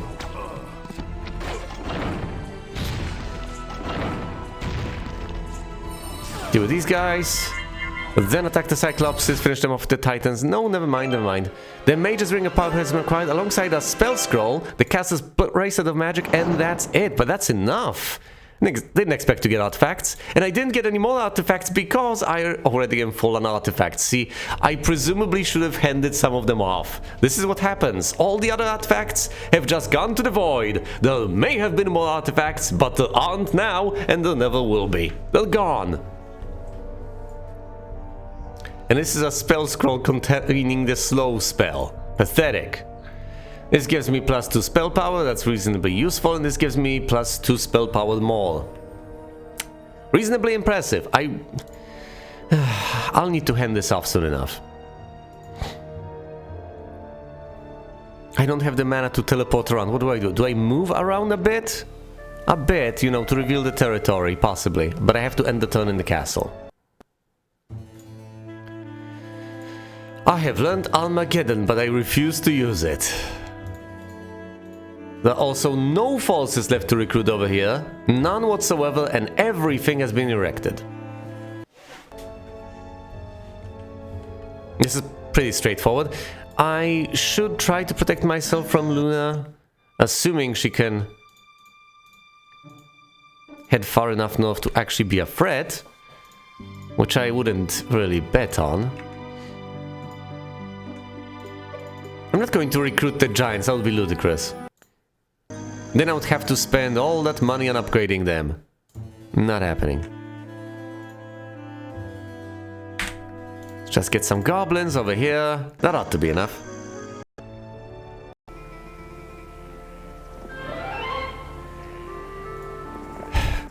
Let's proceed with the halfling acquisition process.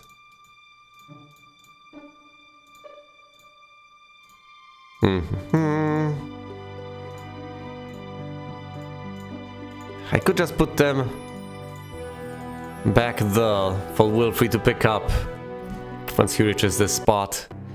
And I can send Kalindra to periodically pick them up at the start of each week.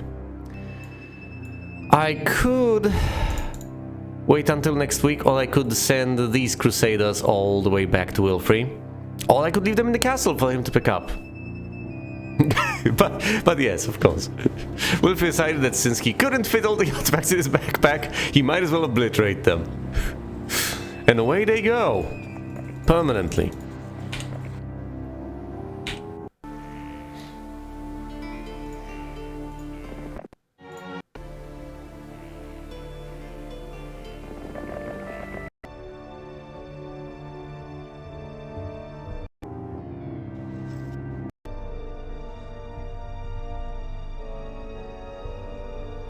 Alright, I guess that's about it.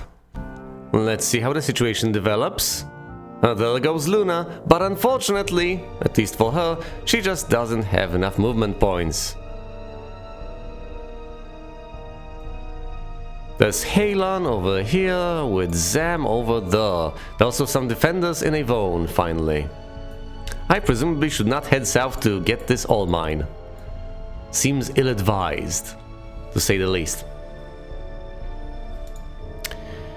Now at this point I could try to deal with Ariel, or I could try to deal with everyone to the south. However, I think... Oh, sorry, I can't teleport to Avon, not quite. So that's not happening. I'm going to have to teleport to Erlequin, which will also solve the issue. Alright.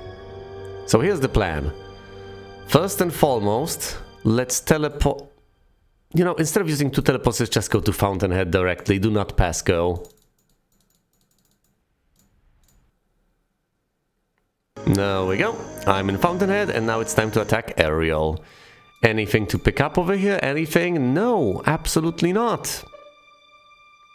Disappointing though it may be, unless I'm willing to trade for gems, which of course I am. And do I also need a single crystal? I do.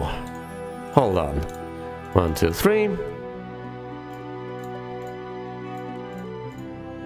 And just like that, we get the library over here in Fountainhead, and soon enough we'll get the upgraded ivory tower and so on. But for now, let's deal with Ariel. The Phoenixes, of course, have immense speed, so they go first, but that doesn't matter now, does it? Because they get obliterated by my Titans. The ranged forces are mighty, but so is the morale on my Archmagi. Only the dwarves remain. But not for long. That's it, she's done, and that was the most powerful hero for yellow.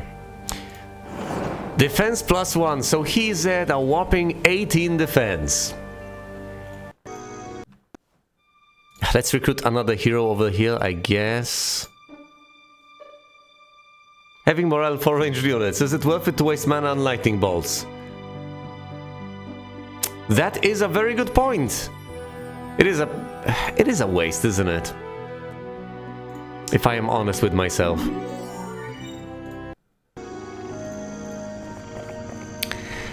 But by the way, the time has come to actually take these precious artifacts off of Wilfrey.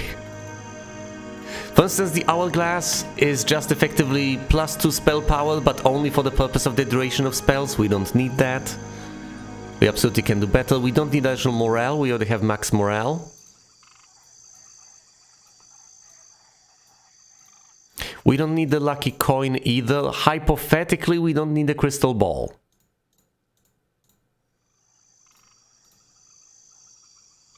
Is this enough? Do we need more spots? Because we could get rid of, say, the Ice Cloak.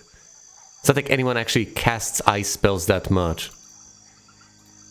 Actually, no, let's keep it. Might as well, just as a safety precaution. 4 slots is enough. I think. Now, the next step is to teleport to Earliquin, and thankfully I do have enough points for that purpose.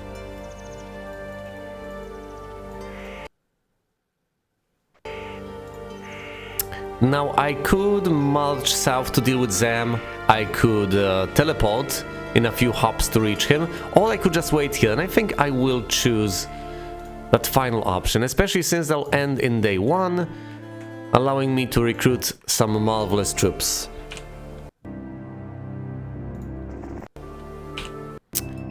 You know, the more I think about this, the more I realize that presumably, with 60 mana, you could have 6 jumps. That is true.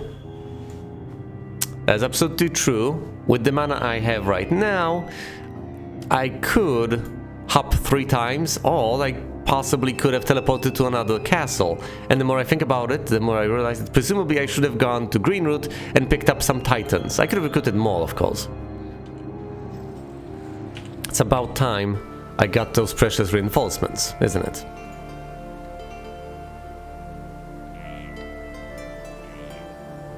Right, what do we have to flag? Let's go for the crystal mine over there.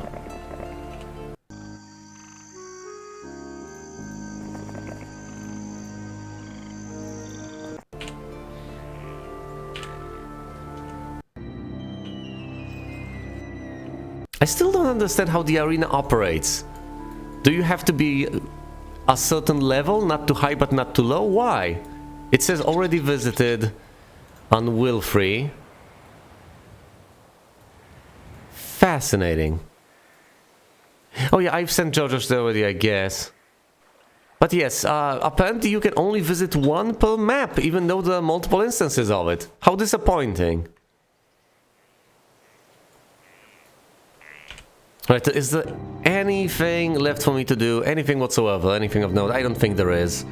Let's go to the Kingdom Overview screen just to make sure.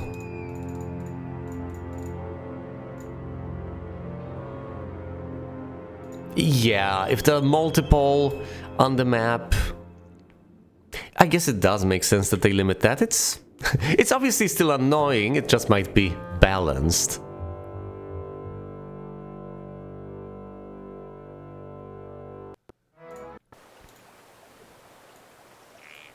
Splint over there, close to New Dawn.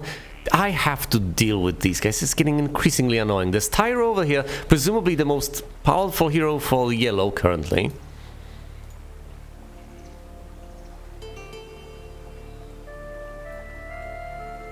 Halon and Zam. Yeah, I think the thing to do is to get Avon, slay all of these guys.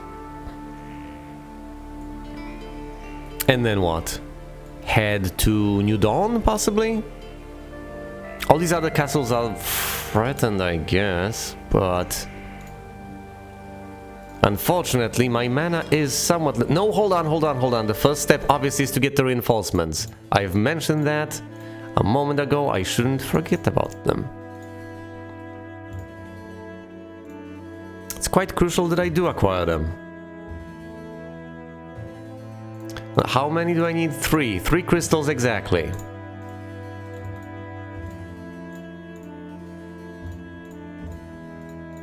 And the remainder of the resources I could spend on upgrading that final cloud castle, possibly? No, I probably should trade for gems instead and use those gems to recruit titans eventually. So many left over. But I don't think I have the time to teleport and pick them up. At this stage, I might as well try to cut them all the way to Wilfrey. At this stage, it would be quite handy to have heroes, to have secondary heroes capable of using either Town Portal or Dimension Door. But they won't be able to use Town Portal since I got it from the artifact, not from a spell scroll or anything like that. So at best they can learn Dimension Door. And even that requires quite a high level.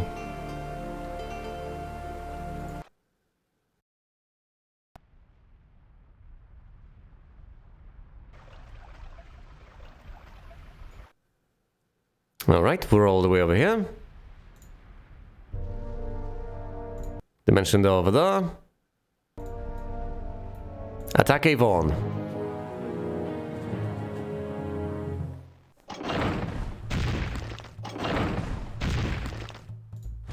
Yes, they are.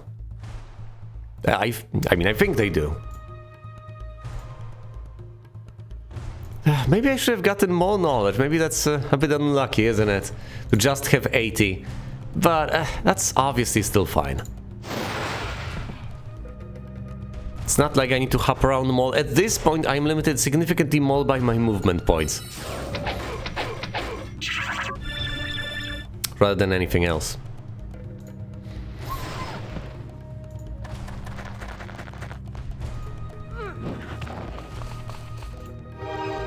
Ah, the halflings at it again.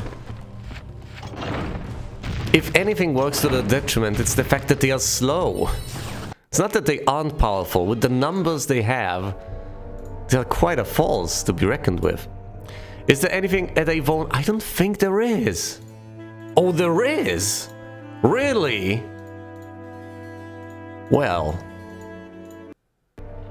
You know, I was about to attack Zam, but the more I think about it, the more I realize that I might as well snag those wall trolls. It's as if they're just there for me. And while I'm at it, might as well pick up a couple of Cyclopses.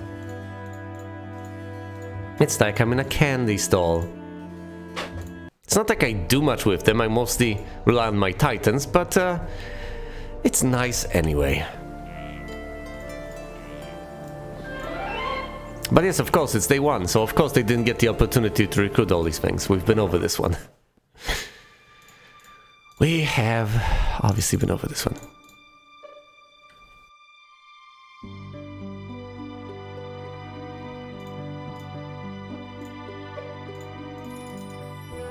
I need to trade heavily for those gems, otherwise I'll never recruit all the Titans.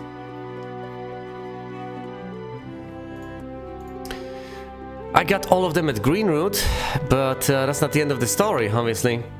Now the question is, will I actually teleport to all these castles to pick up reinforcements anytime soon?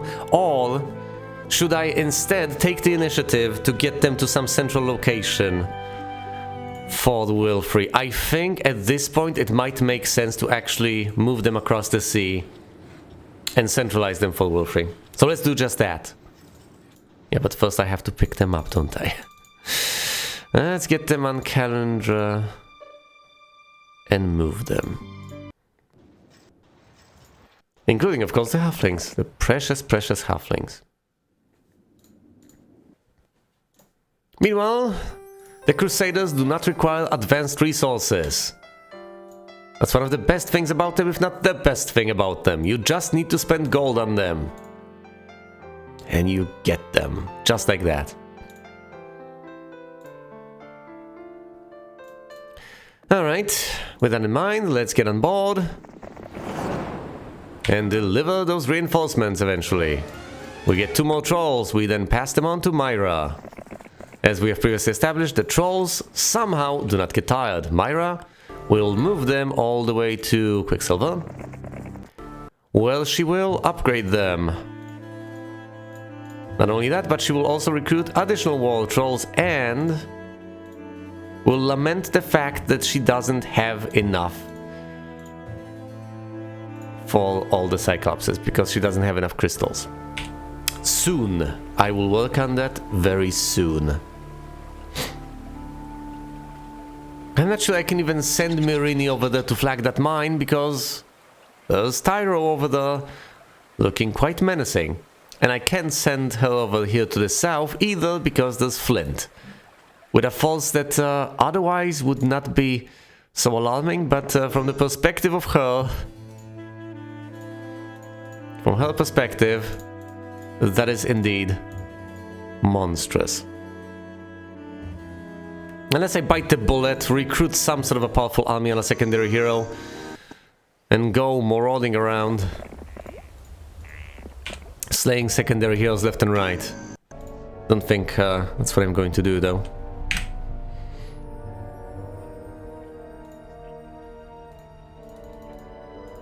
some more Titans from Pinehurst. There we go. And that, you know, since I've already done that, I might as well recruit all the Archmagi back at Pinehurst. Let's end the turn.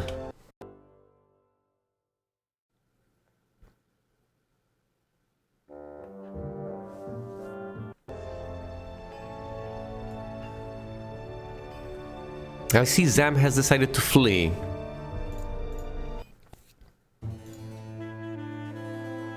And Zam is the most powerful hero for yellow, for purple, just as for yellow, Tyro is the most powerful one.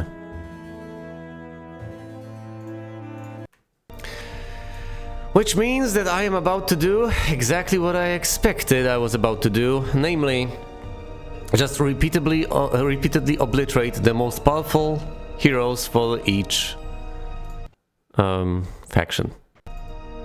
Let's go for Zam first.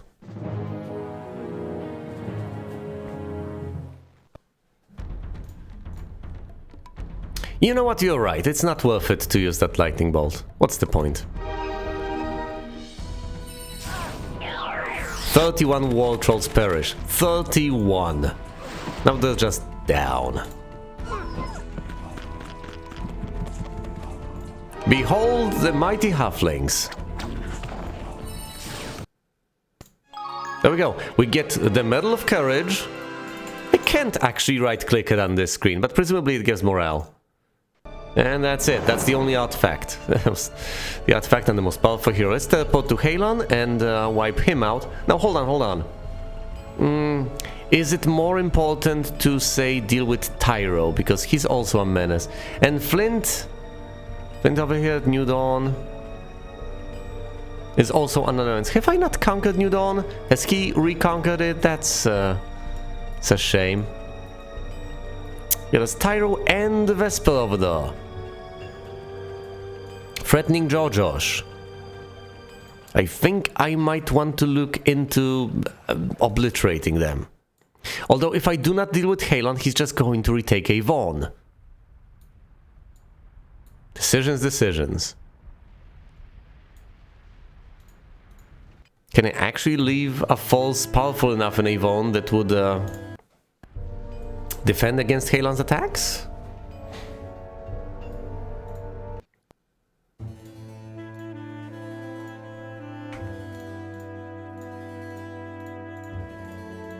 I don't think that's gonna happen, but I could try.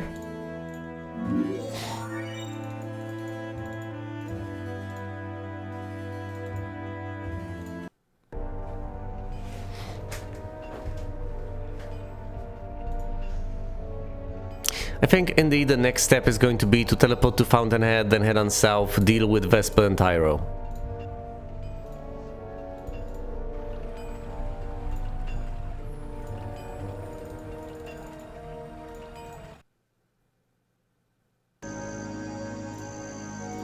Dimension Door south. At this point, I'm just using my mana for mobility. Hilariously enough. Let's start off by slaying Tyro. Phoenixes obviously go first. They always do. They always do the fastest unit in the entire game as far as I understand it. I may be mistaken. Once again, intuitively I want to cast a spell. I want to go for that lightning bolt. But no, it's not worth it.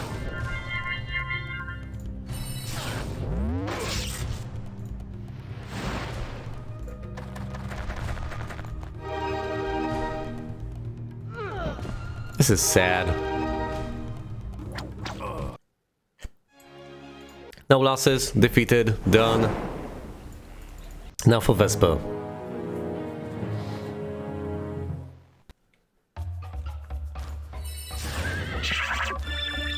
It's always the disrupting ray, every time. It is a good spell though, just never seems to do much of anything.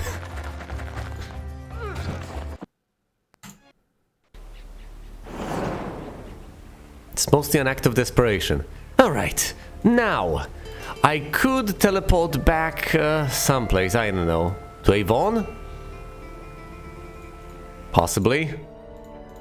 Alright, let's see if I actually can pull this off, because there are no more heroes left here, so I could try to go for Portsmouth, but I think I need to teleport back to our place, and at this stage I think wiping out purple in this area might be a better idea than pursuing, than pursuing yellow over here.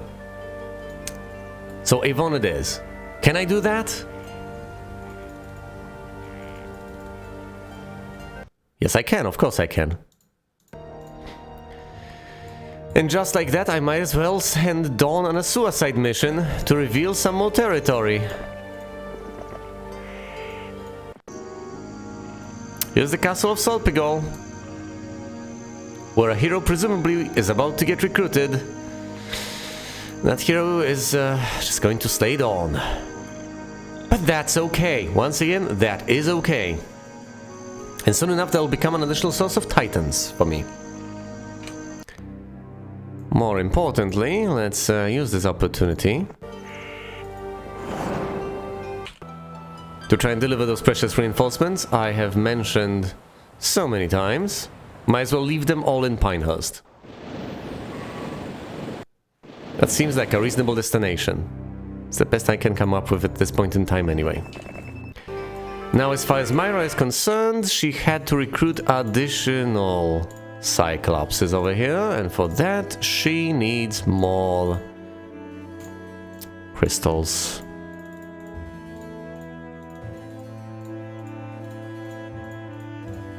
There we go, that's all the Cyclopses, and since she has all the trolls and all the Cyclopses, she might as well get on board and set sail to deliver those reinforcements. It'll be one huge, enormous, hulking batch of them.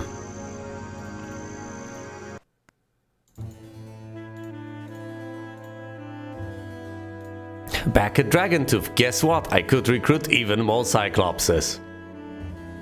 Not sure it's worth it though. Yeah, I genuinely don't know what the next step is. Well, what is the recruitment order for these guys, really? How do I want to do this?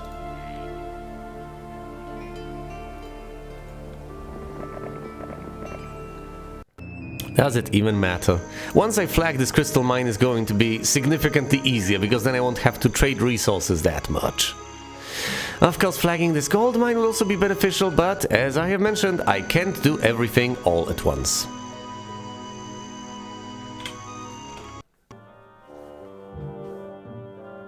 All those teleportation spells allow me to approximate that, but not quite reach it. So asymptotically, I am approaching the ability to do everything at once. And of course, omnipresence.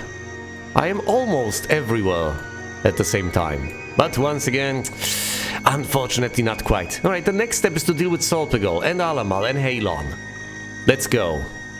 No spells to cast. Wrong hero selected. That's okay. Once again, I could go for reinforcements. I could hypothetically use the town portal spell to boldly go where I have additional units. But no. Let's instead dimension door as far south as I possibly can. Dimension door again, because walking is for suckers who cannot cast spells. Walking is for muggles.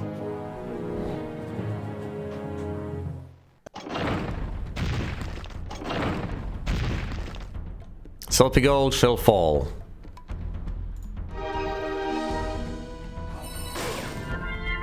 Lucky shot, but it's the morale that really does it. Finishing off the Titans. The enemy ones, at least. Down go the mages, and boldly the Cyclopses charge forth. Oh look! They can almost get inside castle walls. Unfortunately, we don't have time for that.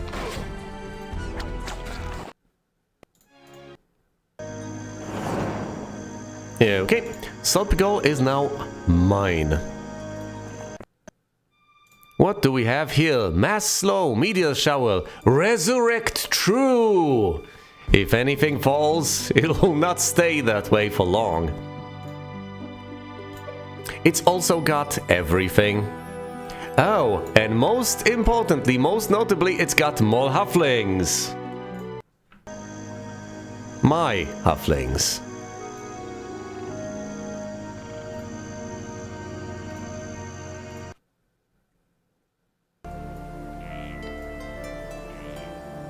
Let's dimension door next to this guy and slay him.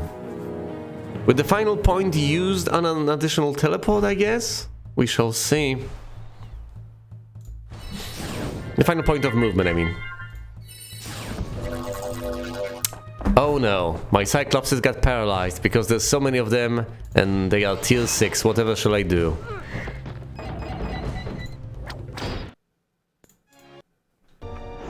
Done! I could try to flag the... I can't flag the gold mine. I just can't flag the gold mine. I don't have the movement points. Even if I wanted to, I couldn't. I can teleport all the way to Avon. I'm not sure I want to use it as a staging area, so to speak. After all, there's Flint over there, looming as a threat. I presumably should consult the map. I have not done so all too often, but an overview might be handy at this stage. This is the current situation. This is how things stand. There is a single purple hero over here. That's it. That is the enemy presence, as far as the territory I can see currently is concerned anyway. A single purple hero. Flint. Near the Castle of New Dawn. So presumably I ought to teleport all the way over here. That is Dragon Tooth, I believe. And from there I should stage an attack on New Dawn. Killing Flint on my way, en passant, so to speak. And then I'll head on over here. I have no idea what the name of this castle is. I'll leave flagging mines to to lesser men. And women.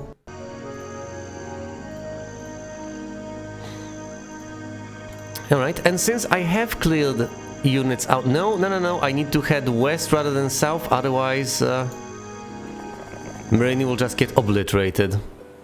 Right, so with the final bit of movement available to Wilfrey, I am going to Town Portal to Dragon Tooth. There we go, 1 movement point. But 1 movement point is enough. This also allows me the great opportunity to incorporate additional wall trolls and notably a few additional Cyclopses into my army.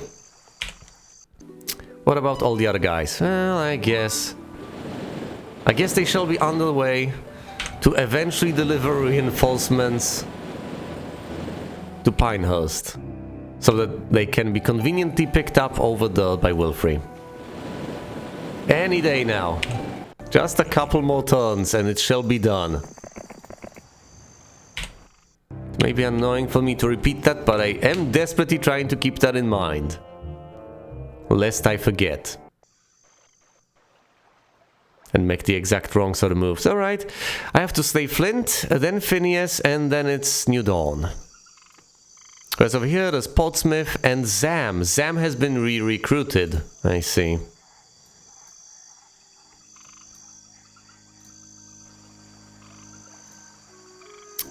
Dimension Door for the first time.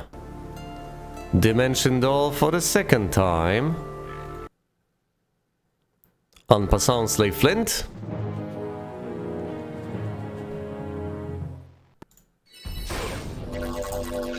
Yeah, whatever. Guess I dabble in Flint slaying. I don't even get past the Titans because they get high morale. No losses were incurred in the process. No blue units were harmed.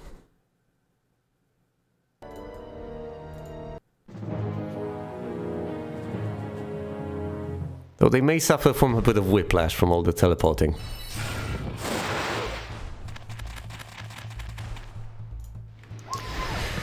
Alright then, let's charge forth with the Cyclopses. They might just get an opportunity to attack for once.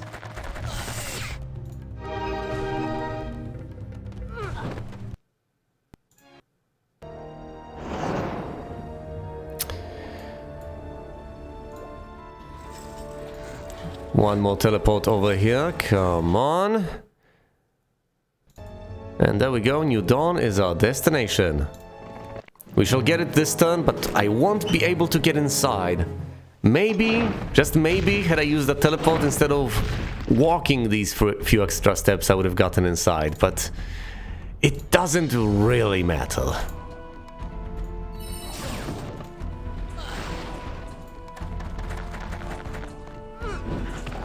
Evidently. Purple player has been vanquished, thank goodness. So there are no heroes left for purple, and that was the final castle. Everything becomes unflagged on the map, and that's it! I no longer have to worry about being harassed by purple. Now I shall deal with yellow. I believe that's not the final castle. There's enough space over here for at least one more. But once I'm done with that, I'll be done with yellow, and at that stage, I will only be left facing red. And red seems fairly complacent, if I may say so myself. Very complacent indeed. Red wasn't particularly interested in attacking me this entire game, because red is a builder at heart. Red is just sitting there, building up towns, castles, and forces.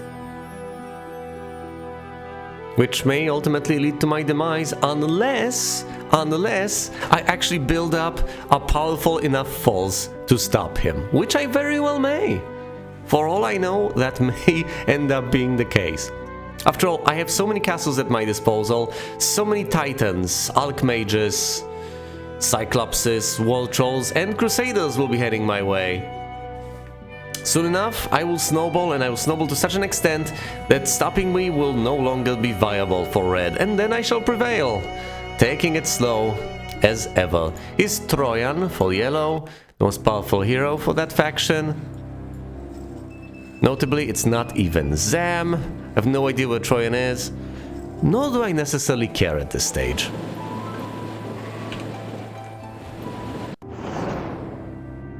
Here's Sarakin disembarking, he will leave the units in Pinehurst. Here's Hector waiting for trolls. What an annoying form of employment, but then again, I guess it's also quite convenient for him. His schedule isn't too tight. He can fit in as many activities in the meantime as he possibly desires of any sort of nature, as long as he gets the job done. He still gets rewarded. Oh look, I could hypothetically recruit sprites. How many are on offer? You are unable to recruit them. Yeah, but I wanted to see how many there were.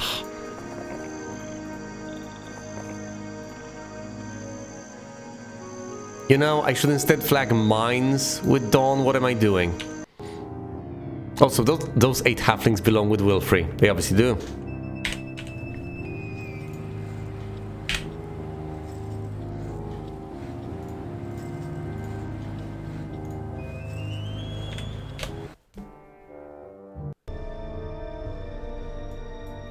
Right, that's the single yellow hero over there, near Portsmouth.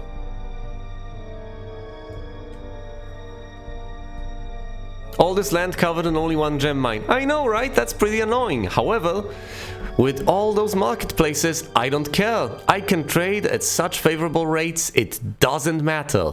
It really doesn't matter. It would be more convenient, but it's not a necessity. I can do without it.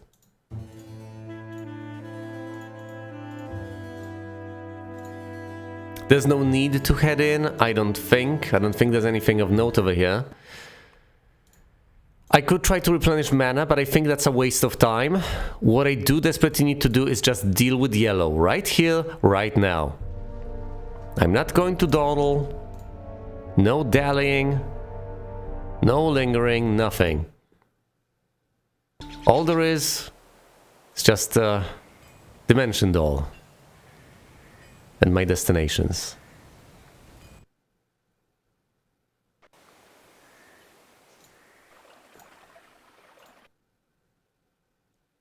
That's what reality is comprised of. Repeated teleports. There we go. And just like that, I'll get Portsmouth, and I shall slay Zam soon enough as well. That might not be the final castle, but I'm getting there. Might be the penultimate castle for all I know.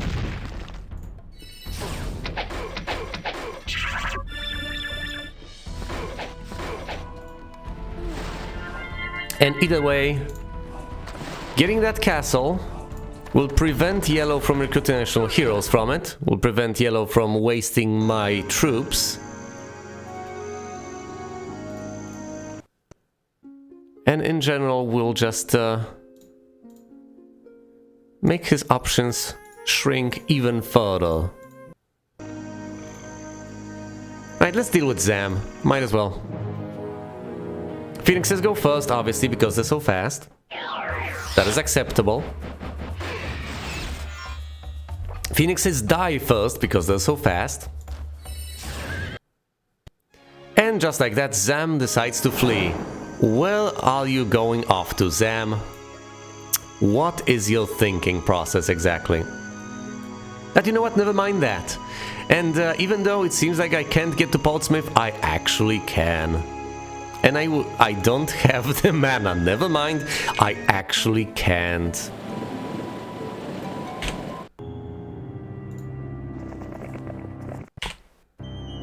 And the bad news is, since I don't end the turn over there, that means I won't even be able to replenish these mana points quickly enough. So next turn, I will not only be unable to teleport, I will have to stay in a castle in order to recover them. But that is still acceptable. Not ideal, but acceptable. That's how the world works, and I will just have to live with that. Meanwhile, of course, I am busy flagging all the mines with the heroes that are flagging mines. I am delivering reinforcements with those guys who are delivering reinforcements, and then there's Hector over here waiting for trolls. That's his life.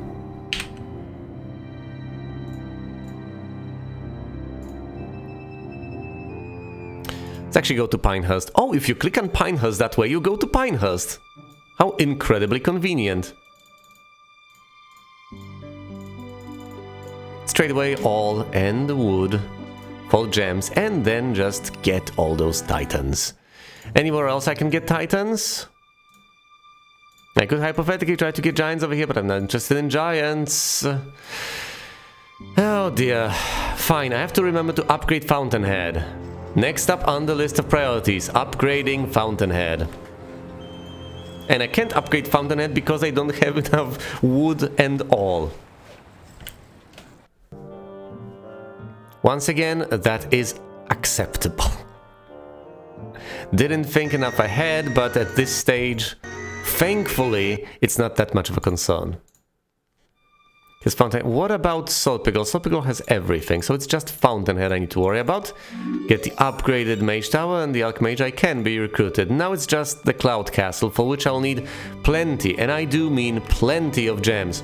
Also, at this stage, saving up to get Mage Guilds to level 5 in all castles seems increasingly irrelevant, although I could hypothetically do that for that final encounter, where I may possibly want to summon plenty of elementals, might possibly want to do that. Alright, here's the question. Do I just... should I be smart about this and just head to Portsmouth, replenish mana points, or should I instead get greedy and... No, I'm going to head south. See all those chests? I want them. Oh! Hello there! The Blue Burial.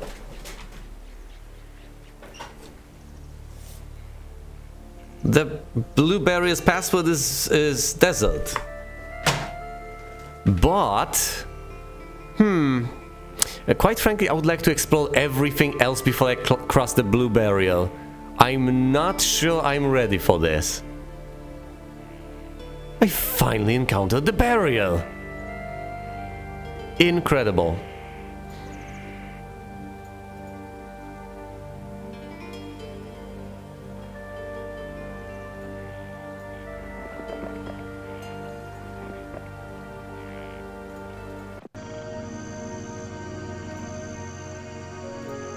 I don't know anymore. I probably should just teleport back.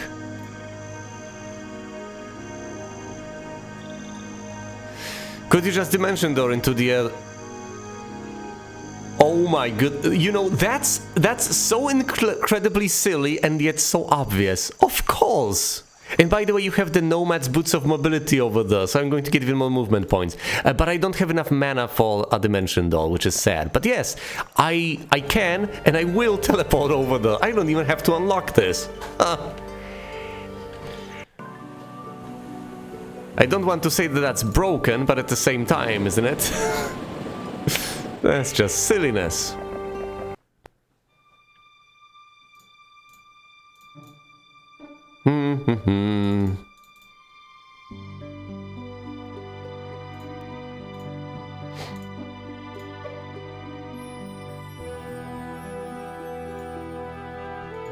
You know, in most circumstances, you'd presumably have measures against that sort of thing. Do not let players mess about in such a hilarious fashion, but alas, alas. But then again, you know, it does make perfect sense. If you actually get all the way to level 5 and do have Dimension Door, knock yourself out. Fine, teleport into that area. What do you get there anyway? A couple of chests? And possibly an artifact? Fair enough. Also, if you really want to be fair about this, just fill the area with stones and items. So it's impossible to path there, and thus it is impossible to teleport there. It's not that difficult.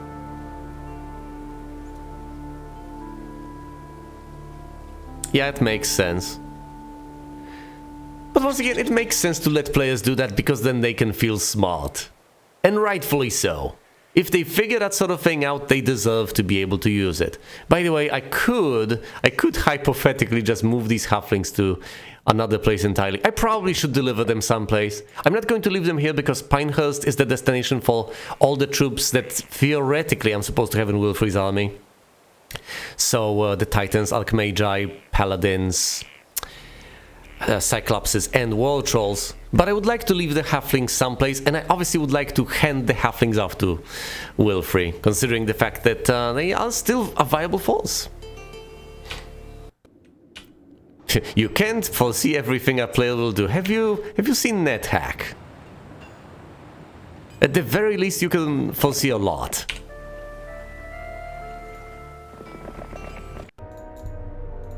Also, no, I absolutely am going to contest that notion. Sure, you may not be able to foresee everything and anything a player can come up with, but if you know you have a teleportation spell in your game, then every single time you design a map, you have to keep that at the...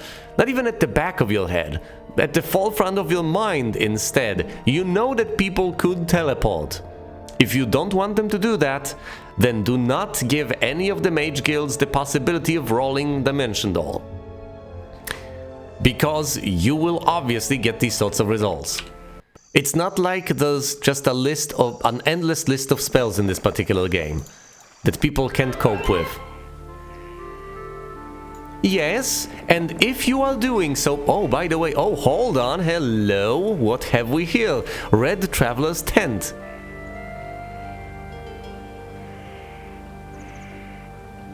You might just have to teleport over here, look at this.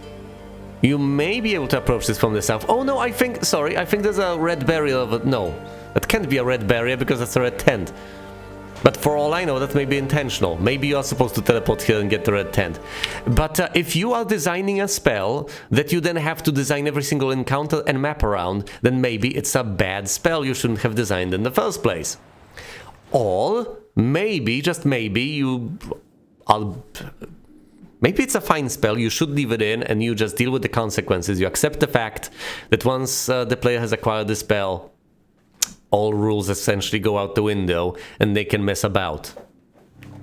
Once again, in a single-player focused game, that's not necessarily a bad thing. And people often seem to feel like it is. Oh no, the player is going to do things in a somewhat unpredictable fashion and may achieve victory faster or in a more hilarious and ludicrously broken way. So what?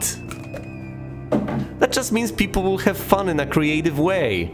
If that's not what games should be about, then maybe what you're designing isn't actually supposed to be a game then, but some sort of a gauntlet of struggle.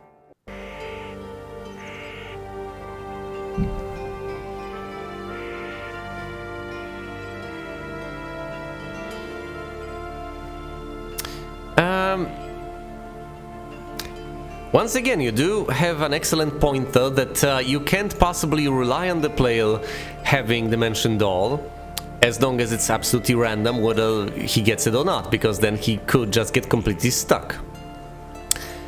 Well, first of all, I don't know if you absolutely desperately have to. I don't even know if you have to get this tent. Guess I'm about to find out. But ultimately, you could hypothetically wing it and figure there are so many castles out there, one of them is bound to have Dimension Doll. Although, of course, as a programmer, you're going to think there's an edge case over there where the player doesn't get the Dimension Doll and it's completely unfair. In which case, maybe, just maybe, one of the castles is programmed to have Dimension Doll no matter what. Now that would still permit it to be absolutely necessary for you to have Dimension Doll and teleport there, while at the same time providing you with Dimension Doll with via other means. Well, open the door, get on the floor. Here's Troyan.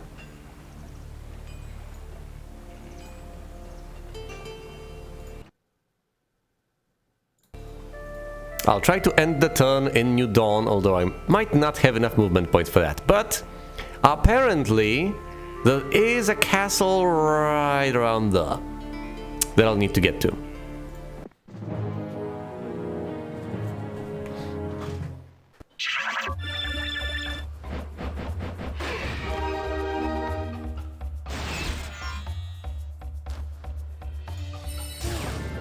Yeah, I don't know what the intended solution is, but once again, it's not that big of a deal.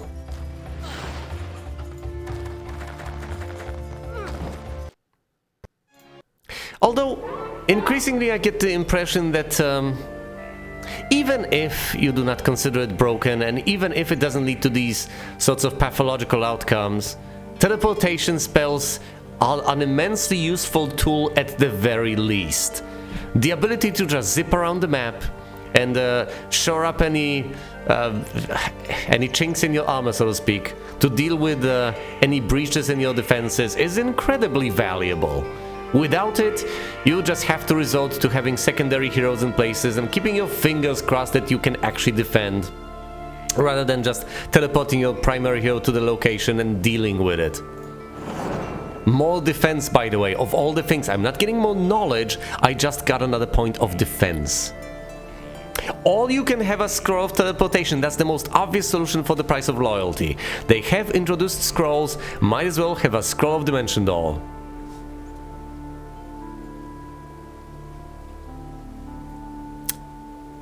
I mean, we do know that the final boss over there in red is teleporting around all the time. Reliably, so he clearly has to have a way to do so, presumably a scroll. Anyway, I don't have enough movement points to actually get back. Damn it!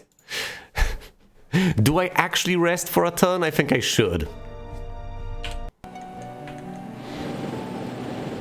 I should finally replenish those mana points. Alright, through the portal we go, and let's deliver those halflings to Eloquent. Meanwhile, this guy's waiting on trolls. Mirini. That's Mirini, isn't it? No, that's Myra, I'm sorry. Myra over here. We'll deliver these guys. Anything else remaining? No.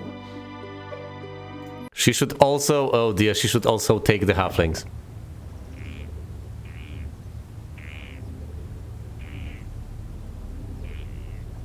No, no, that would be so unfair. But then again, that probably is the case.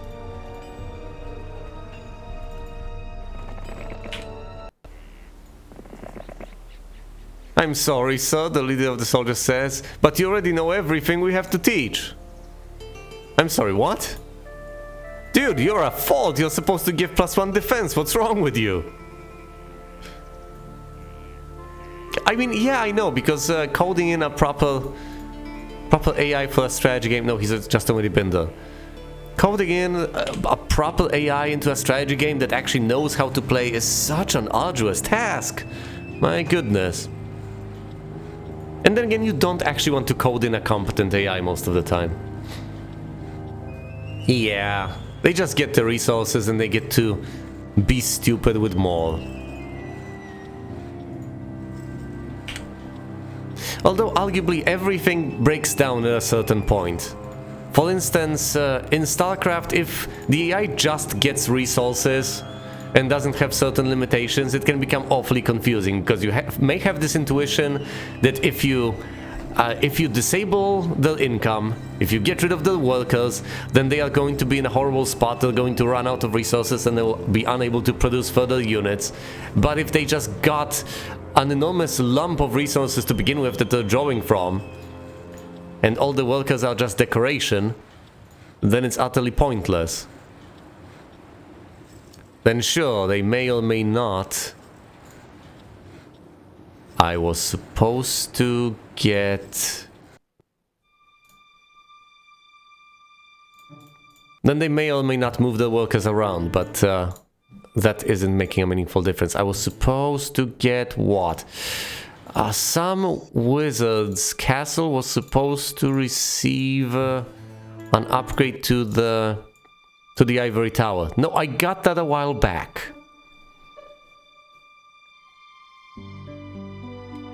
My goodness, dementia. Yeah, that's Fountainhead, of course. What I need right now are the gems in order to get the upgraded Cloud Castle.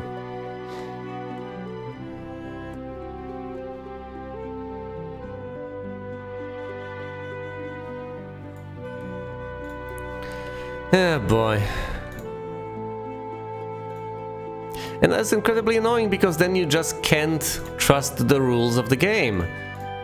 If you look at the game as a set of rules and you figure that ultimately all you have to do is outsmart the rules, all you have to do is figure how the game works and then analyze it in your head, and afterwards play according to those actual rules, and once you figure a way to gain an advantage that should work according to how you understand the game, you can then proceed and win. As long as you make all of these incredibly contorted assumptions in your head, which would be perfectly correct were you to properly analyze the game according to the rules presented, and they turn out to be thrown out the window because the AI cheats, that can be an incredibly frustrating experience, because then the people who win and who have fun are the sorts of people who just wing it instead of trying to understand the game and think about it. All people who try to understand the game and think about it, but think a layer beyond and think about the AI cheating and then work with that. Which is quite a sad sight to behold, because then you're just exploiting the quirks of the AI. Oh dear.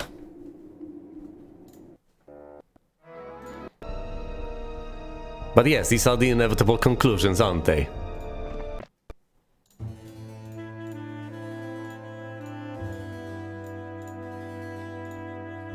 It's as if you were playing a game of chess, well, analyzing the situation on the board, and then it turns out that somehow new units pop up.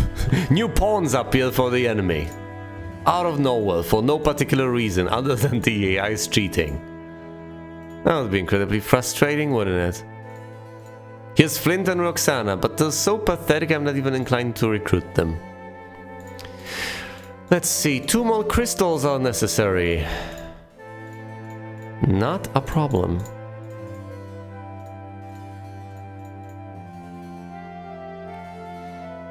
Alright, this is a sad and solid state of affairs, but I think I'm going to have to leave Wilfrey over there to replenish his precious mana points. Because I don't really have much of an alternative, now do I? I could just run around. Just reject teleportation. And embrace the journey on foot. But that's not the way to go. Is it? I mean, that literally is the way to go, instead of the way to teleport.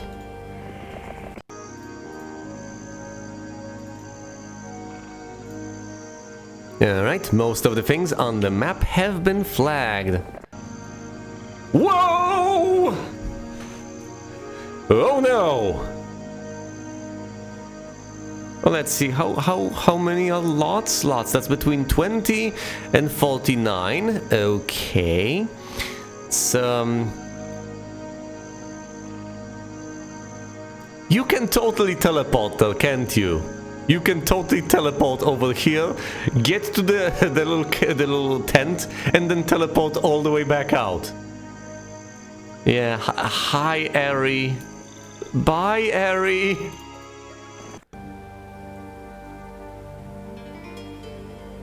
He might have juicy artifacts. He might. Is he the most powerful hero for Red? Is he? He's not the most powerful hero for Red, now is he? Which means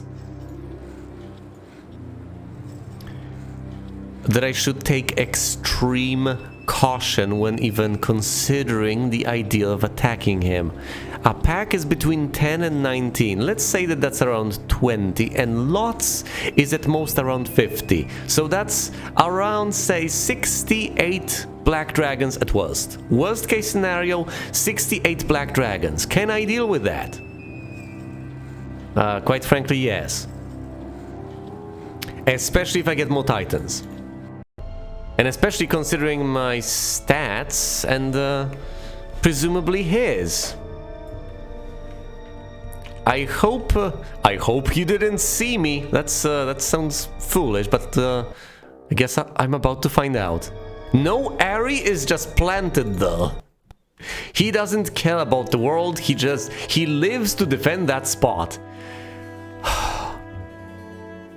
You know, we've mentioned broken things. I really think you can just teleport and get that tent, and I'm tempted to do so just for the hell of it.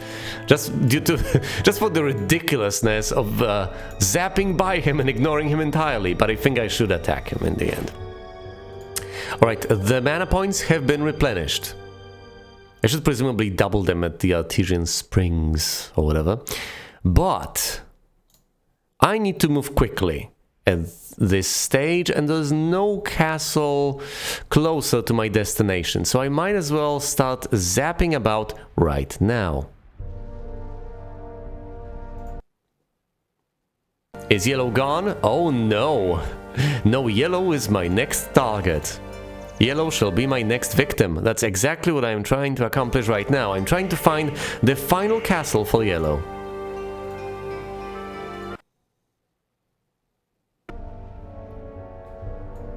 Desperately. 50 mana points left. It's gotta be around here somewhere. Right? Where else?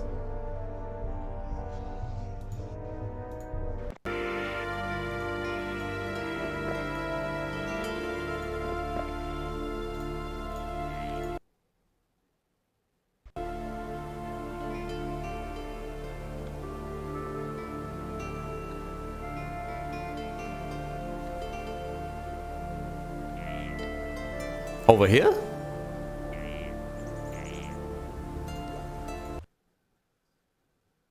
No? What? Over there? Where is it? It's not on the other island, is it? Might be over here. Come on, yellow. Show yourself.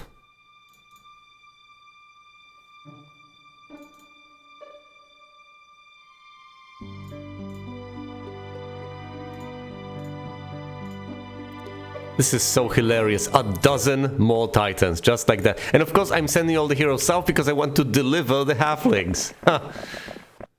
As potential reinforcements.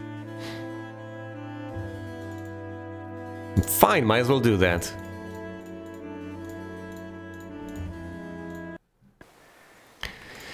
And now that that's been dealt with, I might as well explore the map further with all the heroes I have sent over here. I could have stopped this madness a long time ago. But at this point, I am just deadly curious.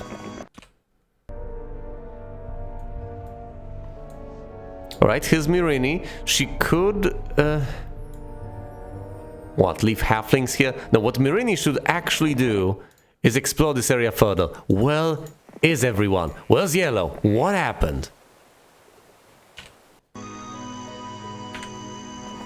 You know, if Yellow is not home, I could just send Wilfrey to visit all of these buildings that he has so far largely neglected. There's the fort that he hasn't visited, there's the Xanadu, all these spots that he absolutely, positively should go to.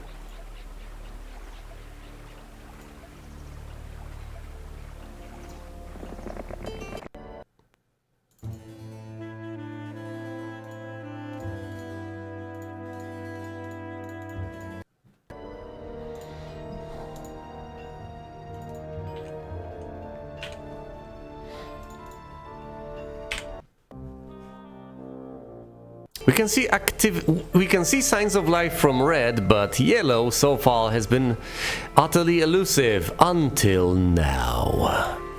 Alright, now I know that I ought to teleport to around Portsmouth, because otherwise simple hop, skip and a jump will simply not do. We are too far away. So Portsmouth is our destination.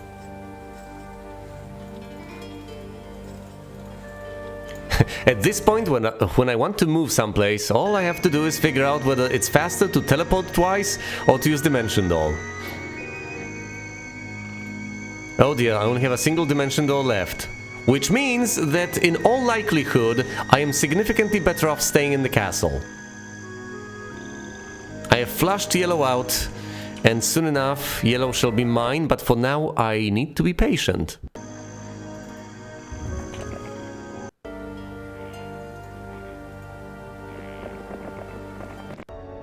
I just need to let yellow do its thing.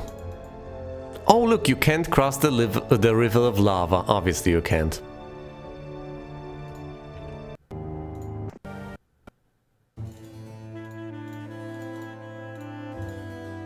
And of course it's day 3, reinforcements have long since appeared in all sorts of castles, and I have yet to recruit them because I am so hell-bent on delivering all these forces manually. And of course I am not picking them up.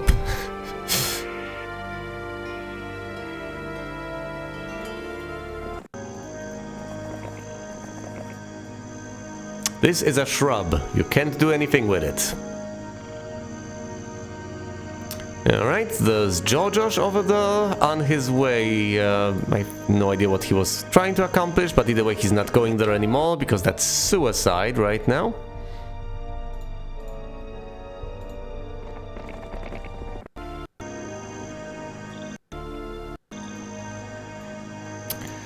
Right, let's end the turn over here, replenish mana points, and spend the next turn crushing yellow.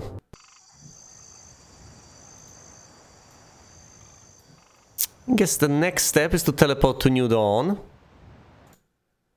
Sorry, Dimension Door to New Dawn. Right here. Any reinforcements I can possibly get here? No! Okay then.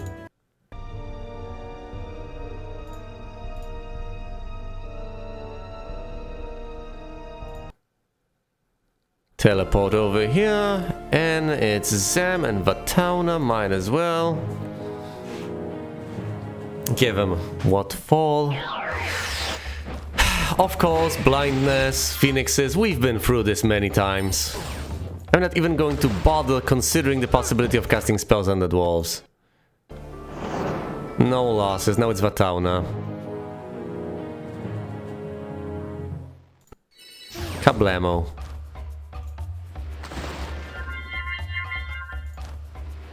And since the dwarves are so slow, I should be able to fire off another shot. Down goes Vatauna. Is that enough experience to level him up? Obviously it isn't. That's very little. That's puny. Let's teleport over there and try to find the final castle. And there it is. It's Volcania. Oh yes.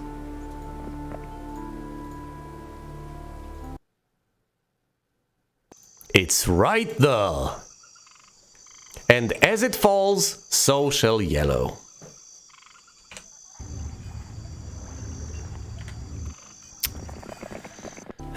Meanwhile, let's still try to deliver these silly reinforcements to where they belong. every step of the way. Annoying though it may be. Okay, what am I exactly trying to accomplish with all these heroes? I could, instead of delivering these reinforcements to a single castle, I could just get a single conga line and do that. Although at this stage, no, I think I should manually deliver the units to a single castle and then obviously have my main hero teleport over there to that single castle. Just port in, port back out. Use the town portal. That way he doesn't have to town portal to every single town and castle on the map, but at the same time he doesn't have to waltz all the way over there to get reinforcements. I guess that's sort of a compromise solution, is exactly the way to go. And I have decided that the castle I want him to teleport to is Pinehurst. There'll probably have to be another castle to the south, but Pinehurst is a good initial destination, isn't it? That's just a respectable falls. Although, of course, I'll have to ditch the halflings, which fills me with much sorrow. But alas, it might just be the way to go. Red is over there, derping about, teleporting merrily, and Yellow, of course, blithely sends Gwyneth out in order to go out and conquer. I don't think that's happening, Gwyneth. I think you're delusional.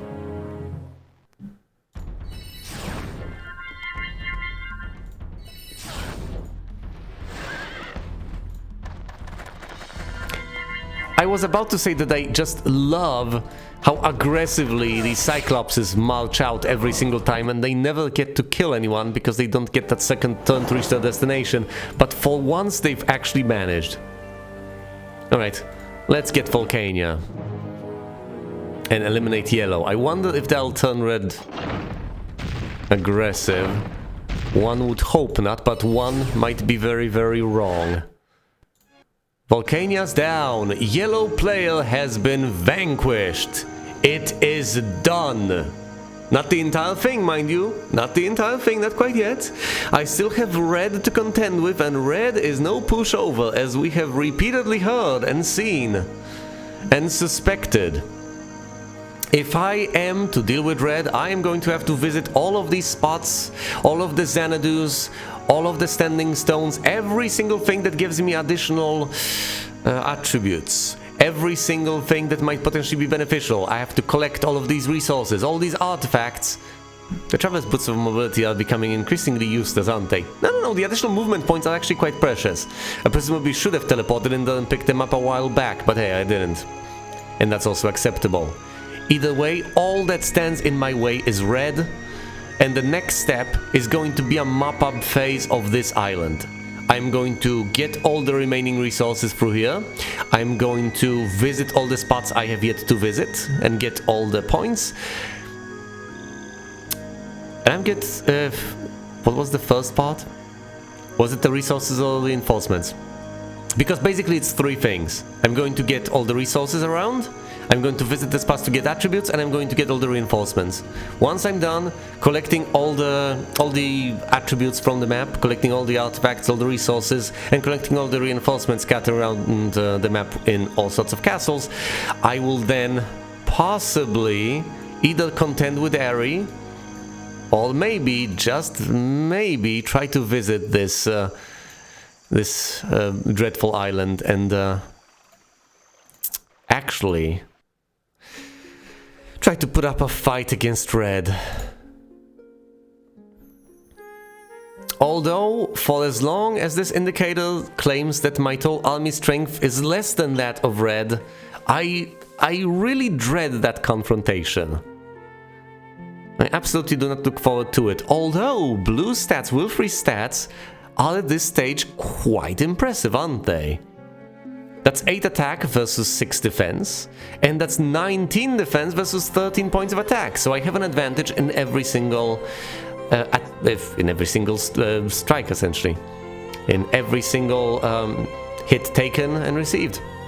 I also have more spell power and more knowledge. I certainly have advantages, and If I am smart about this, and I ought to be, I can absolutely win, especially if I take my sweet time. Now I understand that there can be a problem with red just growing more and more powerful as time goes on. I don't think that is a problem anymore. I think that time is in the past. Considering all the castles I have, considering all the forces I can muster, I think I can wait it out and overwhelm red soon enough. Let's see how many castles I can get units from. First of all, there's Titans from Greenroot, that's 1.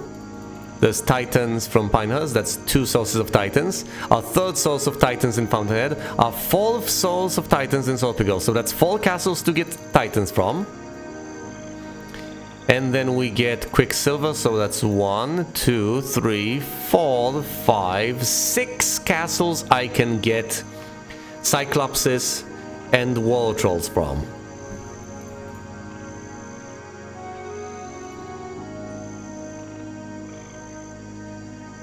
I am not exactly sure how many castles are here, but I'm quite confident in one thing. If they are of a single particular type, then at most the enemy can have units from tier, say, 2 to tier 6, which isn't that terrifying. Plenty of units of tier 2 isn't that absolute. Well, it can be scary. Plenty of units of tier 1 can also be scary, as we have seen with the halflings, but I should be able to deal with those. My halflings are mostly powerful because they are uncontested. However, if there are more types of castles over here, then by sheer necessity, he probably has hundreds of bone dragons. Yes, I presume so, but with every single passing turn, that 100 of bone dragons, well, those hundreds of bone dragons, become less and less horrifying. Because look at my current falls, that's just what, 20 titans, 37 cyclopses, that's reasonably powerful. And he's just got those bone dragons, that's it, that's a single unit, that's a single tier 6 unit. A reasonably scary one, but just one. I already have 2, and I will have more of these. I could say pick up I will have 3 tier 6 units. One of them, the Crusaders, specifically designed to slay the living dead. So if I get to attack with the Crusaders, which may be a big if, then I not only slice them once, dealing double damage, but I'll also slice them a second time, once again dealing double damage. Now granted, all those Crusaders may fall immediately after the first slice, but that's still a decent bit. And should push come to shove, I still have plenty of resources in terms of, say, mana, so I could cast those lightning bolts. I could, use my lightning bolts to deal with every other unit in his forces. My best bet is Titans and Trolls and Cyclopses. Yes, but that's not all I'll have. I will, of course, eliminate the halflings, as sad as that is, because obviously I don't want them to fall prey to another unit he seems to have at his disposal, which we don't quite know of yet. Or at least we shouldn't, if we didn't have the foresight. But yes, with all those units of high tiers, especially if I just sit it out, wait quite a while, and allow him to build up as I build up myself, I am going to get the advantage inevitably. It's just pure mathematics. I have more castles than he does, and of a more variety. So as he's getting his bone dragons from possibly every single castle over there, or maybe he's getting some bone dragons and some black dragons, here I am amassing titans and cyclopses and crusaders. Could change halflings for ogre lords? No, come on now, I'm just going to take crusaders. A tier 6 unit.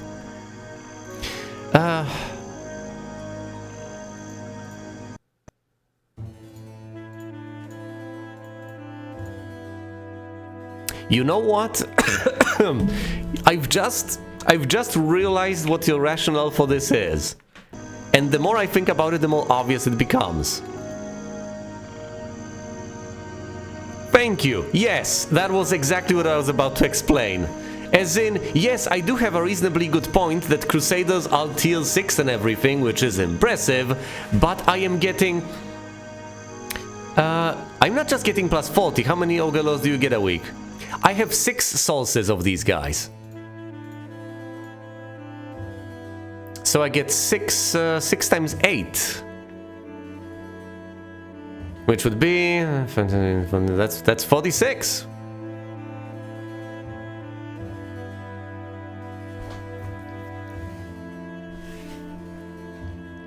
With every single week.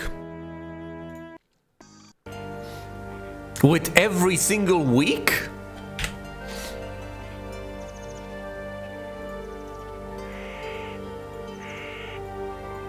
Yes, with every single week.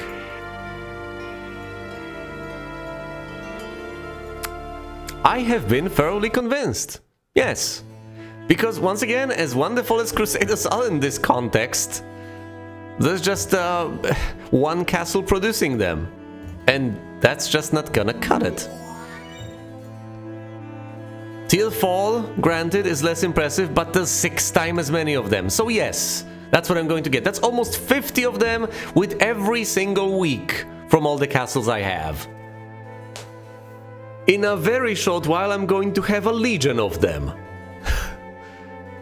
So yes, the plan is then to get ogre lords from all over the place and add them to my forces. But of course, that's going to come after I explore the entirety of this silly little island. So, before a period of immense strife comes the calm before the storm, yes. A period of immense peace and ultimately just me running around the map, collecting resources, reinforcements, and visiting buildings. I was supposed to get reinforcements, clear everything out on the map, flag the remaining mines, and then possibly deal with Eri, visit the Red Traveler's tent, and go through the red door over here. There's no other way to access this particular portal. For once. Although there is a way to access the red tent without going through Eri, should you choose to do so. Alright then, should I leave Wilfrey over here? Is there any point in doing so? Is anything else to do? Let's check the kingdom overview screen for additional bits of information. Here are the Archmagi and the Titans, the Trolls, the Cyclopses, Archmagi, Titans, Trolls, Cyclopses, Trolls, Cyclopses. The Trolls have been upgraded so they're not regular Trolls, they're World Trolls, so you don't need to worry about that. Archmagi, Titans, World Trolls, Cyclopses, Archmagi, Titans, World Trolls, Cyclopses, and that's about it. It's all the units I intend to recruit, well, alongside the ogres, of course. Which I shall get reasonably soon. Might as well start recruiting. What day is it now? It's day 5. Might as well commence recruitment from the Kingdom Overview screen. Now I say I might as well do that, but at the same time I don't exactly have the resources in order to be able to get every single last one of those units. I mostly do not have enough gems, but I can easily trade for them. And thus I will. Relatively soon.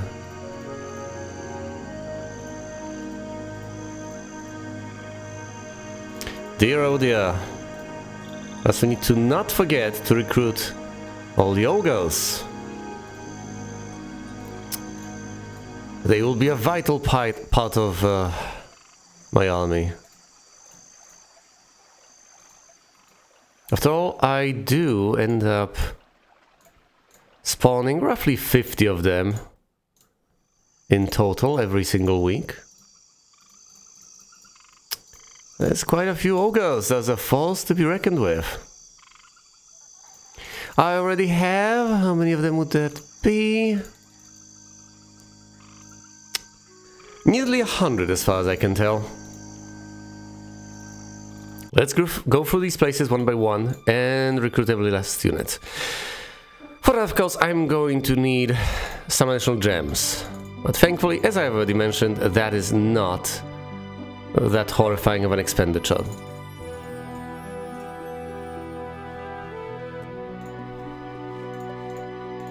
There we go, a couple of titans over here in Greenroot. Next up, Cyclops' Vultures over here. What about the Ogre Lords? The Ogre Lords have been recruited as well. I can't exactly get much of anything here, so let's ignore that. Not interested in the Necropolis. No, the Sorceress' Town. I could recruit Halflings. They have proven to be most useful. Delightful people to work with, really, but alas, alas, they shall be replaced soon enough. Plenty of forces over here in Pinehurst. The reinforcements really need to be acquired on a relatively short notice. All the units have been recruited here. I need some crystal in order to be able to get the final few Cyclopses. Hello, the flame.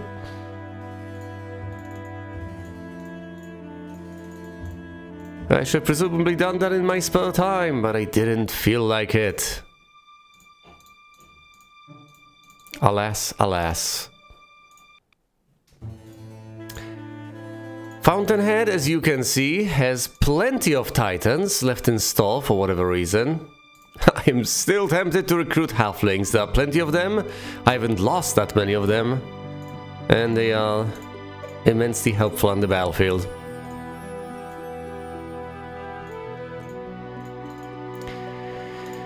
Incredibly enough, I'll basically have to drain myself of resources in order to be able to get the final few titans.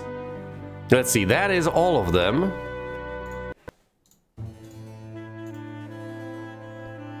Now I have to trade for crystals to get the final few Cyclopses.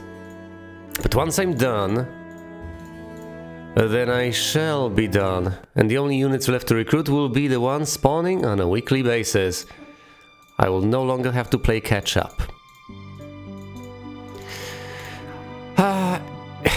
In an ideal situation, I would certainly prefer to be able to save some of those resources to get the final tier of the Mage Guild in every single city I have. To then, of course, teleport Wilfrey to each of those cities. And thus gain access to all the spells imaginable. However, we do not live in such an ideal world. I believe I've recruited everything, everywhere.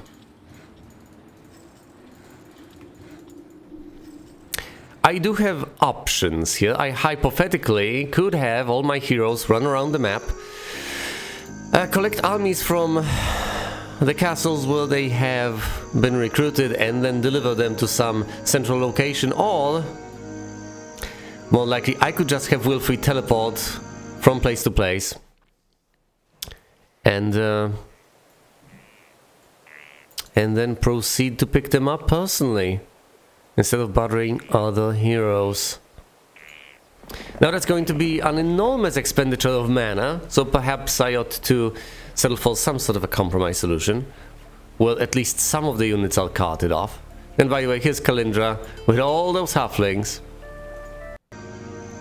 All in all, that would be a batch of reinforcements of over 100 halflings. Quite impressive. And of course, there are plenty flags. There are plenty mines left to flag. Plenty resource-yielding locations for me to deal with. That have, of course, been abandoned when I dealt the final blow to yellow and purple alike. Alright, here's Georgios. What exactly is Georgios supposed to be doing?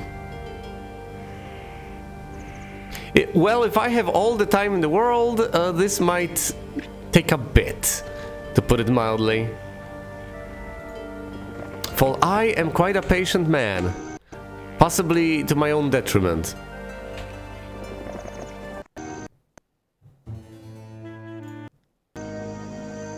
What do I even want to do with Myra?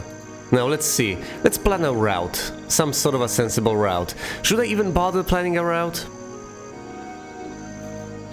Now among the next steps, of course, is to send Wilfrey over here and collect the resources, artifacts, the experience from the chests, and to flag whatever's there alongside that silly little sawmill. It's possibly just a sawmill.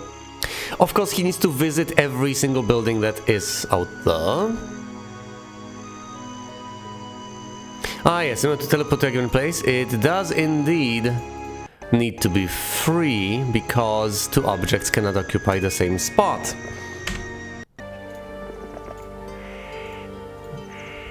As the scholastics have been quite firm on, although...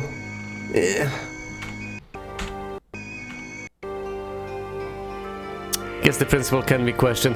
Either way, I can't help but... yeah, otherwise they'll teleflag one another, which would be highly unfortunate. I'm desperately trying to decide whether I actually want to transport my units the old-fashioned way to any extent. For instance, the distance between these two castles is so minuscule, I could hypothetically have someone go between them and just deliver units from one to the other, and not force Wilfrey to go to one and then either just trot over to the other one or use his precious teleport with all his precious mana points, just to be able to get from Avon to Saltpigol or the other way around. Absolutely pointlessly tedious as far as I can tell. Now, as far as Ector is concerned, that's a separate subject, because Ector is over here to collect the trolls. I could sacrifice my halfling army to the dragons, and you know what, while I'm at it, I can possibly cast Dragon Slayer on them.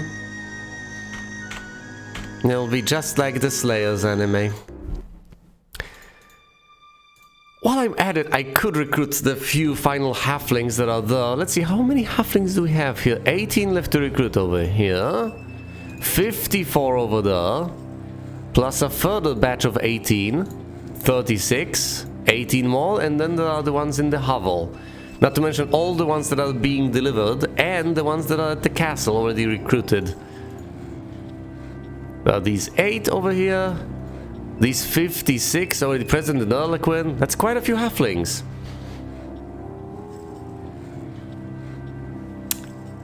I do not disagree. But if I am to move the halflings, then I guess I will have to use some other hero to transport them. After all, I cannot carry all of these units all at once. There are limits. And the limits are very explicit. And annoying, but understandable.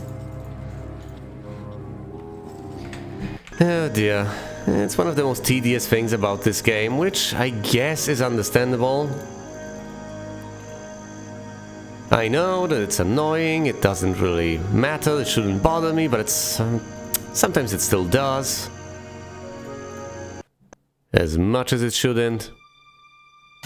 Can't recruit any more heroes, alas, alas. So I have to figure out who's gonna do what exactly. We have Kalindra over here delivering what few halflings there are to Erlequin. If I drop them off at Erlequin, I'm not sure that's the best of ideas. The more I think about it, the more I realize that it might just be a dreadful idea. After all, here I am. If I fill a certain castle exclusively with the units that Wilfrey is supposed to pick up, then I cannot possibly put halflings there. I mean the ultimate army composition, of course.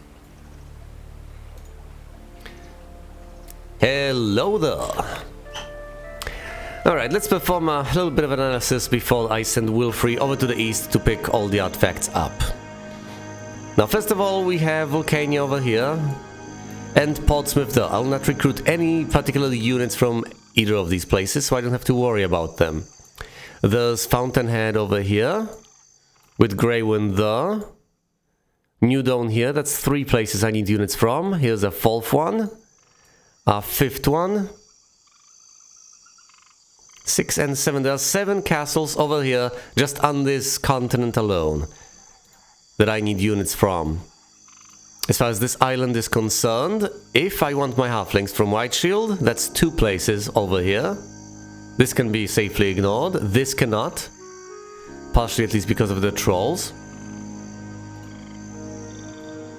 And then there's Green Root. Now I will not force my secondary heroes to travel between the islands using boats, because that takes significantly more time than I have. So I guess the idea is that I'll teleport to the islands, but this particular place, this little continent or peninsula, this I should be able to handle with my secondary heroes delivering to either 1 or 2 castles. Let's not overdo it. At the very least, I should be able to deliver units between these 2 places. So without further ado, let's send Kalindra over here to Avon. It's gonna be the Avon lady, like in Rocky. Excellent. As soon as I'm done flagging, of course, I will do likewise with all the other guys. Might as well send Sarakin to Fountainhead right now. Even though he has those precious earth elementals. I believe they're earth elementals, are they? Well, they're not. Are they fire elementals? They are fire elementals. They shouldn't be comprised of mag, but they should be comprised of flames. That would be significantly more intuitive. Easier to parse. Easier to understand.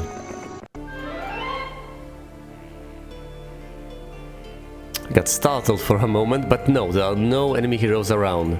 None whatsoever. Right, so we'll visit this place. And the conga line will go from...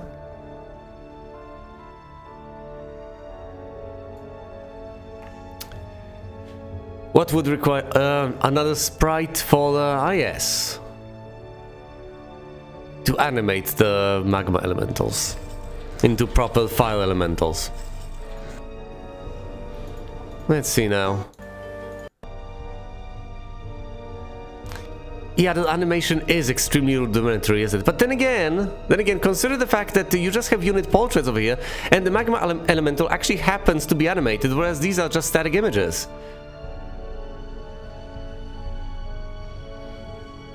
Earth and fire are literally the same sprite with a different color.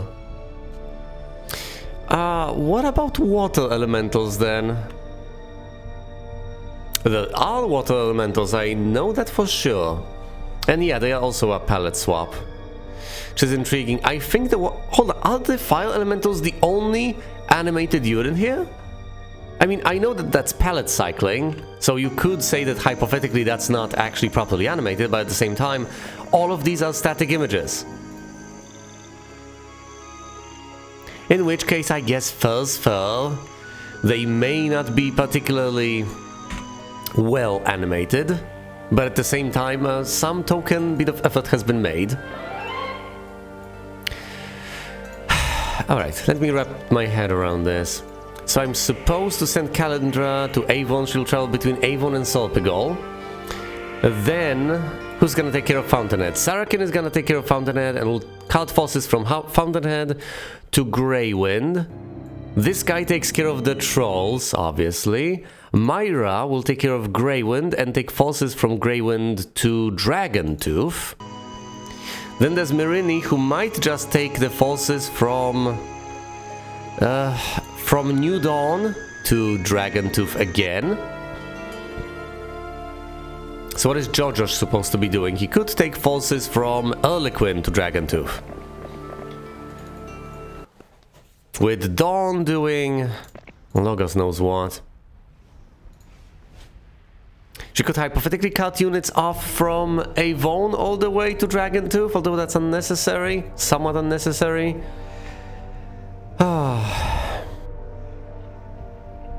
Someone needs to take care of all the halflings as well. Fine, I might as well send Dawn through the lifts then. Oh, hold on. Dawn also, on top of all of this, has a couple of ogres, so I might as well deposit them all the way at Dragontooth. Now, with Wilfrey having replenished all of his mana points, I might as well visit the windmill. I could visit this windmill periodically. My goodness, I know I could, but I don't think I should.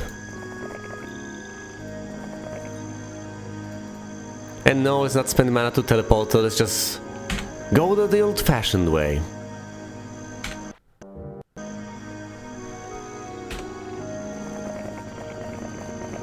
because we obviously can. As far as I can tell, everything has been flagged, hasn't it? Well, except for this little sawmill. Sarakin is on his way. The troll guy is waiting for his batch of trolls. There's Myra and Mirini on the way to the separate destinations. Jojosh has just arrived over here. Do I want to upgrade his troops? Is there a point to upgrading his troops? Is there anything he can actually do? He could hypothetically deliver the halflings all the way to Wilfrey.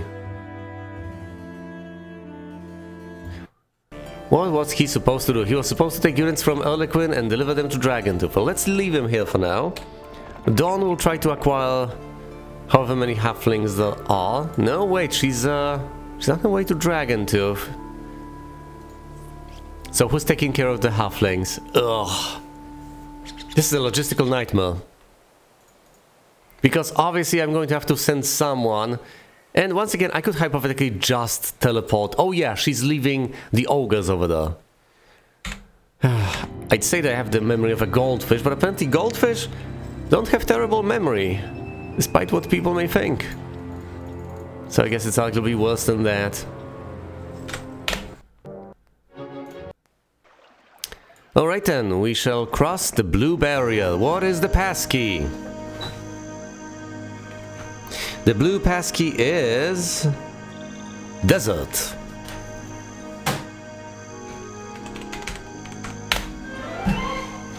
As you speak the magic word, the glowing barrier dissolves into nothingness. Can you perform a dictionary attack against the magical barrier? You know what, never mind.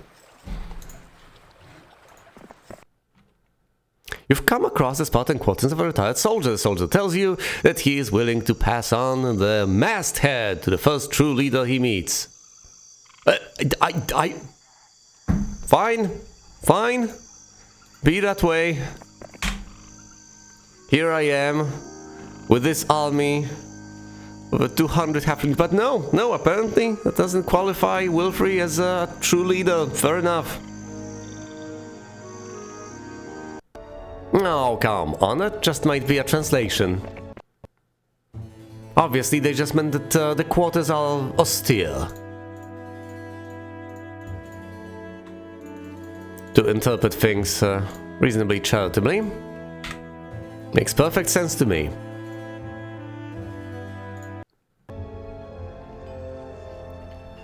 Do I pick up the halflings, and if so, where do I deliver them? Where do I drop you off, little halflings? Might as well go to Solpigal. Pick up the units from over there. Yeah, and now I will not be able to do much of anything with the halflings. Ugh, dear. There is no neat way to do this, because I want to essentially carry 6 different unit types with 5 different slots. Oh look, finally we got 3 trolls in a single week. Rather than, 1, as all too often is the case.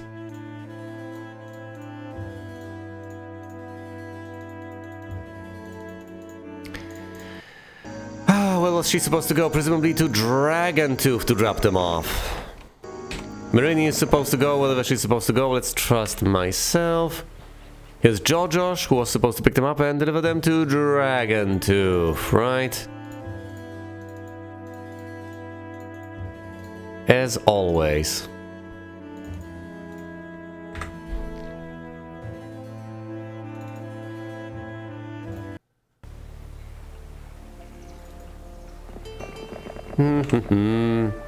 Ah yes, and of course Dawn, who is only supposed to drop off the ogres, and other than that she's supposed to be on her merry way out of here. I of course have to trade for resources, but thankfully the Cyclopses only consume a single crystal per Cyclops. Not any more than that, which is perfectly acceptable. I may eventually dismiss these units. I actually may dismiss them quite soon. She was supposed to pick up the halflings. Fine, let's not leave these forces over here. Let's send her through the gate. And while I'm at it, might as well try to recruit everything. Oh dear, it is not going to be that simple, now is it? Fine, I guess I'll have to go through each castle severally, trade resources away, annoyingly enough, and then and only then get the get the units that I need for the resources I have just acquired. Using all that effort, I might as well pick the halflings off of Green Root with Wilfrey. That's the simplest solution I can come up with. And the simplest solution is often enough the best one. Though not necessarily always. Alright. And that's everything over here in Quicksilver. In Westmore we can't really do much of anything. I'm not interested in the undead. Not interested in the sorceress's castle, recruiting halflings over here, then I shall get all the titans over here. Can't recruit halflings, not enough slots. Alas, alas. We have already recruited everything in Eloquin. Exactly, what do they do with the crystals exactly? Maybe they just like them because they're nice and shiny. May sound like a trivial explanation, but I wouldn't discount it. Because once again, sometimes the simplest answers are the best ones, just as the simplest solutions may be the best ones. Oh, and by the way, as distressing as this may ultimately be, I have run out of resources. I've genuinely ran out of gold while trying to recruit my units. It is not the end of the week quite yet, so that doesn't necessarily mean that I'm in some sorts of dire straits. I don't have that many units left to recruit either. It's just these 4, I believe, plus a couple of halflings, but at the same time I find the entire thing concerning. Nevertheless, I shall end the turn and proceed from there. Alright then. I could hypothetically get gold off of these chests if I were actually really truly concerned. Dragons actually need sulfur, that's and what do? Do they ingest it? Anyway, as I was saying, I could hypothetically get the gold if I were so desperate, but I am not. I will just get the experience. I might just get another level up with Wilfrey. What level is he? He's level 23.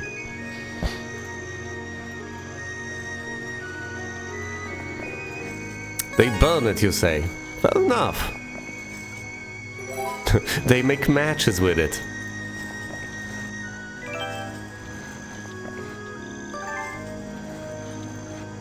Unfortunately, this late into the game, getting a level up is quite difficult. I'm collecting all these chests and I still need, what, a little under... oh dear. Yeah, a little under 10,500 points of experience. Incredible. Alright then. Moving swiftly on.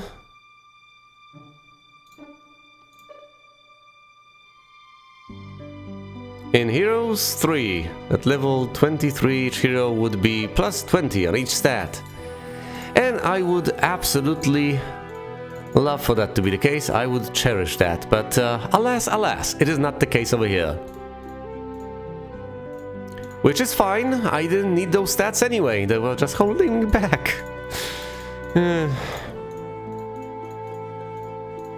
No, we are doing absolutely fine. No matter the leveling situation. After all, look at all those units. I can dawdle as much as I want. I should hypothetically take these units from Solpigol all the way to Dragontooth.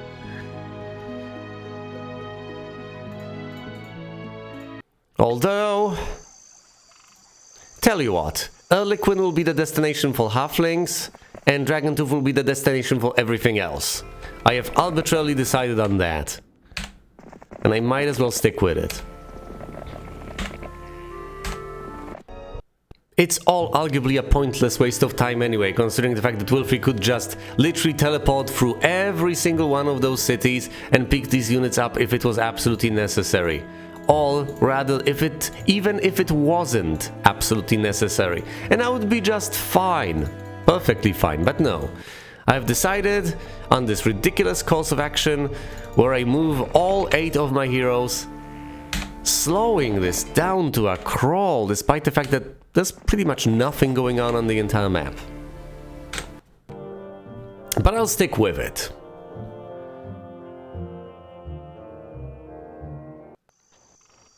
I wish I could just send units directly from castle to castle, like in that what's that called? In Hero Hour, there we go. In that little game with vibrating units. A nomad trader seeks protection from a tribe of goblins, spelled in capitals. Well, at least starting out from a capital letter. For your assistance, he gives you a finely crafted pair of boots, made from the softest leather. Looking closely, you see fascinating ancient carvings engraved on the leather. And these are the nomad's boots of mobility. Yes. They increase movement on land, more movement points. That's something I can appreciate. And of course, I do have resources over here to pick up. They will aid me quite nicely in recruitment.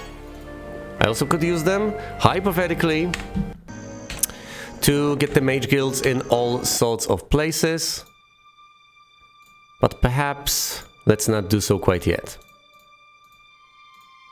Now see, the beauty of this situation is if I were to limit myself to just getting units from one type of castle, then I hypothetically could cult the halflings conveniently. But of course that would complicate the routes dramatically. Ugh. This is basically the traveling salesman problem, isn't it?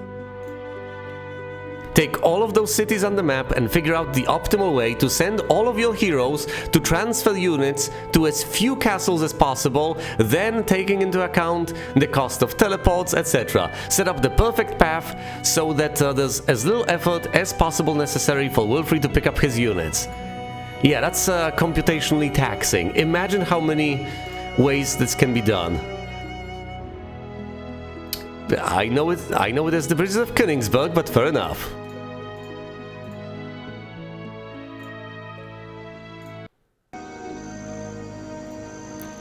Algorithms.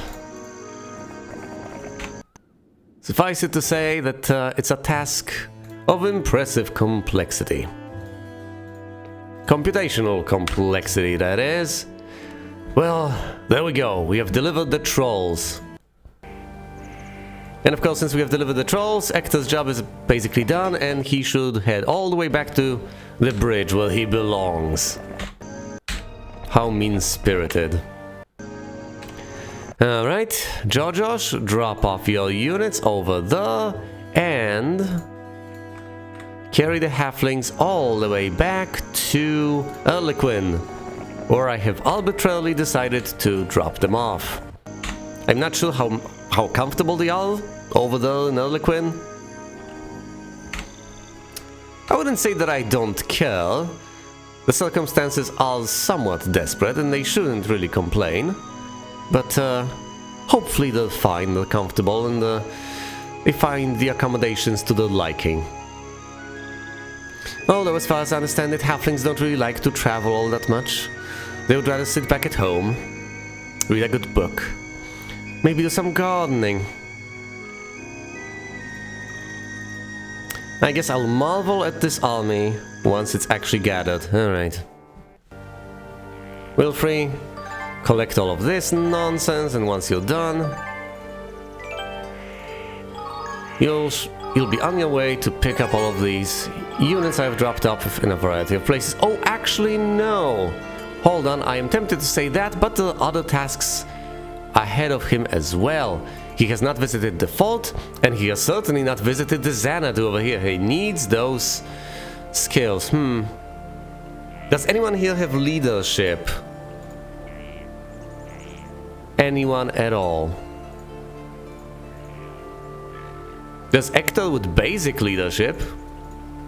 Oh no. The Xanadu gives +1 for each and every single attribute, I believe. This as far as I remember. This artifact requires someone with leadership, and the only guy with leadership is a guy who's stuck here on this island gathering trolls. So I either send him all the way over there, or I give up on the artifact. Fine. We will send him on a little... Where's the teleport? Oh no. There's no teleports over here. There are no teleporters. Can I actually build a boat over here? Presumably there's a port over here. Oh, thank goodness. Alright. This will be a bit of a journey, and in the end we may still find out that he doesn't have enough charisma to convince the guy, but we shall at least give it a go. A good old-fashioned go. So Hector is on his way to convince the guy to give away his artifact. The Spartan guy, you know. Dragon Tooth. Our precious destination. Alright. We're here. What was Myra supposed to take care of exactly? Which castle was she supposed to deliver units from? I can't remember. Possibly Greywind? Yeah, let's send her to Greywind, why not? Alright, here's Sarakin on his way. A delivery of... I did not leave the... Oh, goodness. I did not leave the other units. I didn't just take the halflings with me, I took everything. Never mind, that will be fixed soon enough. Dear oh dear. Absolute chaos.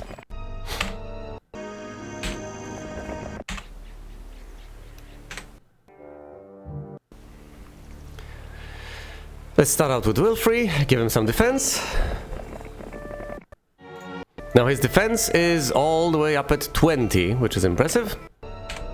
Kalindra will head north, deliver the halflings. Sarakin will head on over here to Dragon Tooth. Hector is getting on his little boat and sailing off. There's Myra, who was supposed to go... well... Sarakin's there. Myra could go and visit... New Dawn. I really should assign them to particular castles and then keep track of who's supposed to go where. Otherwise this will be exceedingly chaotic. Okay, she's just stuck with the halflings and some balls. She'll now deliver them to Lequin. Now you are supposed to drop off the halflings, but... you weren't supposed to take the other units, so go back to Dragon Tooth, drop them off. Dawn is all the way to Pinehurst, which is absolutely great, but she's only here for the halflings, isn't she? Yes, she is. So let's take the halflings from here, head off to... what was the name of this one? I can't remember. Should be able to. It is White Shield. Wouldn't have remembered. Oh, by the way, with all those resources, I could hypothetically look into getting further tiers of the Mage Guild. Why not? Possibly because I need the gems and the crystals for recruitment purposes, but no, let's actually get more spells.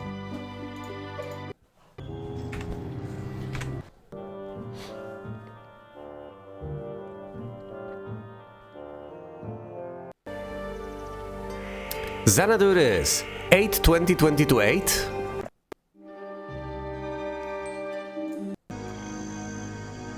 Nine, 21, 23, 9. So it's +4 in terms of attributes. +1 each. If ever there is a structure worth visiting, it is the Xanadu. And there's more than one.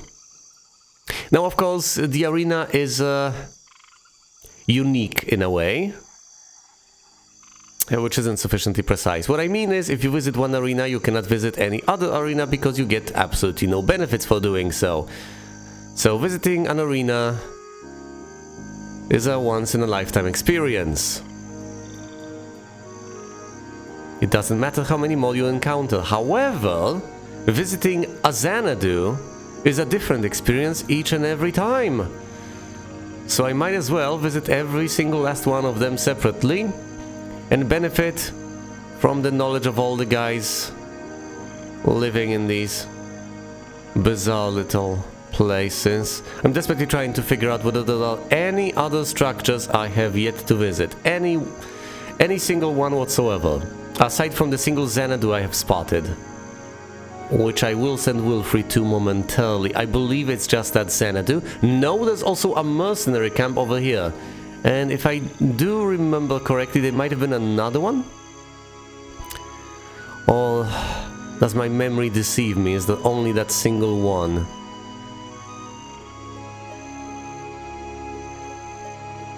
See, this is the annoying part about having such a constrained viewport. Alright, there we go. There's also the fort over here. So we visit the mercenary camp, the fort, and then the next Xanadu. They'll pump up the stats significantly. Literally, is there anything else? The standing stones have been visited. This needs to be, then the fort, then the standing stones. Okay, so attack, defense, spell power, and everything. There's also the witch doctor's hut, which grants knowledge, but I don't see one anywhere near here. Oh, I also presumably ought to head on all the way over there and visit the standing stones there. It'll take a reasonable while to get there, but I might as well make the trek. I have all the time in the world, as you have mentioned, and I intend on using it. Alright, Kalindra is supposed to deliver the halflings. Let's do that. Let's not dismiss them. That's the halflings. Now she needs to head all the way back. She's delivering units from Yvonne to Solpegol. That's basically it. Here's Sarakin. Anything else? Nope, that seems to be it. Actually, hold on, this is Greywind. He doesn't need units from Greywind. Greywind has been handled, so he just needs to head to Dragontooth.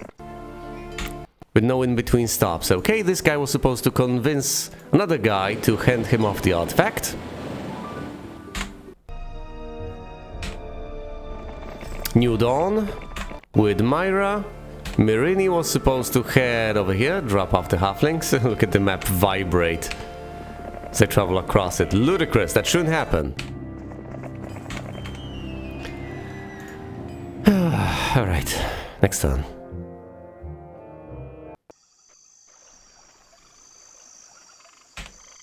Let's send Wilfried on his merry way.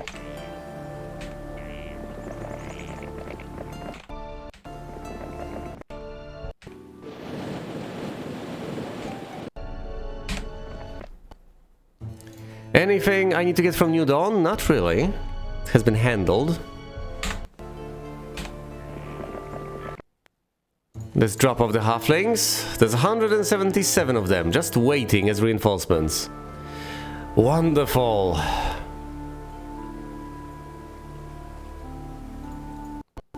Wait, are there any forces here to pick up? Anything? No? Okay, let's stay at Erliquin then. Jojosh was supposed to deliver units to Dragontooth. Let's do just that.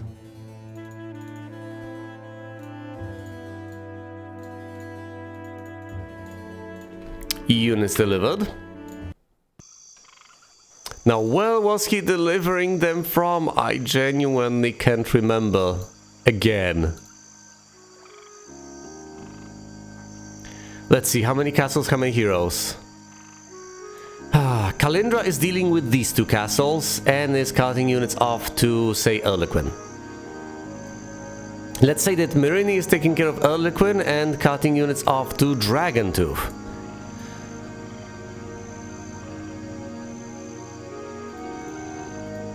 Dawn is busy with the halflings.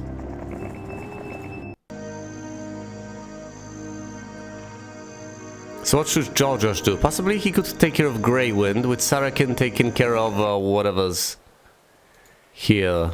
Fountainhead. Alright. It's the week of the lizard. Attack skill acquired. So he's now at 10 attack. There goes Kalindra, all the way over here. New units are available.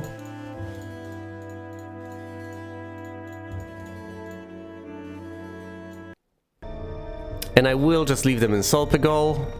I'm not taking them all the way to Dragontooth. Sarkin's on his way. There's this guy. Mirror with hell batch of reinforcements. This game sometimes. You know, if only it had a recruit all button, that would have been a significant improvement over the current design. Even though it doesn't sound like much, and quite frankly it isn't much, it'll be something. But no. Yeah, exactly. Once again, Heroes Hour does have that feature. You can, you obviously have the recruit all button because that's already present in Heroes of Might and Magic 3. So that's a quality of life improvement from there. I can't remember what was another issue that you were so surprised that wasn't solved in Heroes of Might and Magic 2, but indeed it wasn't. But in Heroes Hour, I believe, like in Heroes Fall, I think, you can just send units on their own between castles, which is amazing. Although I don't think they can fight on their own, but they can be carted off. And that's good enough. The Witch's Hut forces you to learn the skill. Ah yes, indeed. Indeed, it's quite ludicrous. After all, you should be asked. Oh, this witch offers to teach you this and that. Are you interested? But no, she forces the knowledge upon you. You have no say in the matter whatsoever. You are just violently educated. I haven't seen Clockwork Orange yet, but I presume it's like that meme. Yeah, so that's not even present in Heroes of Might and Magic 3. They had to use a mod to enable that sort of behavior. Fascinating. Which makes me wonder that presumably exists this witch across all sorts of installments. At which point, if at any, did they actually change their minds? Because presumably in something like Heroes of Might and Magic 7, if the witch still exists, you presumably get the option. Now, I'm tempted to say that I can't possibly imagine that not being the case, but I can imagine quite a bit. So for all I know, it's still a problem.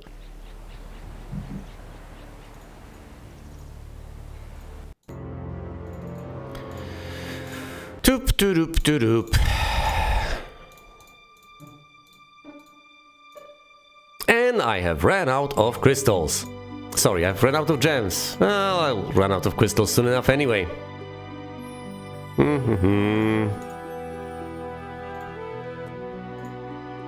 Ah yes, and I would gladly recruit halflings, but I cannot, because all the slots are taken. Alas, alas, woe is me.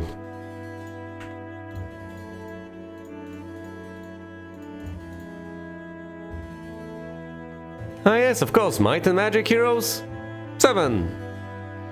Just like Might and Magic Heroes 6. But not quite like Heroes of Might and Magic 5. No, no, no, that was a perfectly reasonable, sensible 5.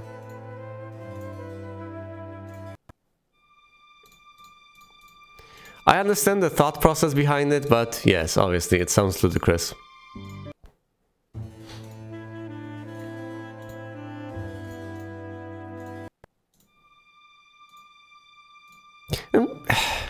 I wonder if that works, and when I try to ask myself whether that sort of thing works, I obviously immediately started wondering what exactly the definition of working would be, because I understand the thought process. It's like The Elder Scrolls Morrowind. Wonderful, you get the name of the franchise, everything is hunky-dory. You know what you're getting yourself into, if it's a strong brand, but then again, does it really work? Does that resonate with people? When people think Skyrim, do they think The Elder Scrolls? Presumably it's been beaten into them. But has it?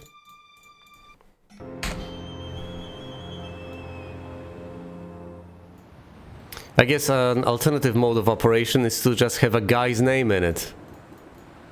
So of course you have Sid Meier's Alpha Centauri, and that is inextricably interwoven with the creator, with the designer.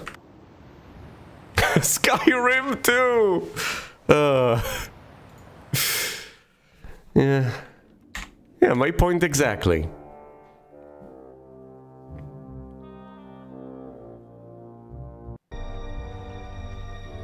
I haven't been on top of things, so when I found out that Heroes of Might and Magic 7, or Might and Magic Hero 7 if you prefer, wasn't that much of a success, I found that dispiriting.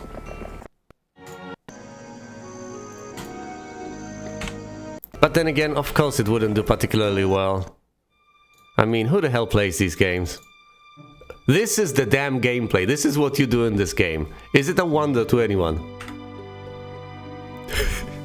The franchise is dead, 7 didn't do that well, and yet here I am, playing Heroes of Might and Magic 2 of all the games. Not 7, the newest one, not 6, which was great, not 3, that is the most popular installment in the series. Basically, inarguably. No, I'm playing 2. What am I doing? It is indeed, especially if you're Polish. Yeah, if you're Polish, you basically at least should play 2 games. Heroes of Might and Magic 3 and The Witcher. Why? I couldn't possibly tell you, but it just is the case. Hold on, halflings, halflings! Yes, I had the right intuition. Whoa, a first-time chat, hello there!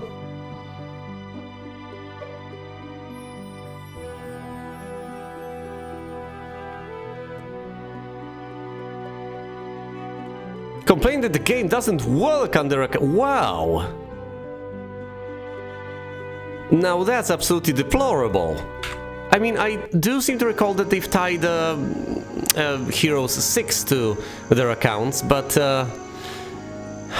dear oh dear, why would they do that, especially for Heroes of Might and Magic? Well, it literally says first time chat, at least on my end, so there's that. Yeah, it was quite possibly a different account, because I do not remember the name. Alright, so if you've been here before, who were you here as? Who are you? What are you doing in my kitchen? Where do I know you from? Have you seen me on Hitbox, mayhaps? That would be wonderful. Oh dear, those were the days. At this point, Hitbox no longer exists.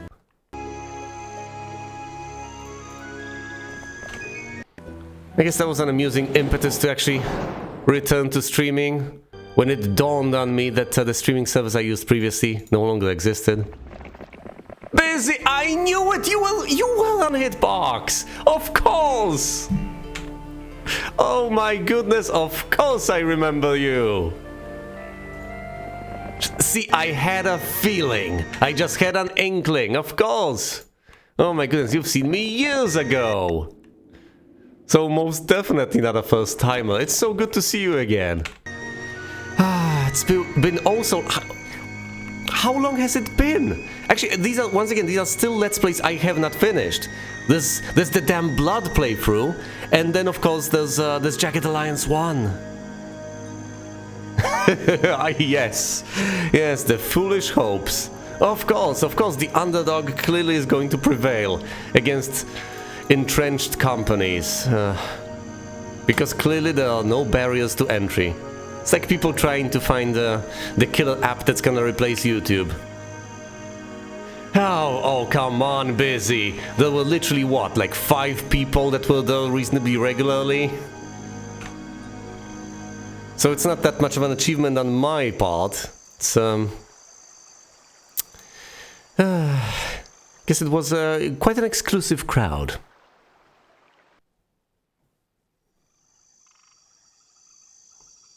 Yes, I am going to, and yeah, I presumably should get on that reasonably soon. I have quite a couple of things already crossed off my list. By the way, I do love doing that. I do love that little series I've came up with, because it helps me discover quite astonishing titles. And then, of course, once I get into a particular game, I tend to get a little overboard, and then I basically go ahead and beat it. Oh, a Polish title. Do tell. I possibly have heard of it. Oh, by the way, have you heard that Silent Hill 2 is being remade literally by people living in the same city as me? It's mind-blowing. World of Horror. I'll check that one out. I'll add it to my list of Polish games. But yes, Silent Hill blew my mind, because I always wanted to play Silent Hill. It's a horror game, it's a classic, but it's a console title, so obviously that's difficult for me as a PC gamer. But not only have they apparently remade Silent Hill 1, they're remaking Silent Hill 2, and it's literally the Bluebird team guys from Krakow. Amazing. Yeah, I think it's just recently been ported over to the PC.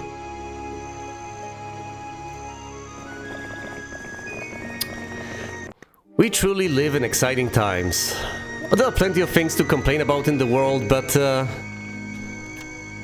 as much as people may think that back in the day it was a golden age, we have access to all the things from days gone by, and more. It's glorious. Wait, what? We already have Silent Hill on PC? What? Every Silent Hill except for Silent Hill... I thought Silent Hill 1 got remade already, and 2 was a new... Okay, so they are about to release Silent Hill 1 in some time, and then they'll just ramping up the design process and production and so on 2. Fascinating. I know that there are some titles from the Silent Hill series that have been released, say on GOG. I think that was Silent Hill The Room. I do remember, I think, Silent Hill Downpour on Steam. I don't know how they are numbered, actually.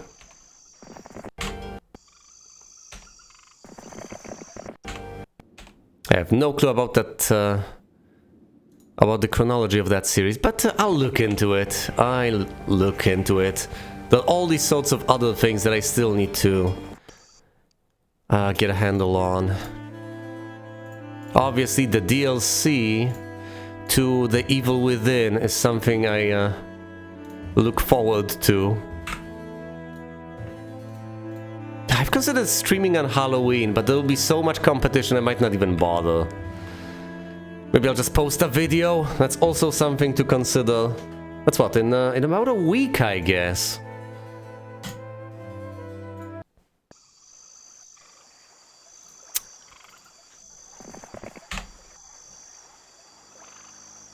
The chronology is release order. That's great. Except for Origins, which is... Oh. Alright, well that sounds absolutely perfectly straightforward. Alright, then I guess eventually I'll get to Silent Hill 1. It truly is a marvelous experience to be able to arrive fresh to such a well-established series. Just explore everything anew. Have a fresh perspective on things. Absolutely wonderful. Alright, this is Greywind. We are moving units from here all the way to Dragon Tooth.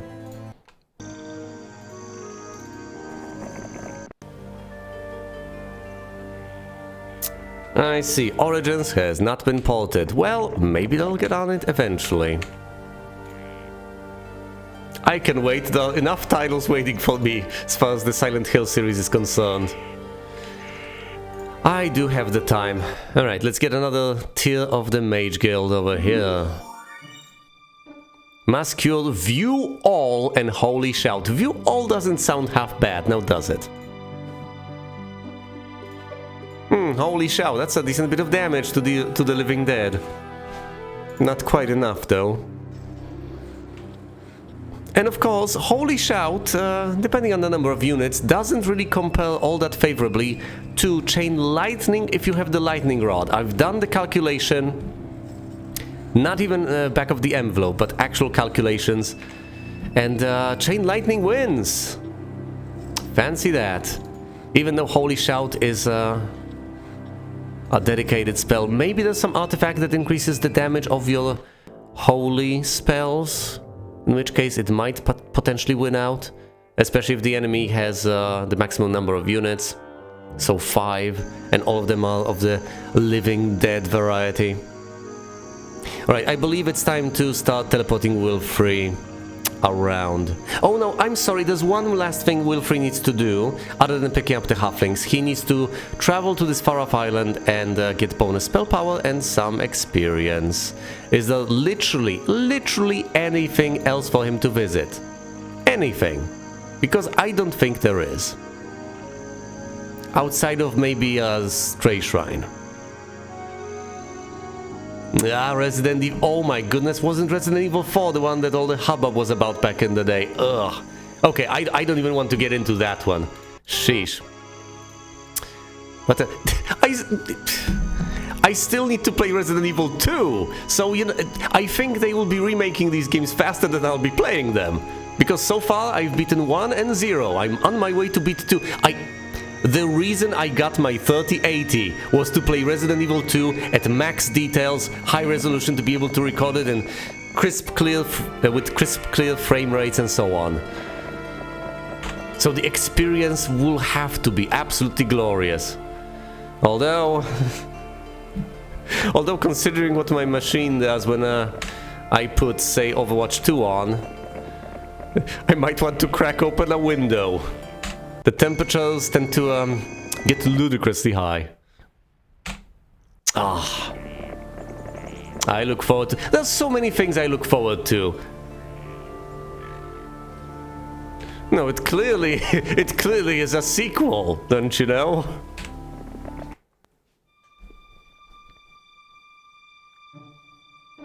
Yeah. And you'd think, in all those years, people would have either achieved some form of success or they would have given up. And yet here I am with 500 subscribers on YouTube. Still kicking. But I guess that's the sort of person I am. I just can't take a hint.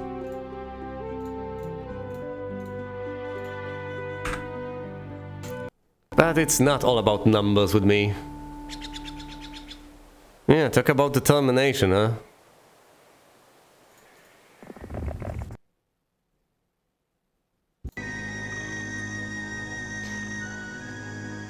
There are people who don't take no for an answer, and then there's this. Well, you don't get an explicit no, you just basically get nothing.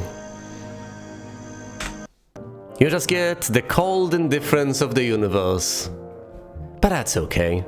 I know there are plenty of areas for me to improve in, and I will work on that. Maybe, just maybe, in a few decades' time I will hit... maybe in 1 decade I can set a goal for myself. Maybe in 1 decade I'll hit 1,000 subscribers. That would be nice. 1,000 subscribers by the year 2032. That's something to strive towards.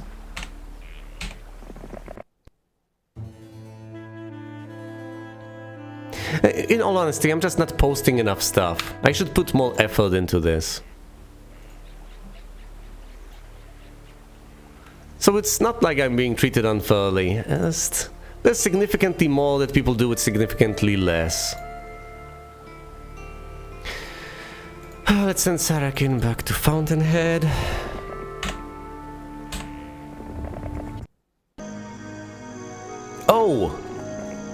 Oh, by the way, I guess I've learned a new thing. Apparently, if you put someone on the other side of stone lifts, one cannot teleport through.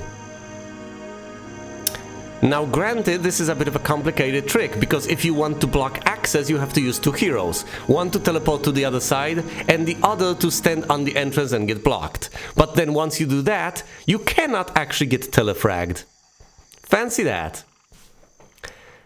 I initially assumed that if you just move on top of such a teleporter, then you pop out to the other end on one of the tiles adjacent to the exit.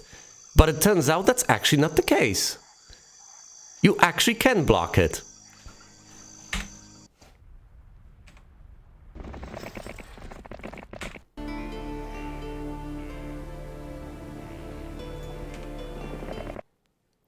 Alright, Mirini was to travel to Erlequin to do what exactly? She's here.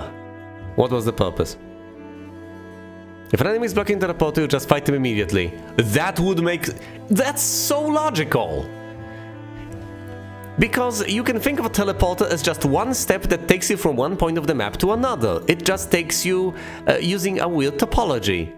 So, it would stand to reason that if you stand on a teleporter and want to move through the teleporter, then essentially you attack the thing that's directly next to you.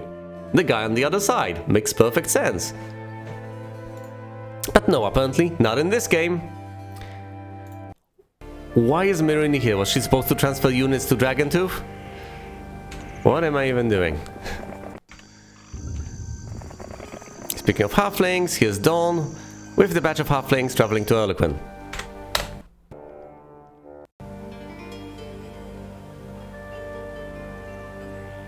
Oh my goodness.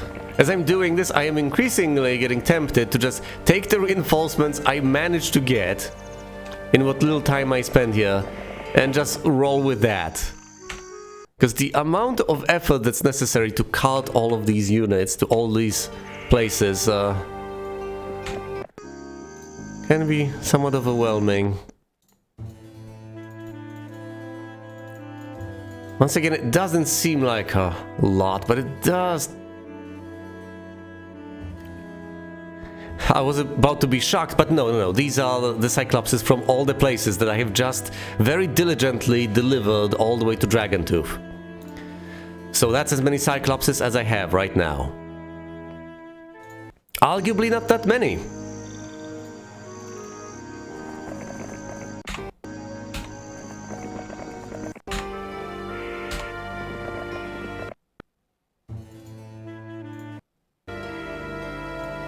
Alright, sending Kalindra south. This guy over here was supposed to cross to the other side.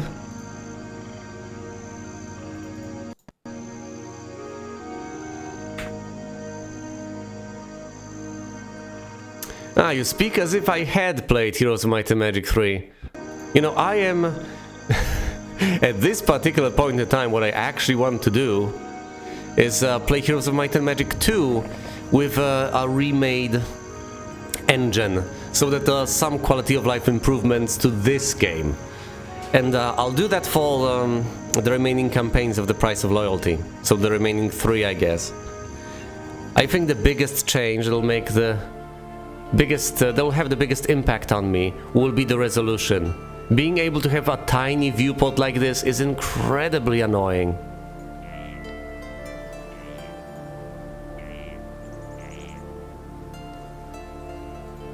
Hold on, let me get my bearings.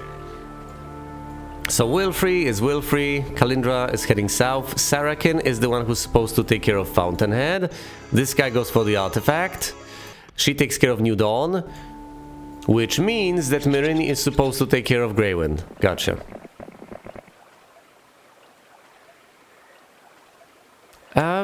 It's called F Heroes 2, I believe. Look it up, it's basically the same sort of an idea. The only thing that frightens me is potential AI improvements. Because all too often these missions are beatable only because the AI is derpy as it is. Now if the AI were any smarter with all the resources at its disposal, it would just go out and it would crush you. Or at the very least it would certainly crush me. So if there's an option to disable any AI improvements, I'll go for that. And then of course I will loudly complain about the AI being incompetent, while benefiting from it. Heroes 2 remade as a Heroes 3 mod. Ah, my goodness. Well, this is the GOG version.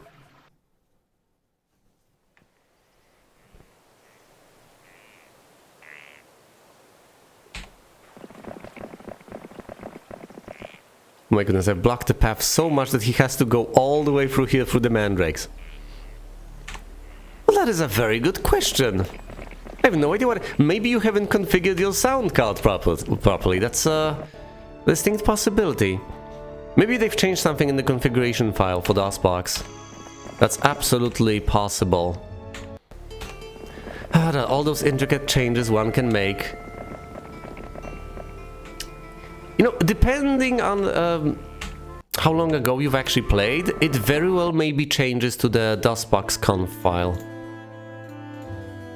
I do believe they've messed about with these, but that was a decent while ago.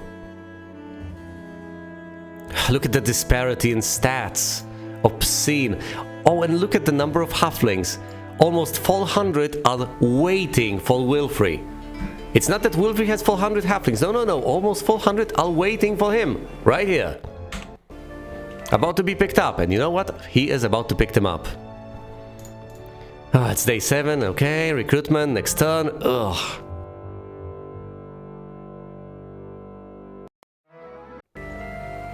Week of the Gopher. And just like that, Wilfrey has over 600 halflings. Just top shelf. Amazing. Mind-blowing.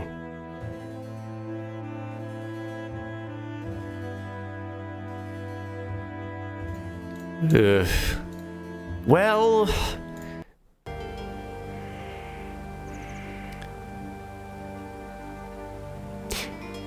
Once again, you've seen me play this, and you've heard me play this. It doesn't work that way. It works fine, so they must have altered something. They presumably should have set it up properly to begin with, but, well, thankfully they eventually got around to fixing things. Which, you know, is fair enough. At least they eventually got things right. Well done. I guess it might be my low expectations showing, but but I still appreciate it if they just do anything, really. If the problem eventually gets resolved. Alright, this is the current state as far as the army is concerned. I don't have that many ogres. It's just a little over 100. And we have established that about 50 are generated each week, so that's understandable. The other units are significantly more bountiful, especially the halflings. But, as we have also established, my next course of action is to travel all the way over here, visit the island Standing Stone's gazebo. And I think the simplest way to accomplish that is to just teleport to Quicksilver. Let's not mess about. So, Quicksilver it is.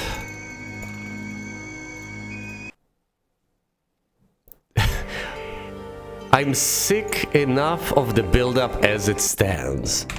I've spent so long on this entire procedure. It's been over an hour of basically doing nothing but flagging mines and recruiting units. And then moving them from place to place. Which, you know, I could sarcastically just say welcome to Heroes of Might and Magic 2, because that's basically all you do in this game.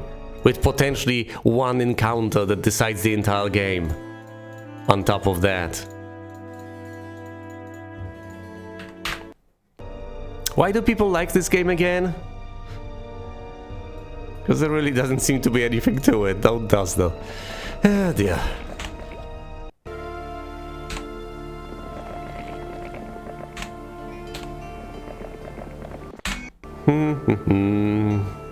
Alright, Dawn was supposed to deliver the halflings, and now that she's done with that, I'm not exactly sure what I want to do with her. Well, yeah, I've been annoyed with that, and I've complained about that 11 years ago. I'll tell you what, presumably it wasn't annoying and it was a novelty when I was 9. But that's been a while ago. So, you know, a quarter of a century later, well, maybe a little less, it can get a little long in the tooth, so to speak. It can somewhat lose its charm. Although I still like this game to an extent. I just never intended it to be the primary thing I show off. Never did. I've also said that explicitly. What is Dawn supposed to do exactly? What is she supposed to do? Because at this stage, I've decided that Kalendra will handle these 2 castles and will deliver halflings to the north. Okay, and then there's... Well, I guess she could stay at Erlequin, except that there's nothing to do at Erlequin.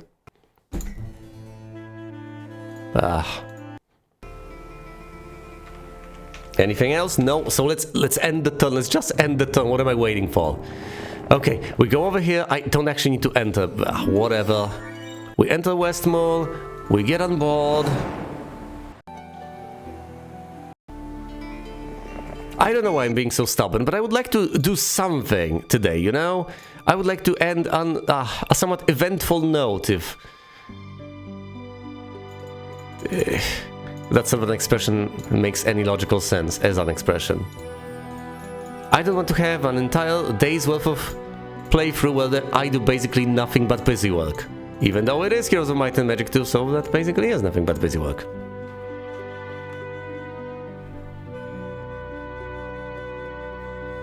Yeah, I've heard of competent people doing so. I still remember the comment on my 8-hour-long video where someone mentioned, my goodness, I've seen someone beat this mission in 8 minutes. So yes, the disparity is certainly there. Oh, this is another portion of reinforcements that I've completely ignored. Yes, because there are units left over in Solpigol that have absolutely not been picked up by Wilfrey. And now that I think about it, that's not the only place where reinforcements are piling up. There's also Greenroot. Oh, there are all these tiny islands where reinforcements are gathering. And there's the island to the north. Oh, there's just no end to this. Alright, the halflings. Has she actually recruited the halflings? Hold on. She's got the halflings, and now she needs to take the halflings over to Erliquid. Ugh.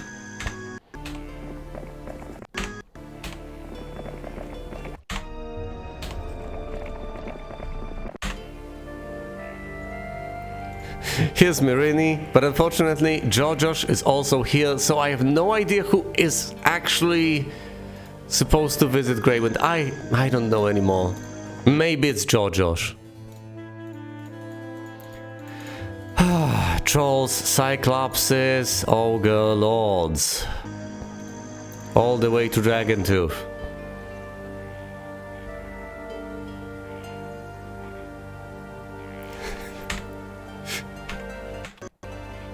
Yes, it must be a very zen experience to listen to me trade away resources and recruit units through an hour or two.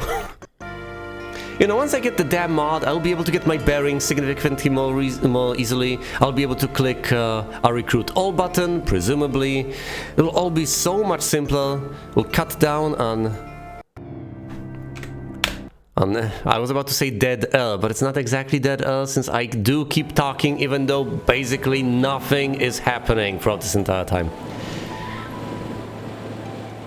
It's the visual equivalent of dead air.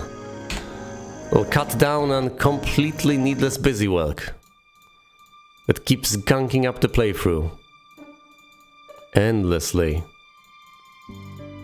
Yeah, one sort of worry I have with these things as well is that if I just keep complaining, that's possibly not the most attractive thing I can do in a given playthrough. Although if I'm operating on autopilot, this is literally the thing on my mind, so it's the most honest thing I could say, but I guess honesty may not necessarily be the best policy at times. But then again, if I have been through this scenario over and over and over for tens of hours repeatedly in every single mission, I have no idea what I am supposed to talk about. Possibly something completely unrelated to the gameplay at hand. Possibly that is exactly the way to go for me, but I don't know anymore. Oh. Well, that is sweet.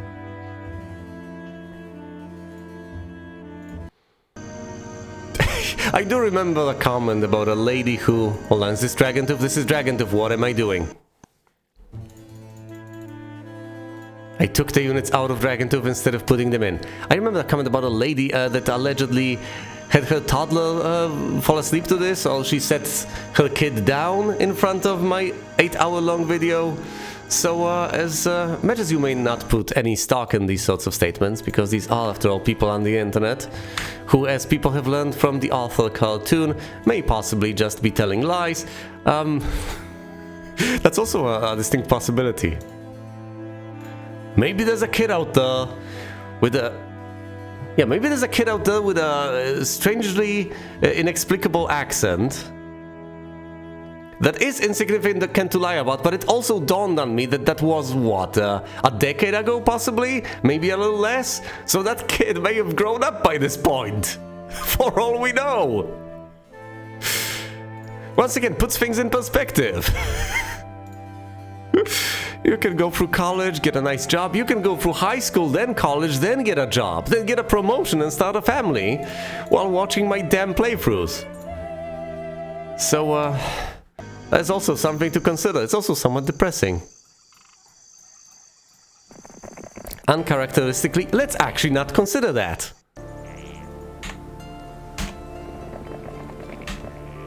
That is something that absolutely should not be considered.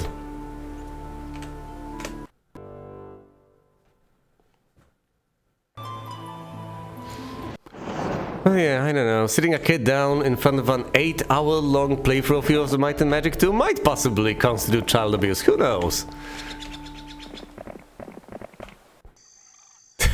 Also, what sort of a mind are you making by doing so? What sort of values are you instilling in your kid? What could the end result of that be? What is the upshot? What influence am I actually having?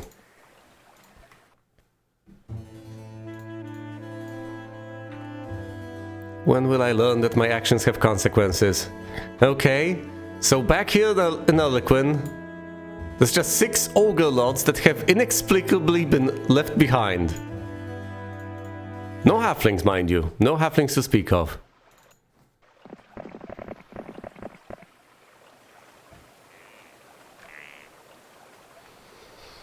Yeah, I guess it is comforting.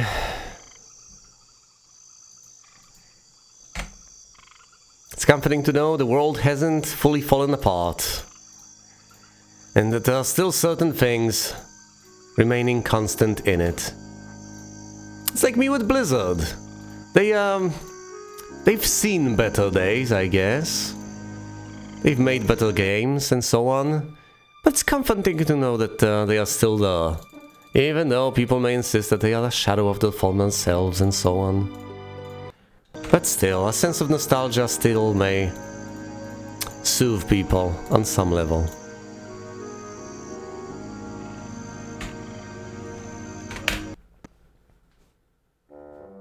Well, they are still there, aren't they? The company still exists in a— Whoa, whoa, whoa, whoa, whoa, whoa, whoa! No! I was not what the hell? It's Ibn Fadlan! Now that is a— Now you say that, Busy, you say that, but that is actually not a lot of dragons. I was told I was supposed to expect 200 or 204. That's just 97 bone dragons. That's nothing. And by the way, I'd better teleport over here and deal with Ibn Fadlan post haste. But seriously, what happened? What happened to the barrier? How did he teleport all the way over here? Did he get impatient or something? No, this is unacceptable. Also, as much as I may hate the bone dragons, I think the priority is to deal with the ghosts. Yeah, clearly. Now, I was taking my sweet time, but at the same time... Okay, that's 176 ghosts. Fingers crossed, these are powerful units. No halflings here. What castle is this anyway? Oh no!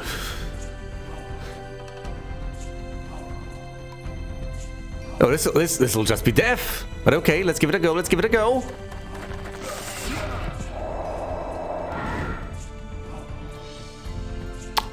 I see. Of course, that's the way things are going. Mostly because I don't have a hero here.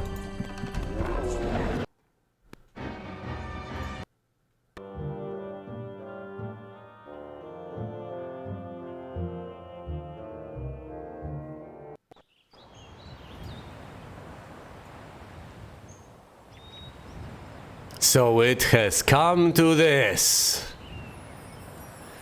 Well, there it is. Uncharacteristically enough, I'm going to save. There he is. There's the guy. There's Ibn Fadlan. Alright, I have to teleport, get all the reinforcements, Avengers assemble and all that, and then I have to deal with this guy. Now, I have figured out that there's a little trick you can do that helps a decent bit. Actually, it helps rather a lot. If you just let him deal with every single castle on his own, and then once he gets bored, once he gets all the castles, then and only then you attack him. It seems perfectly reasonable because he splits his army every single time, he leaves a little bit of his army in every single one of the castles, and thus he weakens himself repeatedly. That is very promising. But still, nevertheless, it's going to be tough. It's going to be a tough fight. Here I was thinking that I would just sit back, kick back, relax, and basically do nothing. But apparently there is a way for him to teleport to the mainland. Of course there is a way. I've teleported inland myself in my previous attempts. So how I failed to see this coming is possible to explain, but embarrassing. That was just absolute utter mindlessness. I should have known better. I should have known better. But I didn't. Okay, buddy. Get some more spell power and some more experience. A whopping 1k. And begin zipping about. It's time for you to go to Green Route to get all the reinforcements from over there. So hop on over, Green Route. Here we come. Well, this is it. This may be the deciding battle. It may just happen here. I really shouldn't get the halflings. If I take the halflings with me, this will end very, very poorly. So let's leave them over here in Green Route. Presumably they like it here in the capital. Or what passes for the capital, possibly. Imagine that becoming almost 700 additional ghosts. That would be suboptimal. Alright, let's not panic here. We're going to Quicksilver next. Quicksilver it is. I will not get as many trolls as I would otherwise like, because I have not recruited these guys, since I've sent the guy to get the artifact. But it's still okay. Well, if you are not rating my chances, that doesn't necessarily mean I'm going to fail, right? That just means that you're not giving me a rating. I'll take that. Quite frankly, I'll take anything at this point. Yeah, That's great. That's fine. That's fine, and I feel fine. I have a good feeling about this. It's bound to be great, right? Oh dear.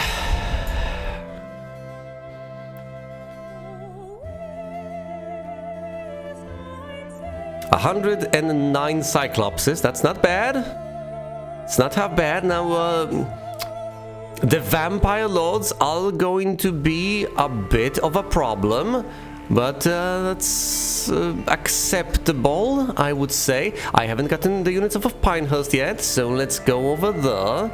Town portal into Pinehurst. And from Pinehurst we shall get 24 additional Titans and quite a few Archmagi. I could take the Paladins, but they're not worth it. Oh yes, and some other units here and there.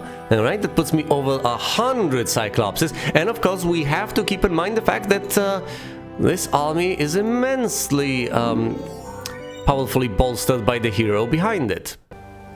I should have gotten the 5th tier of the Mage Guild in all sorts of places. I should have gotten the Summon Elemental spell and all that. Oh dear. Kingdom Overview screen, it is. Kingdom Overview, go. Halflings over there in Green Route, uninteresting. Anything else? Some Bone Dragons, I'm not interested in that. There's Pinehurst with the Crusaders. Boring, tedious nonsense. Dragon Tooth with the reinforcements. Dragon Tooth is my next destination. Logos, help me.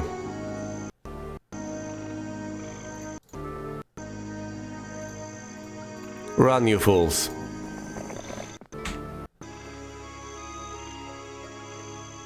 Yeah, actually teleport away. Just flee. Just go away while you still can.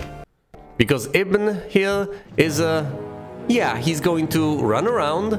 He's going to conquer every single castle he sees on the map. And that's about it. Okay, he's got a couple of skeletons. Let's not kill them. That takes up a slot in his army, and that's precious. He's got some sprites, that's fine. And he's got some ghosts that I need to take care of as the top priority. Oh no, they're going to replenish their ranks with the balls. Ugh. Let's... Yes! Let's hope they get killed rather than absorbed by the ghosts. Okay. A single vampire lord and a single ghost has perished. That's something rather than nothing. And as you can see, in the castle of Salpigol, a horde of bone dragons has been left behind. A horde is between 50 and 99. And of course some reinforcements well acquired. You know, the more I think about it, the more I realize that I may... Oh no, it's damned if you do, damned if you don't. If I recruit reinforcements in these towns, he's going to slaughter them and add them to his enormous ghost army. If I don't recruit them, they are going to get recruited for me and against me.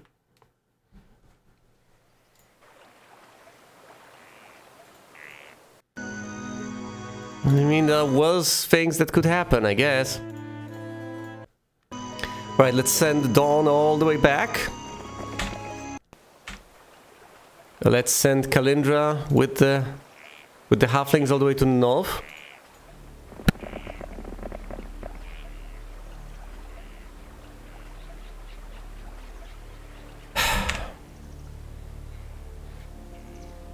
Here's Sarakin, who was supposed to deliver reinforcements to Dragontooth. Let's do just that. Here's this guy. I flew too close to the sun. You know, there's good news in all of this. The good news in all of this is that I will not spend as long as I had expected just twiddling my thumbs. No, no, no. I absolutely will get an opportunity to act very, very soon. It's exciting, isn't it? I will not be bored, I will be entertained. Alright, give me the Titans and the Archmagi. Not the Halflings, please. The Halflings are fine, you can keep them. These forces might be enough. Yes, yes.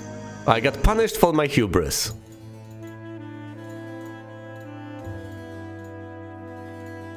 But that's okay, he's splitting his forces, mind you. He is splitting his forces as much as he possibly can. I find that foolish, and I'll teleport all the way back to Pinehurst. That is my plan. Porting back. Pinehurst it is. Pinehurst is my destination. Call it cowardly, I don't care. I will also keep on upgrading the Mage Guild. Give me good stuff. Holy shout, it's not that good, but it's better than nothing. I want my Summon Elemental spell at tier 5. Oh dear, that's about as much as I can do. That's about as much as I can do for now.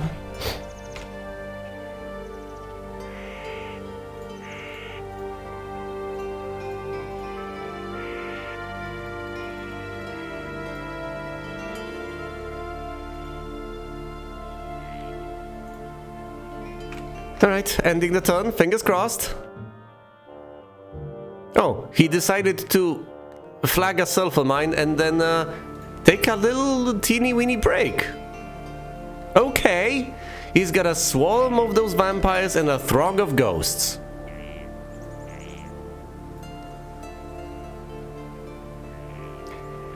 He doesn't have any bone dragons on him. He left all the bone dragons at Avon. Yeah, I think I can kill him now.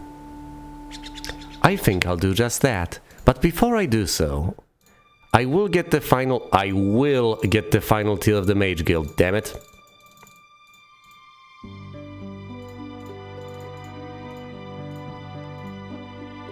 Yeah, see, this is why I don't get a mod to get better AI. And I can summon Earl Elementals, or I can cast Resurrect True. As opposed to, you know, Resurrect False. Well, let's head to Erlequin.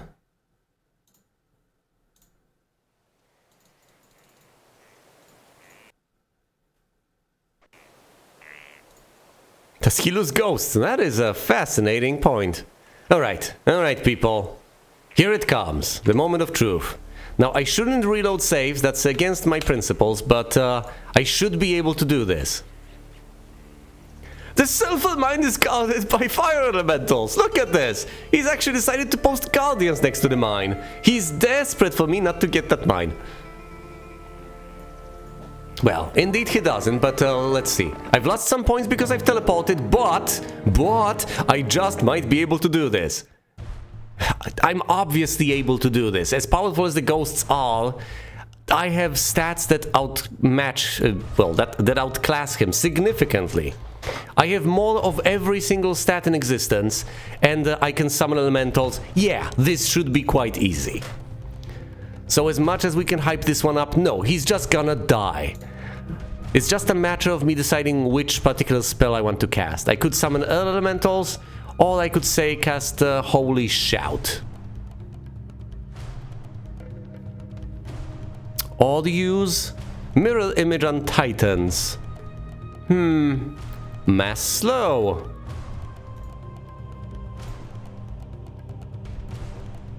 What's the speed like? These are very fast, and the ghosts are merely fast. You know, that sounds like a good idea. Although, hold on, how does the magic mirror interact with the ghosts? If the ghosts attack the magic mirror and all the mirror titans perish, does that mean that you get 75 more ghosts or something? Well, we are about to find out. Yeah, that's one way to learn, through experience. I think it does. Well,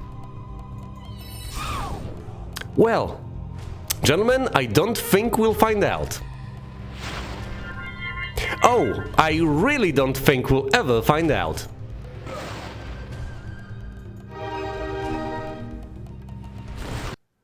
He didn't get a chance to act. Now here you were doubting my prowess. The Dragon Sword of Dominion. I will lose artifacts. I will not pick all of them up. No, that's all he had. Wilfrey has actually gained a level and +1 attack. Yes! Yes! Okay. We're back in business. We're doing this. We're flying. Okay, so the next step is to possibly... You weren't betting on the AI dumping all of its bone dragons in the nearby castles? Now, let's be quite honest here. Even if the dragons were with the army, I would have handily won because of all the stats. Look at this. 15 attack, 23 defense, 26 spell power and 10 knowledge. I would have won. Yeah, the main force has been destroyed. And now it's just mop up. That's all there is. Sure, there will be some defenses on the enemy castles, but it's basically done. Yeah, I don't think I will actually Dimension Door necessarily. I will be thorough. Tell you what, I'm going to take this mine, reconquer Avon and Solpegol. Then I will stay airy, if for no other reason than to gain the experience. I'll get the password, then go in properly, via the red entrance and the stone lifts. Because obviously the thing is, you can just go over here, land here, and then use Dimension Door to zip around. You can hypothetically ingress through here, then visit the Xanadu and so on. I don't think it's that much of an issue. I don't think it matters anymore.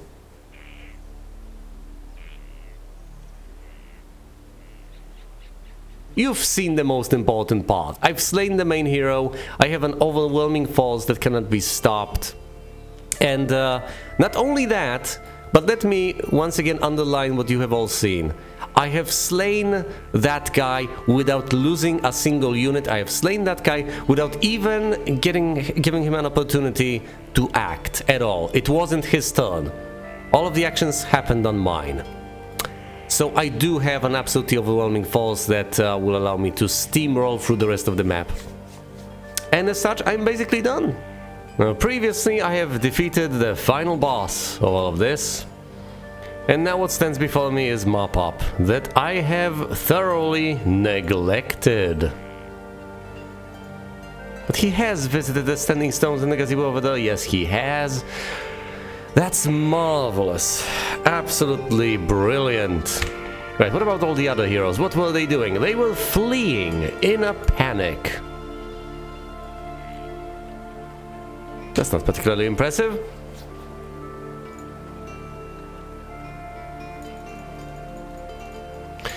There aren't really reinforcements worth recruiting.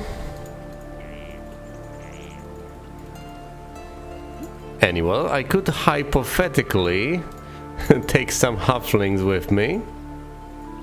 I could also take the phoenixes from these two castles, combine them together, and have 21 of them in Wilfrid's army. Should I choose to do that? Doesn't sound like the best of ideas, but I could hypothetically do that. It is not, after all, impossible. But I guess it would be for the best for me to just reroute these guys and have them deliver reinforcements the moment they are available. Not that there's much use in doing so, but they could.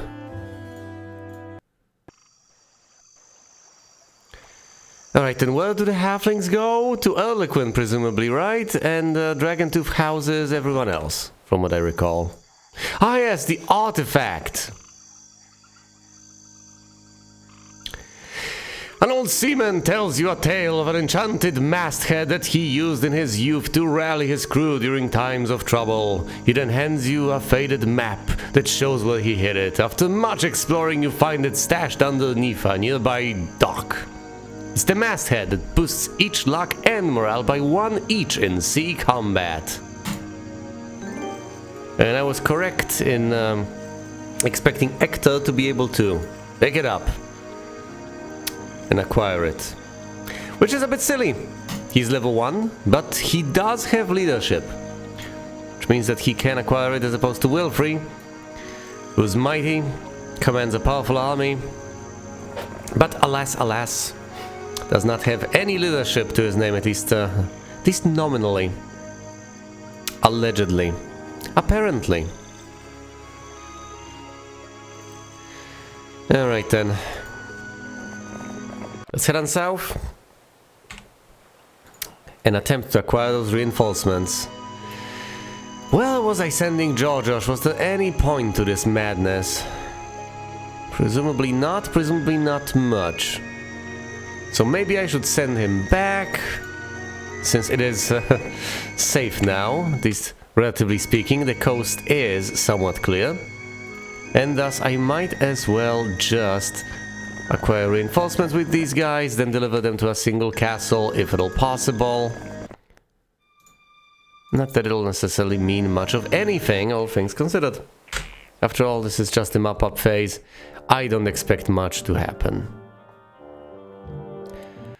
Although, apparently, the teleporting menace remains over there. It might be the same hero, it might be another one. They presumably know the Mentioned All if they can zip about like that. Hello to the Flame! As always, it is great to see you. As I've said, not much remains.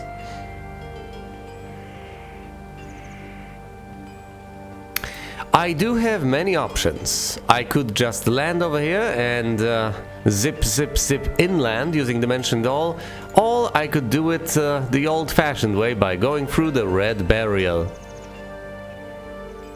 I may or may not slay Ari in the process. Right, first of all, let's dispatch the fire elementals. I don't desperately need the Sulphur Mine, but I might as well acquire it. And the more I think about it, the more I realize that the Summon Elemental spell on the adventure map does solve a very particular problem very well. After all, one of the most annoying things is to have to reflag mines after they are taken over by secondary heroes, or even tertiary heroes of the enemy. If you post elementals of any kind, or perhaps even ghosts, that will no longer be an issue to any extent. The enemy will have to send a primary hero to deal with that, or give up on the entire idea. Either way, your mine will be safe. I'm tempted to say that this is rarely used, but then again, what do I know? How can I judge the frequency? It's not like I have access to trustworthy data on what other people do. I'm checking the speed of these creatures. Is there anything that will act so early on so as to possibly stop my Titan copy from shooting? Not really. Let's get more Titans then. To tighten my grip on this game. Let's target the bone dragons. Incredibly enough, the Titans resist whatever spell that was. And also, amazingly enough, the turrets did not decide to target the copy of the Titans. Absolute madness.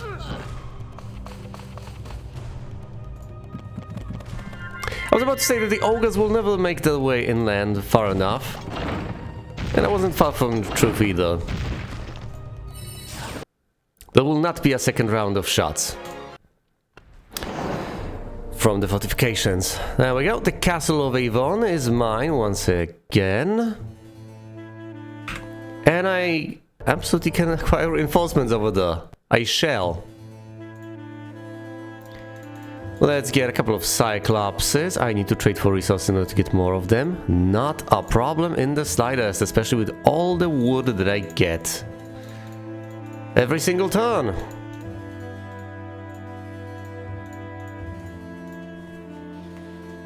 That about covers it. Next up, the Castle of Sorpigol.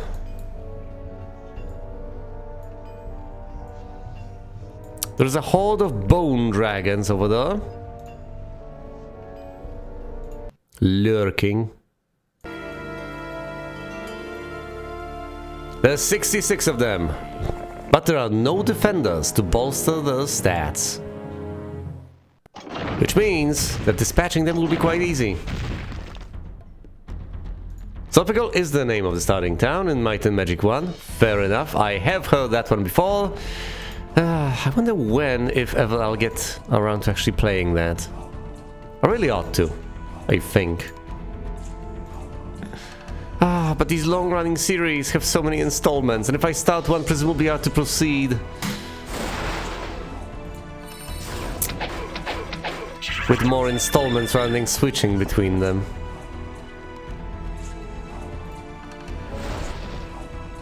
And it sounds so natural for me to start with, say, Might and Magic.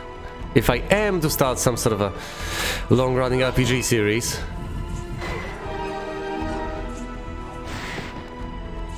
But then again, as I have mentioned, there's Ultima, there's Wizardry, and I think I'm leaning towards Wizardry.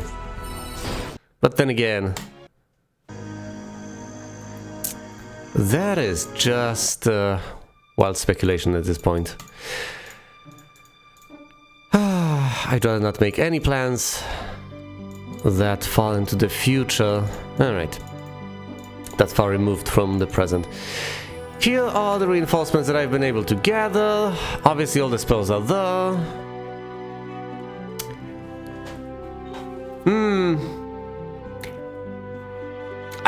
I've read a lot on the Wizardry series.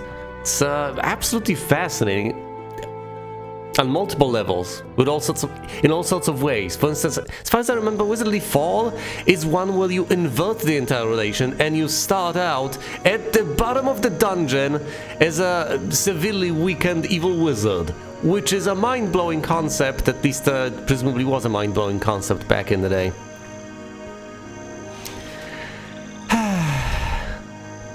There's a lot to the series, and the first 3 installments, I believe, are the trilogy of Lilgamin, the Legend of Lilgamin. They're in a nice little collection. They have been restored with cutesy little graphics that have been improved over the years, and so on. I'm not sure if it's a proper remake, a fan remake or something, but they're not horrible. Especially not as horrible as, say, the early installments of the Ultima series. Well, mostly Ultima 1. No, it might be the first 3 installments of the Ultima series, which are just horrendous in terms of graphics, and I'm not a man who's very picky when it comes to graphics. By the way, I think out of sheer decency, I ought to slay Ari. There's no absolute need to do that. I have mentioned before that I can circumvent him entirely, avoid him, refuse to engage, but he's there. He's been waiting this entire time. Might as well be courteous enough to engage with him. And by engage, I do mean engage in combat. Yeah. You can't get any more basic than that in terms of graphics unless you go for text-based graphics, which arguably would have been an improvement. I love those. I do love roguelikes. The classical ones, of course. The ones that do not have any graphics, just text. They're brilliant. You just read them and they're so trivial to pause. You see 3 Ks on the screen, you recognize them immediately. Those are very common glyphs. If it comes to graphics, you might have a bit of a tough time counting them. Maybe there's 5 of them, maybe there's 6. If you see text, you immediately recognize how many characters there are, because you're used to text. And of course, text tends not to look bad. Ah yes, mods. But the mods had descriptions, I believe, and not a text-based map with letters and characters representing everything, although I may be mistaken in that regard. By the way, we are slaying Harry.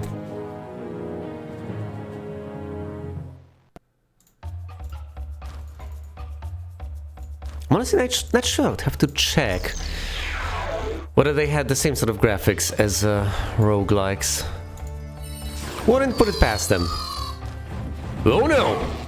Oh, that was an absolute and complete waste. But of course, that's all down to the fact that the black dragons are very fast. I should have expected as much. I should not have bothered summoning that additional batch. Right, let's deal with the opposing titans immediately.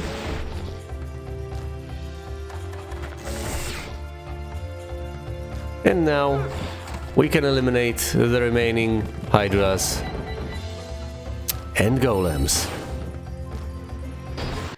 Ari refuses to flee, then again he didn't have much of an opportunity. I've lost 77 titans, unbelievably enough, but I'm still perfectly fine.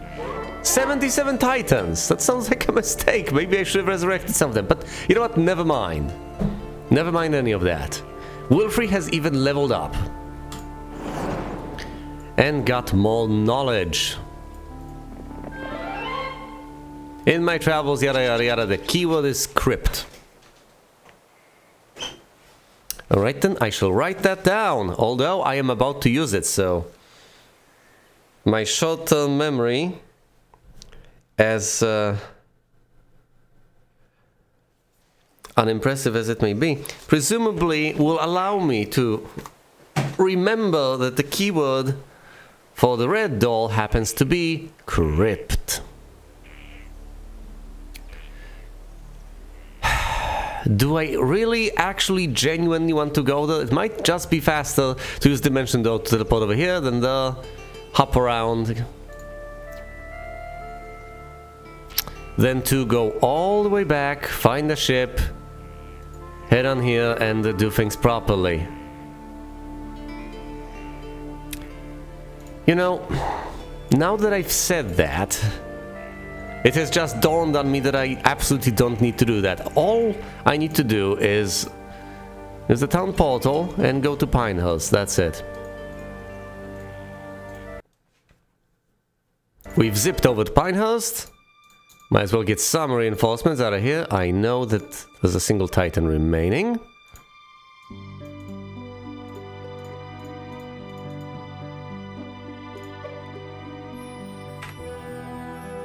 Done. I was about to say that I can hop on board. I cannot, in fact, hop on board. Am I seriously doing this? It's not like there's anything stopping me. It's not like it's imprudent to do this. I can recruit additional units. I'm not sure if I ever actually end up using them for anything, but once again, there's nothing stopping me from carting them around from one castle to another. I'm not exactly sure what I'm trying to prove. Not sure what I'm trying to accomplish, but it's just a force of habit, I guess, in the end. Maybe it's like people who just habitually click on all sorts of things early on in a StarCraft match. It's not that they want to accomplish anything early on when there's nothing to do. It's just a matter of good habits. They don't want to get complacent, they want to warm up. I'm not sure what I'm warming up for, if anything. Presumably I'm not warming up for anything in particular. But at the same time, this is what the game is like. This is Dragon 2, so I leave them here.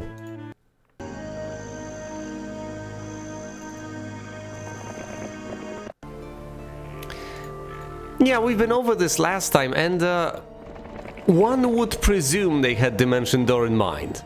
One would presume. Because if they did not have a Dimension Door in mind at all when designing this map, then why would they give Dimension Door in particular to the AI?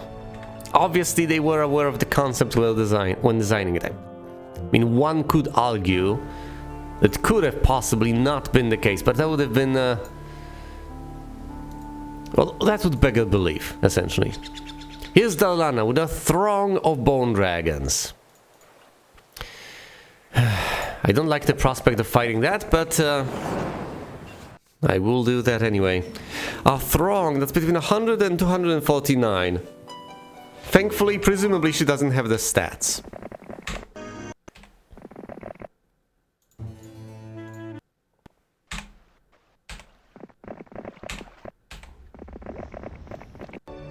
Muscle memory.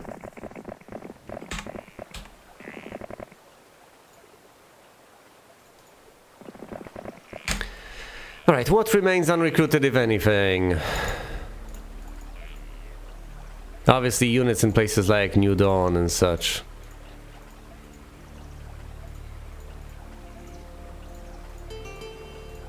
I even forgot about ogres, which is unacceptable.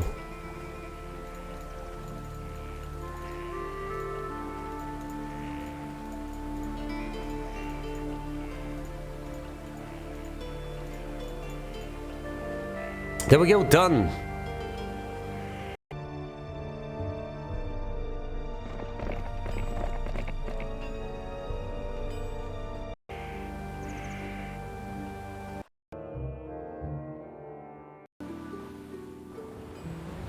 Alright then, I can't even get here in a single turn,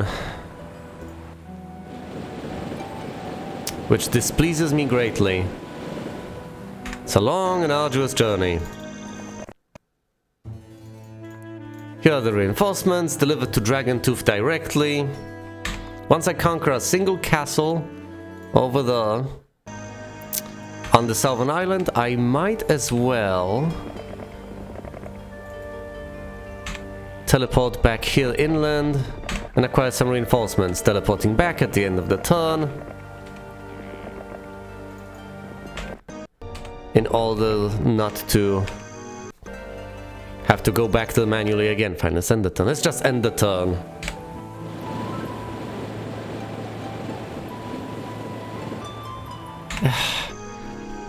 No. Let's just skip this nonsense. Get over to our destination immediate. Come on, I'm pressing. There we go. Right, we have reached our destination. The keyword is crypt. I still remember that. Incredibly enough. Crypt! You speak and nothing happens. I'm sorry, what? Crypt. You speak the magic word and the glowing berry dissolves into nothingness. Really? The capitalization is... Look, now listen here, magical doll. How you hear capitalization is beyond my comprehension. But fair enough. The magical doll was case sensitive.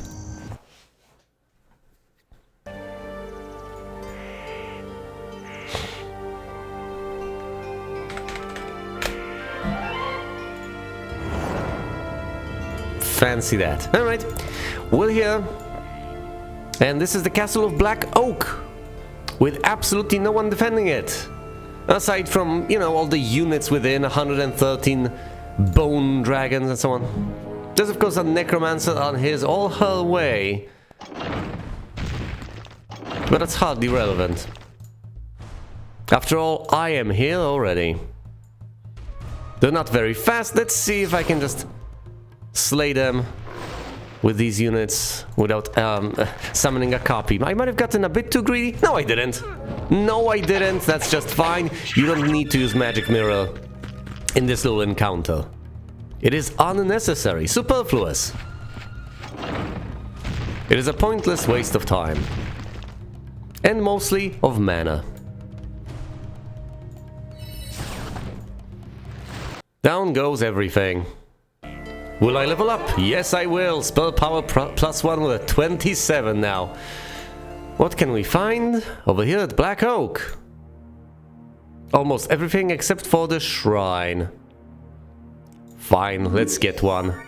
We could also hypothetically recruit Flint or Jezebel if it wasn't for the fact that I already have 8 heroes. What a pity. I can also recruit 5 mutant zombies and a single skeleton, which I shall do. You can also learn Town Gate here. Ah, here's Rialdo with 131 bone dragons. You see, if I were to play it safe to an extent, I could hide in the castle and just get attacked. That would help me to an extent. After all, I would then be able to rely on castle walls to protect me. But on the other hand, were I to lose, I would be unable to flee. So let's not try that. Also, if the enemy chooses to retake this castle, that's fine by me. 131. Do I want to summon the magic mirror? Yeah, let's do that. Let's play it safe. Fine.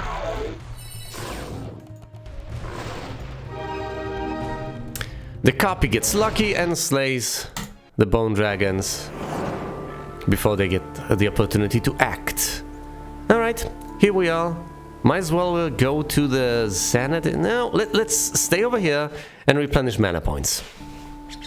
That sounds like the way to go. Oh look, that must be the Lana. No, it's Zom with 470 bone dragons.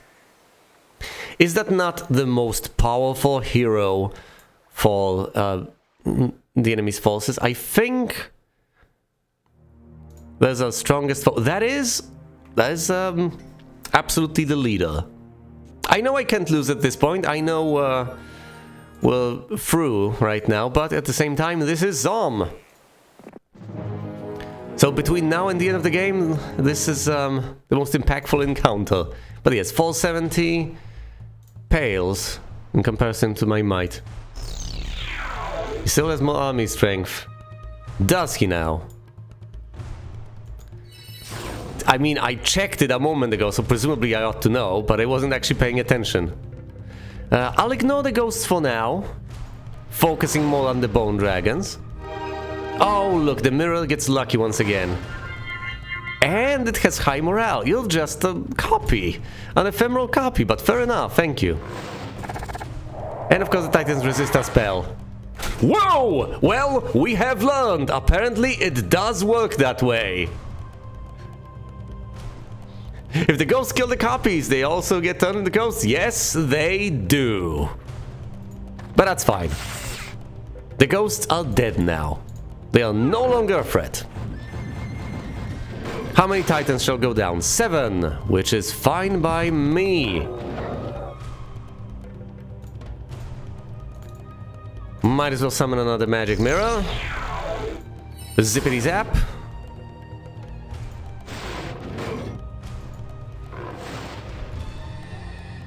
I have to make sure I attack from the right angle over here. And I do not mean at a right angle.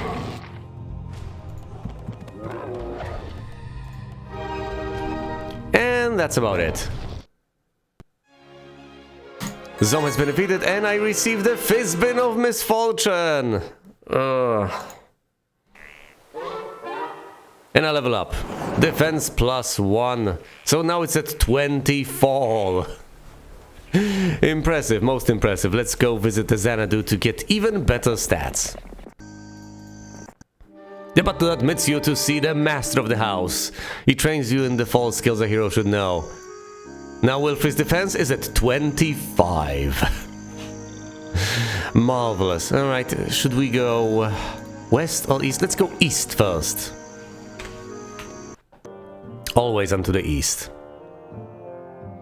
There's Dalana, presumably, over there, teleporting about. And here's Zam, not to be confused with Zom. He's got stats, I guess.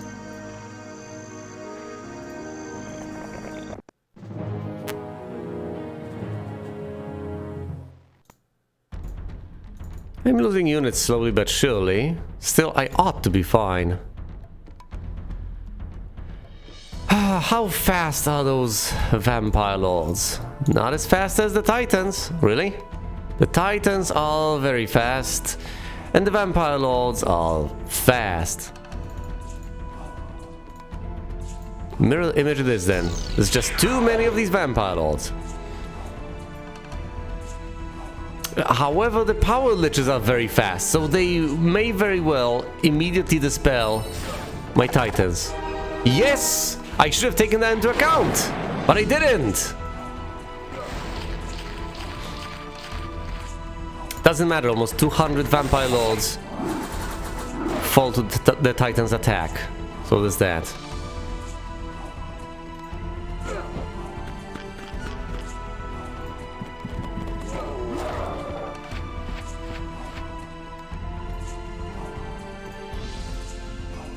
Fine, let's just lightning bolt the liches.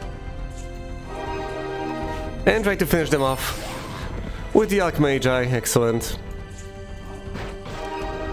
The Titans get lucky, and thus the Vampire Lords are no more.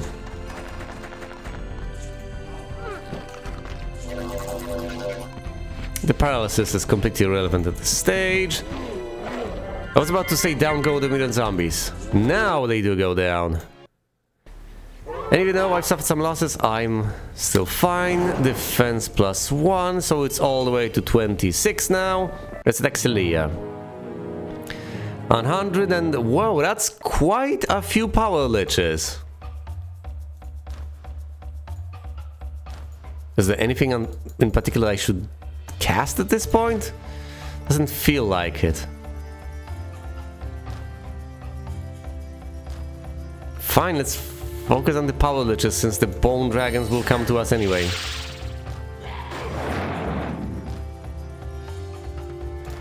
Alright.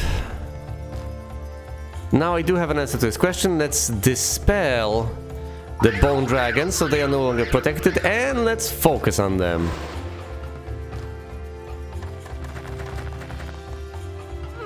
Since the liches have already fired this fight.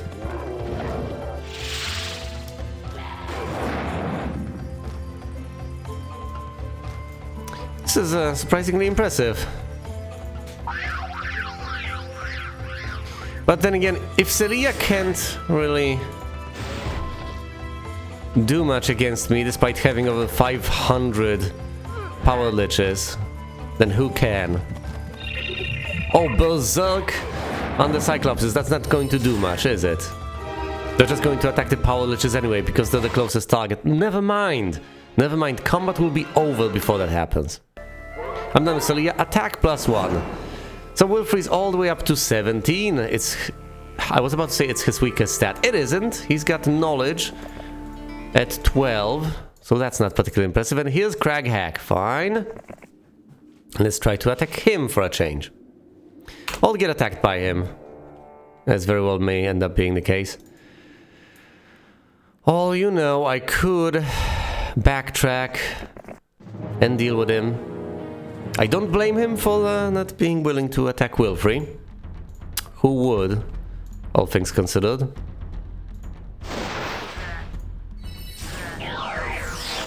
The Cyclopses get blinded, it's not particularly meaningful.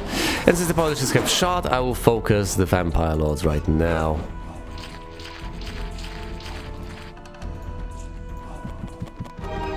The Oglords get lucky. Do they slay all the mummies? Yes, they do. There's a huge disparity in stats, isn't there? Yes, there is.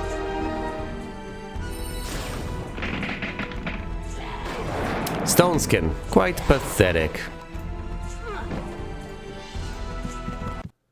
Crag Hack flees, which is fine by me.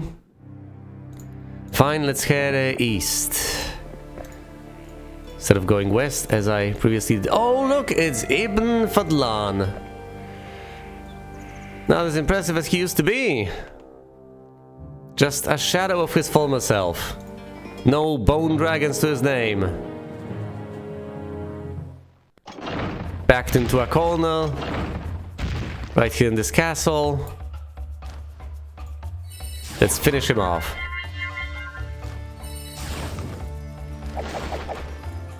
Sheesh. They didn't even have the decency of giving him a bigger army. You know, something to work with, anything. Instead, I was handed to Dalana and Zom. It was distributed reasonably fairly between other heroes. Yeah, if they consolidated all of those forces onto a single hero, like that guy, Ibn Fadlan, that would have been impressive. But no, they didn't. They spread them out. As they do. As they basically always do.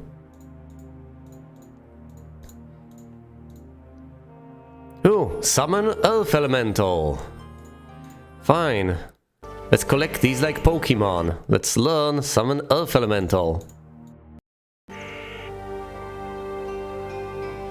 They had about a legion of bone dragons, yes. Also, hold on. Can I actually become Captain Planet right here? If I visit every single castle. I have the Earth Elemental and the Air Elemental. 2 more types to go.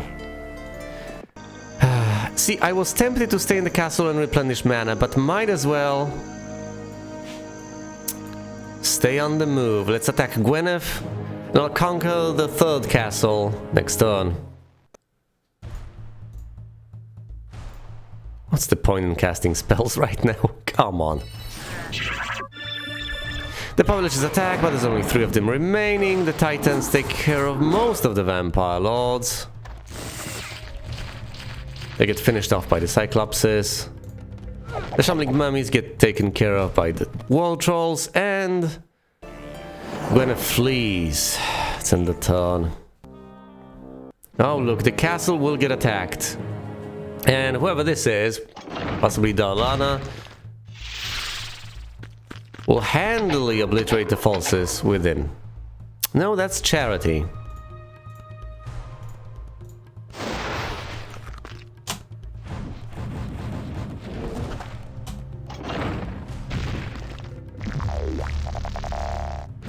Pointless spellcasting.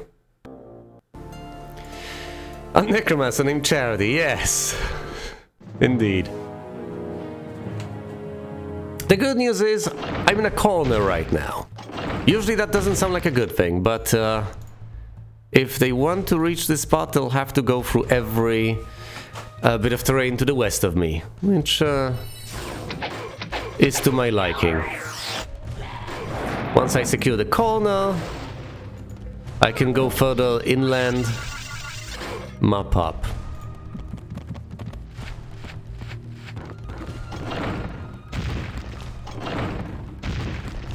Admittedly, Charity looks cute. I have no idea how she got into this whole raising the dead business.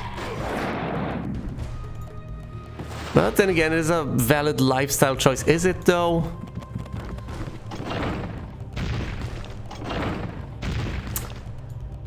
It's not really harming anyone alive anyway. So who am I to judge? Wormed Ash. A positively putrid name, alright. Anything to recruit here? Yeah, I guess, if I want skeletons on my side.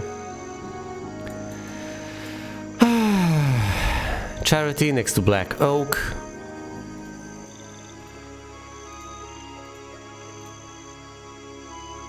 Might as well teleport to Fetid Elm.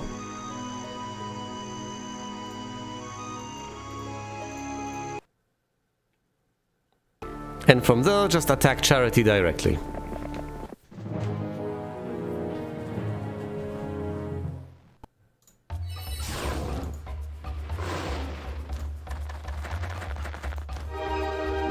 The World Trolls get lucky and obliterate the... Whoa! You're gonna die! That wasn't even a parting shot, that was just the end. I've lost a single Archmage and a single World Troll in that Elemental Storm. Not particularly impressive. Spell power +1, so another level up. Wilfrey is at level 30 now. This is incredible. And of course Black Oak remains unconquered, but not for long, because no falses were left within. Charity didn't have enough movement points to move in. I could hypothetically seek reinforcements, but no, let's not. Ugh. Here's Darlana with the throng of bone dragons. Why did I not replenish mana? You know what, never mind. I don't need the mana.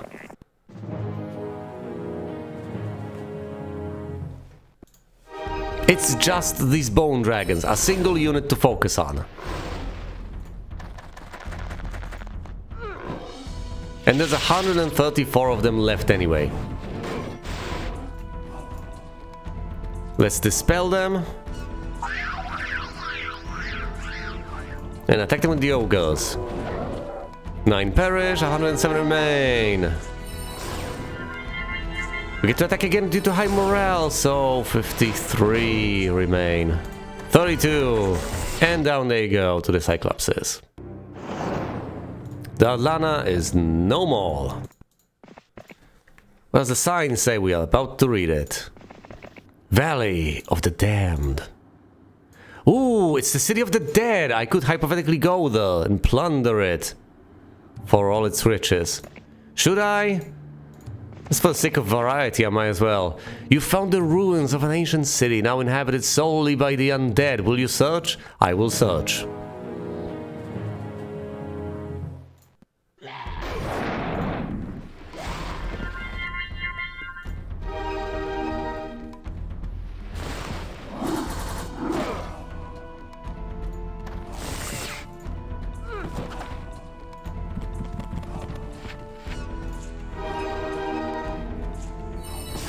There we go. What do I receive, if anything?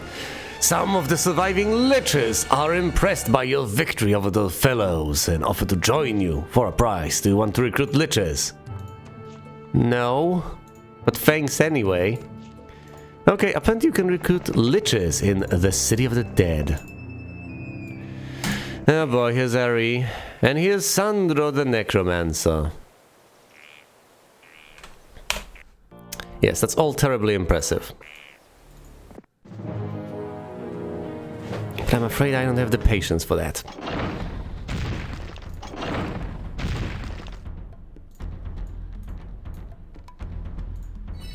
It's mostly just these bone dragons that form crutches. They don't really form crutches because at this point nothing can really stop me. So, as powerful as the bone dragons are, they're not really particularly effective anymore. Yes, 3 titans perish because of the berserk spell. Unfortunate. Though unfortunately a fact of life. Or undeath, as it happens to be the case. Alright, that's it. The only losses I've suffered was at the hands of my own units. Because of the confusion and the berserk spell. Alright. Oh, maybe, just maybe, there's a new elemental spell over there. No, not really. And I don't care about the berserk spell. Here's Sandro. Let's slay Sandro.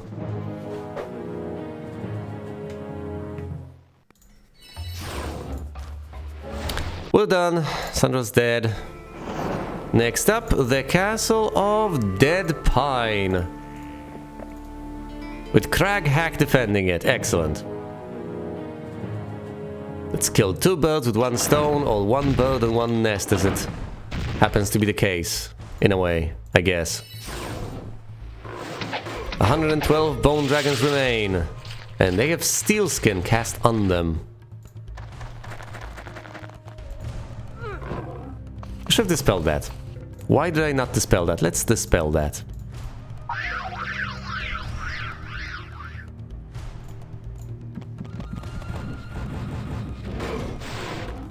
$65 remain.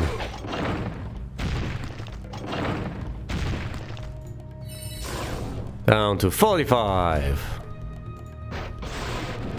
I did want to move the Titans. Not sure if there's much of a point, but I wanted to do that anyway. It was perfectly intentional. Let's finish off the Bone Dragons. The Cyclopses. I think there's a good reason for them being that powerful. After all, they are not ranged. And as such need to reach the destination before attacking. So it's understandable that they might be quite powerful. There's 130 of them, as opposed to a measly 40-fold. As far as the Titans are concerned, I have +2 in this encounter. That's okay. Defense +1. Is that the final castle? Red player has been vanquished. The enemy is beaten. Your side has triumphed. The might of our vast empire is maintained throughout the ages, with the great wisdom of the Emperor to guide us, and the strength of our noble heroes to protect us.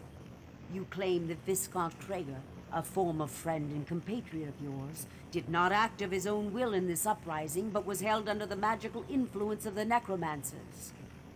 Be that as it may, he has been seen by the people of our lands to raise arms against the Empire. Such an act cannot go unpunished. You may rejoice, however, for the Emperor has chosen to grant you all lands and titles that Krager possessed in return for your great service and obedience. Such is the price of loyalty.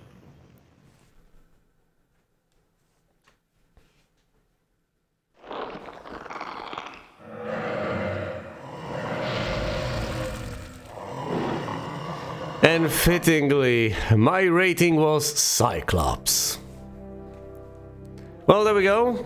I've beaten the campaign in 422 days. It wasn't much of a speedrun, it's not particularly impressive, but I've managed, and that's about as much as I care about. Here I am, firmly in first place. Unimpressive as that may be, being unopposed as I happen to be. Of course, that is not exactly the end. It's the end of the campaign. And yet a couple of missions that I have omitted so far. Yeah, indeed, it is. Calling it the price of loyalty is questionable, isn't it? After all, I am not the one paying the price, so from my perspective, it's not really much of a price. With your success. If anything, Krager was the one paying the price of loyalty. Alright, now as far as this campaign is concerned, there's only Mission 3 and Mission 5 remaining. Those are the only things standing between me. Was it the price of loyalty? I'm pretty confident it is the price of loyalty. It says so right here. That's not a Z by any stretch of the imagination. It is the price of loyalty. That apparently your liege pays to you. Fair enough, it's sort of an inverse fealty. I mean, fair enough, fair enough. It was anticlimactic to an extent. But I guess I can appreciate it. Alright. Next order of business, of course, is going to be for me to get through the remaining 2 missions of this campaign, and then I will be done with the price of loyalty. At which point, 3 campaigns will remain: the Voyage Home, the Wizard's Isle, and Descendants. 2 of these are short, and 1 is a smidgen longer. Oh, you can't exit this screen. This is hilarious. You have to pick a campaign before being able to leave. But that's okay. The other campaigns are shorter. You do say that, you're not exactly correct, because the Descendants campaign, if I remember correctly, is reasonably long. It's 8 missions long. The remaining ones are reasonably short. Which I do appreciate. I don't think I necessarily want to start another mission, which is a bit awkward, but hell. Some streams are longer, some streams are shorter. I guess I am done for now. So thank you very much so for watching, and you will see me elsewhere.